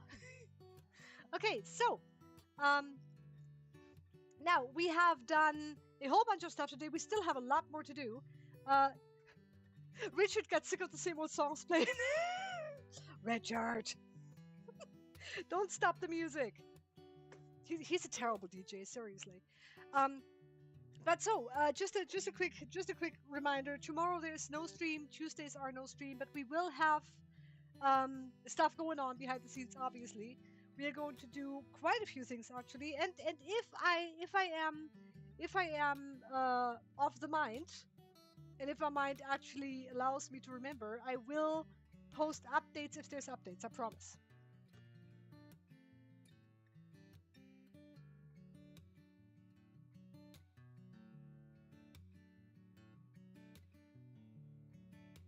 Okay. So, next up, we're going to do our cantaloupe seeds, our sunny seeds, our beet seeds, and then we have one more row to go. It's almost 5 p.m. That's not bad. We should be done about half an hour before the puppy seed. Now, if you can see this, let me go and carry this over here for you guys. So these are our cantaloupe seeds. Those are nice and dry. Not too dry, still a little wet, otherwise we defeat the purpose of soaking them in the first place. But the cantaloupe seeds are all ready to go. I have to write a couple of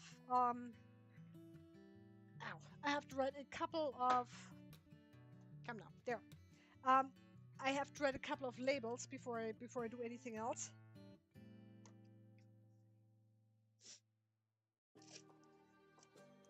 All right, now we have sunnies, Canta. Well, actually, Scales, you're right about that. Because there wasn't any farmers market last Saturday, so no, it didn't happen. So what we had was Chief Joseph Days, actually, which is a huge rodeo and cowboy event. Plenty of people in town. But also that meant, because it's going right down the same street where normally the farmers market is, we did not set up the farmers market because CJD, Chief Joseph Days, they needed the space, so we gladly provided that. So, no farmers market. We still delivered in the afternoon though. That was fun. Okay, now, Canta. 727. That's my number and I'm sticking to it. Sunnies. And then beets. Beeps! Wonderful. Okay. And now we're going to do the same thing we've done all day. Back to work. Boop. I'm going to start with the cantaloupe.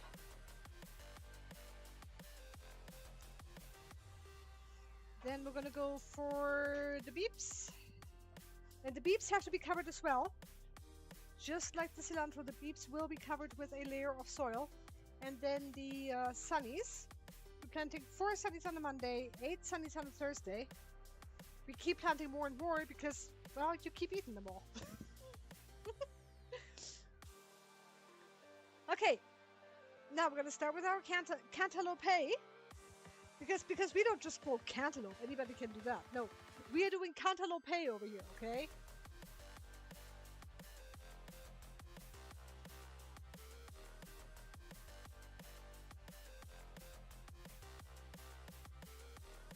We're doing 4 of these. And especially with cantaloupe, intention matters. You gotta place your seeds where you want them, because even when they're dry, sometimes cantaloupe loves to leave little holes that you can fill with more seeds.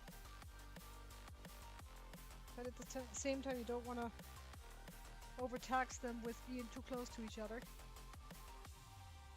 So again, just be a little intentional about it. That's all the magic there is to this.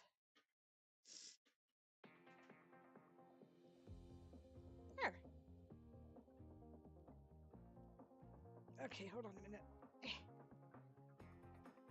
There we go. Okay. Get this all done.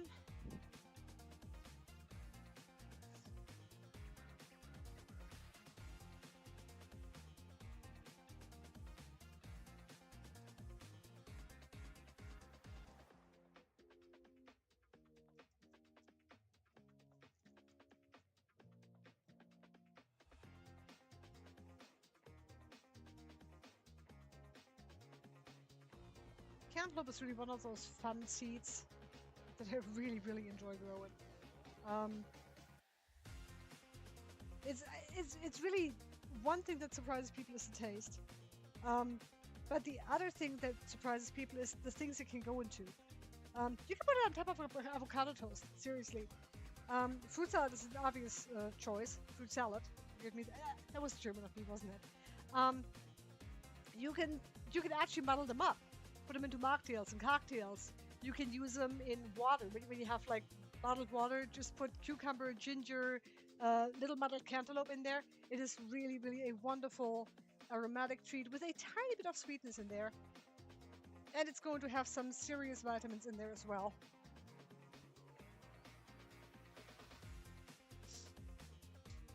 Okay, here we go. Ooh, ah. Oh, come now. Please don't fall on the floor. I don't know where you're supposed to fall, but it's not the floor.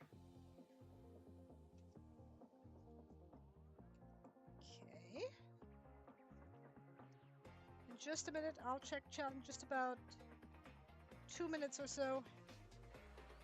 Maybe just 1 minute. As soon as I'm running out of seats in this hunt. My German is coming through. I don't know what it is. Oops.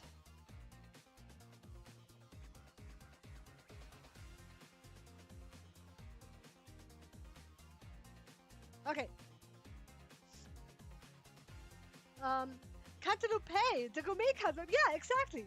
It's very boutique microgreens, isn't it? Cantaloupe. I love that you actually figured out what it was.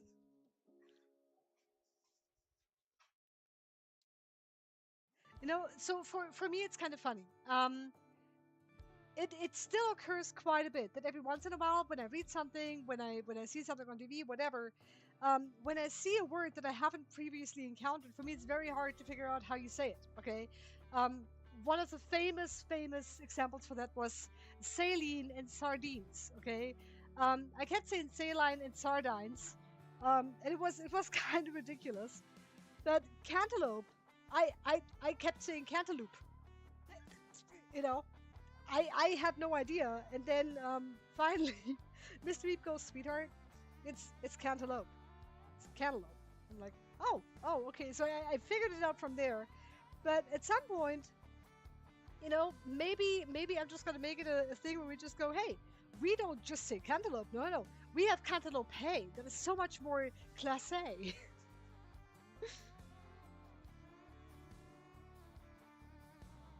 Okay, now I'm gonna have to focus here for just a heartbeat, guys. Hold on. Because I'm talking, I'm looking away, and I should be focusing on what I'm doing here. It is not easy having bunny brains, I'm telling you. Because I really, really, really don't want to screw up our cantaloupe. That would be so sad. I'm actually kind of happy with the amount of seeds that I had. Every once in a while I overshoot the target with the amount of seeds that I use for cantaloupe. And again, you know, I don't measure much anymore, so I'm usually kind of spot on. But sometimes I'm just not so sure. But I just go over the empty spots. Like I said earlier, you know, just fill those little gaps everywhere. You're going to use a lot of seed that way as well. And then you don't really waste much. And again, you know this by now, waste not, want not, right? Tomato, tomato, exactly, yes! That is exactly the spirit.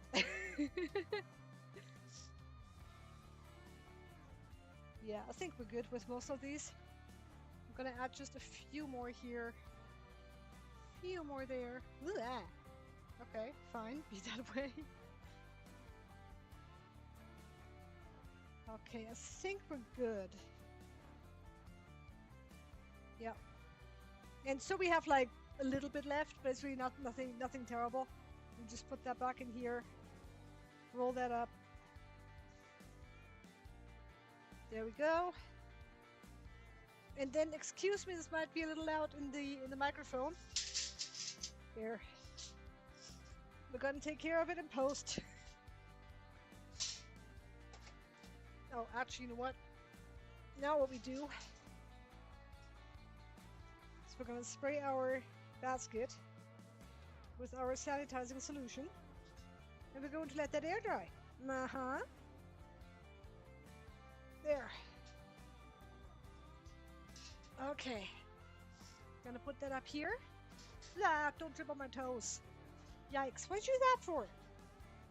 And full blast. Love it. Okay, so now we have our beeps. Our beeps, like I said, are going to get covered. Who's that? Oh, you're still drippy? Oh, what a drippy mess. No nice.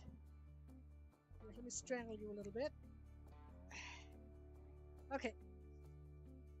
Now again, we soak our beets. We soak our cantaloupe and our sunnies to kickstart germination and help them lose the seeds. Okay. And all you do is just, this is the easy part.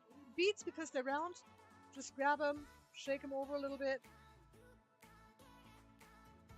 And you don't really have to worry about beets all that much.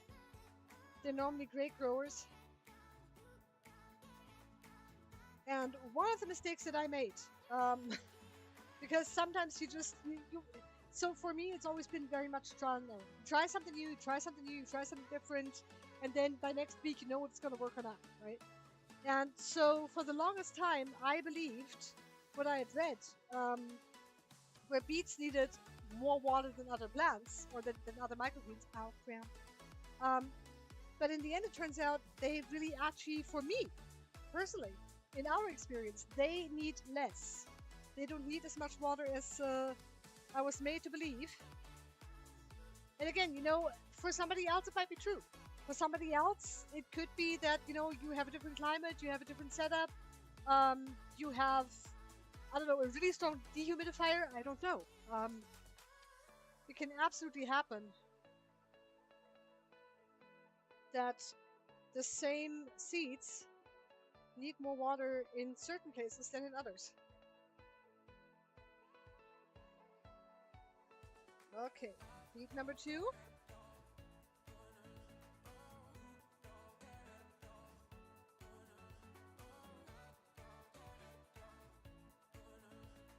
There we go.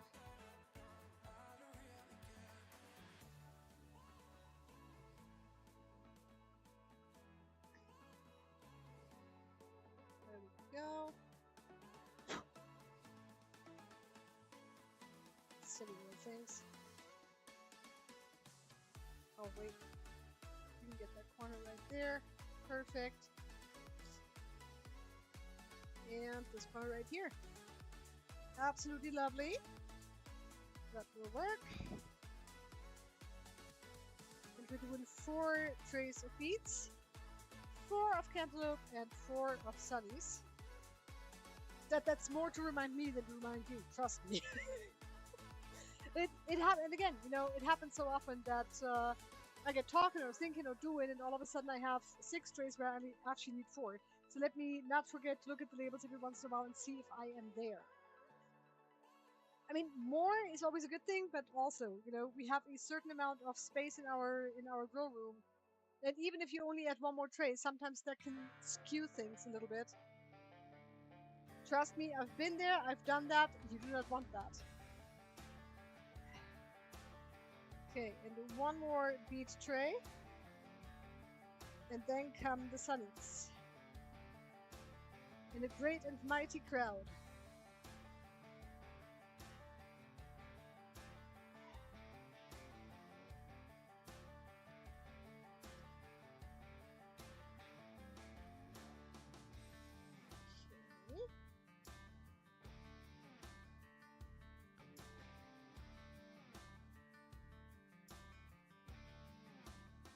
All right.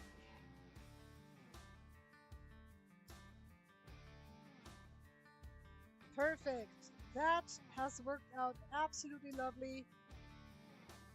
I am out of beet seeds. Everything is full of beets. Ay, They're just a little. Oh, in the face! Yay! Ugh, but that was wet. Excuse me for a second. Gotta get my moisturizer in. There. Sorry about that. Okay. Now we have. What do we have left? The sunnies. Yes, coming right up. Okay, sunflower seeds.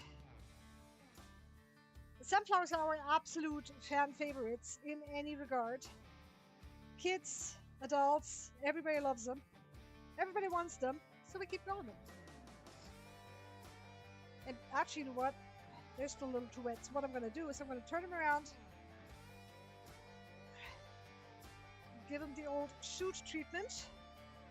Just like that.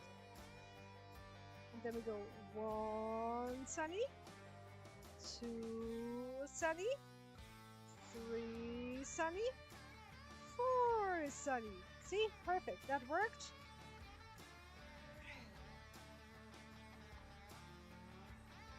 Alrighty.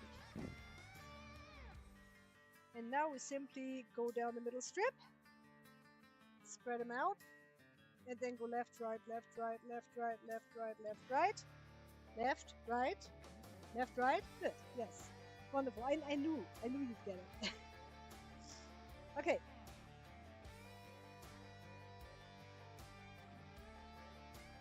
Move them around just a little bit.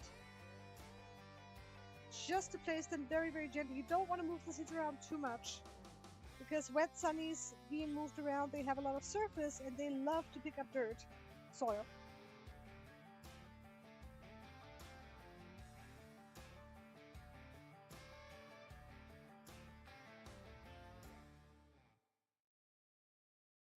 And our sunnies are black oil sunflower seeds.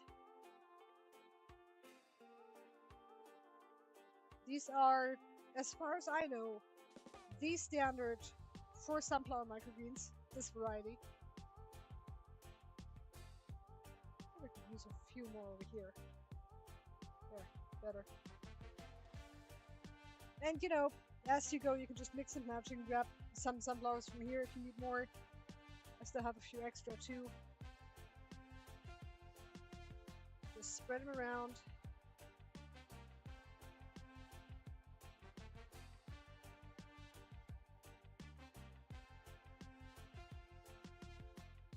There we are. Now we soak our sunflowers around 6 to 8 hours. Now the thing is, with sunnies you have to be careful when you soak them. Some people say that you can go up to 12 hours. I don't disagree or agree with that. But what happens is if you if you soak sunflowers too long, they ferment. No, I kid you not, they do. And so, sunnies, if you soak them, you already are going to smell a certain smell that's a little like fermentation. You're definitely going to get that from them. But I think actually I think it's a nice smell. I don't dislike it at all. But yeah, you don't want them to use all the sugars that they have in them and start to break out in sunflower beers.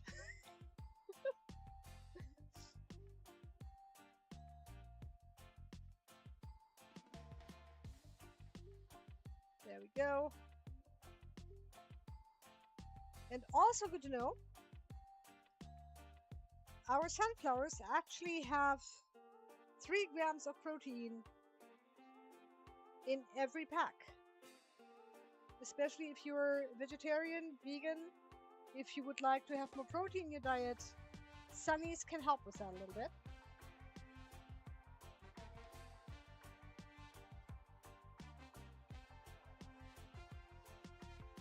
Alrighty, now this is the last sunny that we need to do, and now all I have to do is just cover the beets, and then we are done with that. Now what I'm going to do first is I'm going to turn this thing off again. Doink. I'm going to go and grab my little super scoop, and then we are going to cover the beets with our love and gratitude. Ooh, up the bunny. Oh, yikes. I just watered my toes. I hope they don't grow too fast.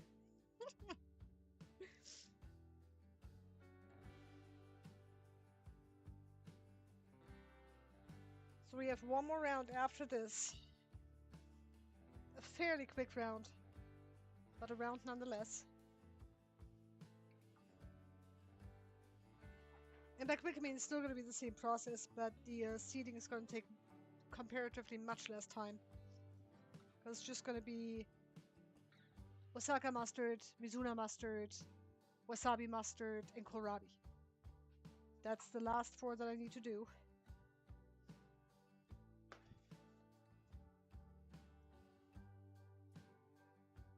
Oh, come now. There. Ta-da! Okay, I think we're just going to take a little bit more over here. Alright, now. Gonna put that back.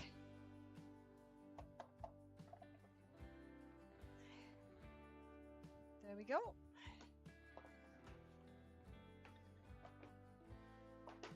Alrighty, push that back where it belongs. Alright,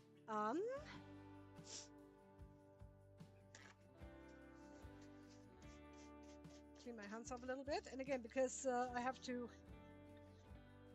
touch some more soil, I want dry hands, because water and soil, instant mud, okay?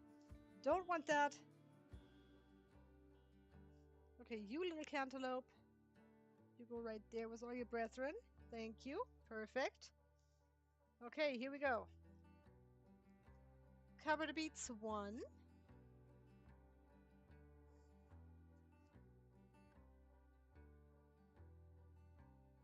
Oh, schnoopsies. There we go.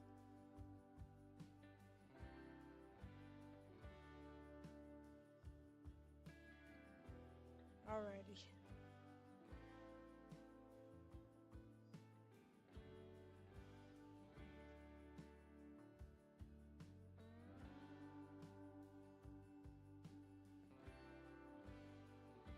Okay, there's 1.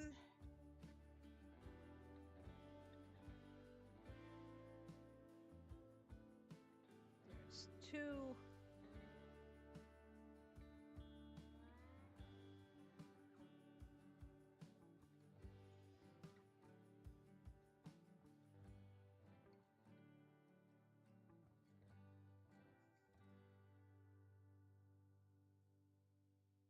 There's 3. Well, not quite yet. I'm just starting 3. We used to have all the time in the world.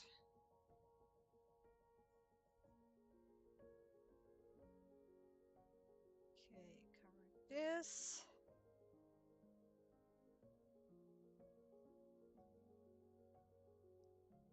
There we go, and then one more tray of beads to cover. Then we're done with that process.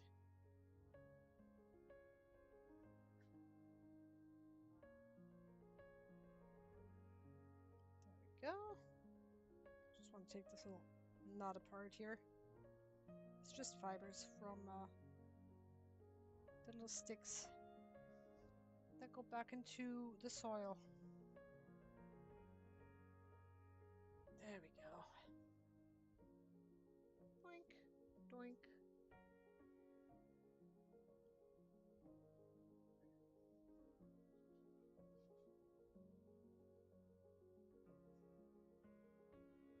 See, just about an inch of soil. Half an inch sometimes does the trick as well. Make sure that you don't displace too many seeds. Okay, perfect. There we go.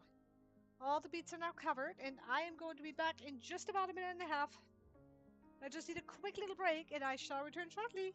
Meep, meep.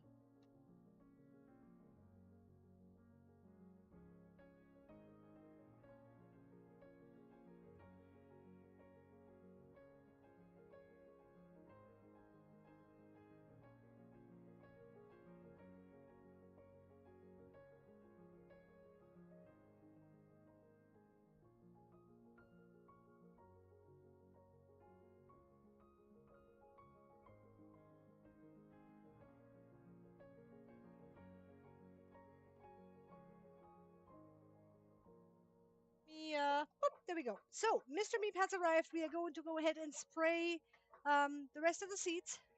Now we have one more thing to do, and that is one more row, which has 3 seeds. We have Osaka mustard, wasabi mustard, and then our kohlrabi that we need to do. And that's going to be the last row for tonight. So the good thing is we're pretty much done. We have one more row to go. 5:30. That's pretty good timing still. Why are you still on? This okay. So anyway, I'm really happy with our progress today. And the other thing is too, it's been it's finally been one of the days where the smoke isn't quite as bad anymore, where you can actually breathe a little bit easier. Which is always fun for us because right now especially it's a good oopsie, sorry, I'm just trying to clean as I go. It's really good to get a little break from the smoke and everything. Okay, so also let me go and make the labels for I did those, yeah. Let me make the labels for wasabi and Osaka and kohlrabi. Oh, and Mizuna. Yes, okay, that makes sense now.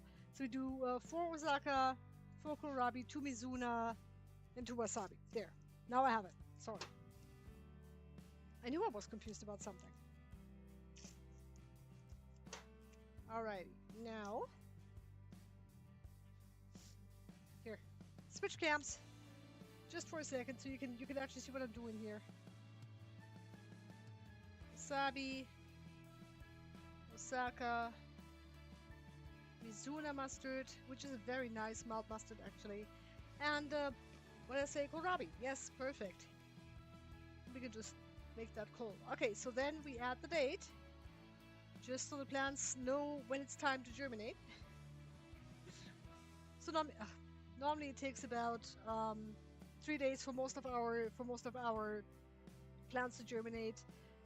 Thursday is normally a big day because on Thursday we have a ton of deliveries, a ton of harvest, and a ton of stuff to take out of germination. I try to do that normally in the morning. You get to be a part of that 100%. So normally, and again, we start at 5:15 Pacific time, 4 times a week. We don't always go all day. We don't always go for like 4 or 5 hours at a time because sometimes we have deliveries. Sometimes you're going to see me harvest. You're going to see me seed. You're going to see me do a whole bunch of stuff in between. And that's really just to give you a good look at what we actually do here at Meep's Microgreens. It's been an absolute joy doing this. I'm not going to sit here and tell you it's hard work. It's a lot of work, but it's not hard work. Um, but yeah, so I'm pretty happy with our progress today. Again, our grow room, we're going to have hopefully a grow room update a tiny little bit um, tomorrow, or maybe the day after. It's Tuesday. We don't stream on Tuesdays, which is why we say okay, our day off, which is not really a day off. We're still going to be doing a whole bunch of stuff back there. Um, but yeah, so that is probably our plan for the next few days. Wednesday morning, we're going to be back at the 5:15 because Good Groceries is going to do their pickup. We're going to harvest fresh for them, and that's another thing. I'm so happy to be able to get up so early in the morning and then be able to harvest everything, and within like 2 or 3 hours, this is what farm to table looks like, right? Within 2 to 3 hours, people are receiving their stuff that we harvested that morning, and it's really cool to be able to do that. So anyway, that's going to be a thing. Let's see what else. I don't think there's much else for right now for this today. We have one more road to go, and then I think we're done. And of course, Facebook is always there for you. If you want to see any updates, if you want to see what we've done in the past, what has been going on, go to our facebook.com/microgreens or at microgreens, whichever one it is at the moment. Um, you can find us there. You can find updates. If you don't know what I'm talking about when I say grow room, there's going to be tons of updates for you to see. Um,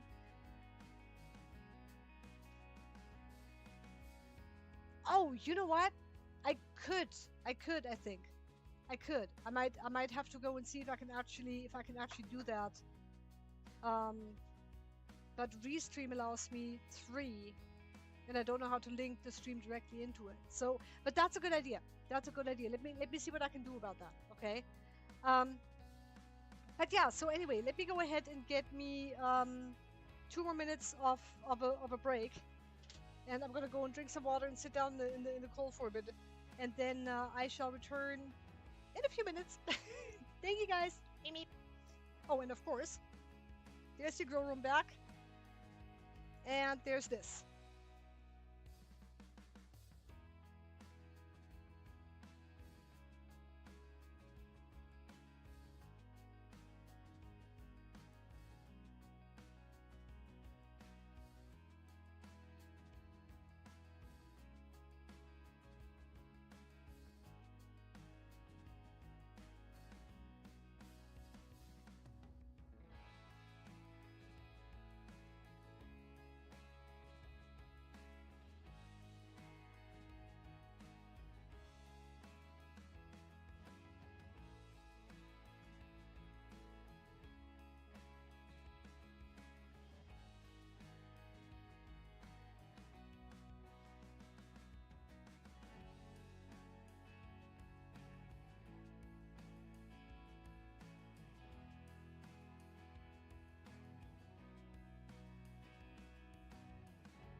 Alrighty, so we are still going strong, but I think at this point, because we have reached 80 degrees in here, it is getting a little warming here, and we are pretty much kinda almost done.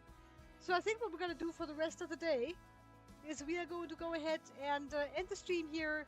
I'm gonna go and see you again on Wednesday. Absolutely, I would love to have you again. So first of all, thank you guys so much for sticking around today. I really enjoyed myself. I hope you did too. If you have any questions, comments, concerns, go ahead and find us on facebook.com/@meepsmicrogreens. We have a website, meepsmicrogreens.com. We have what else do we have? We have, of course, our YouTube channel, our Twitch channel, our Facebook Live stuff that we do 4 times a week. If you have any questions, let me know. Thank you again so much for hanging out today. We do have to go ahead and shut the operation out. I love you guys. Thank you and have a wonderful day. Meep, meep. Bye.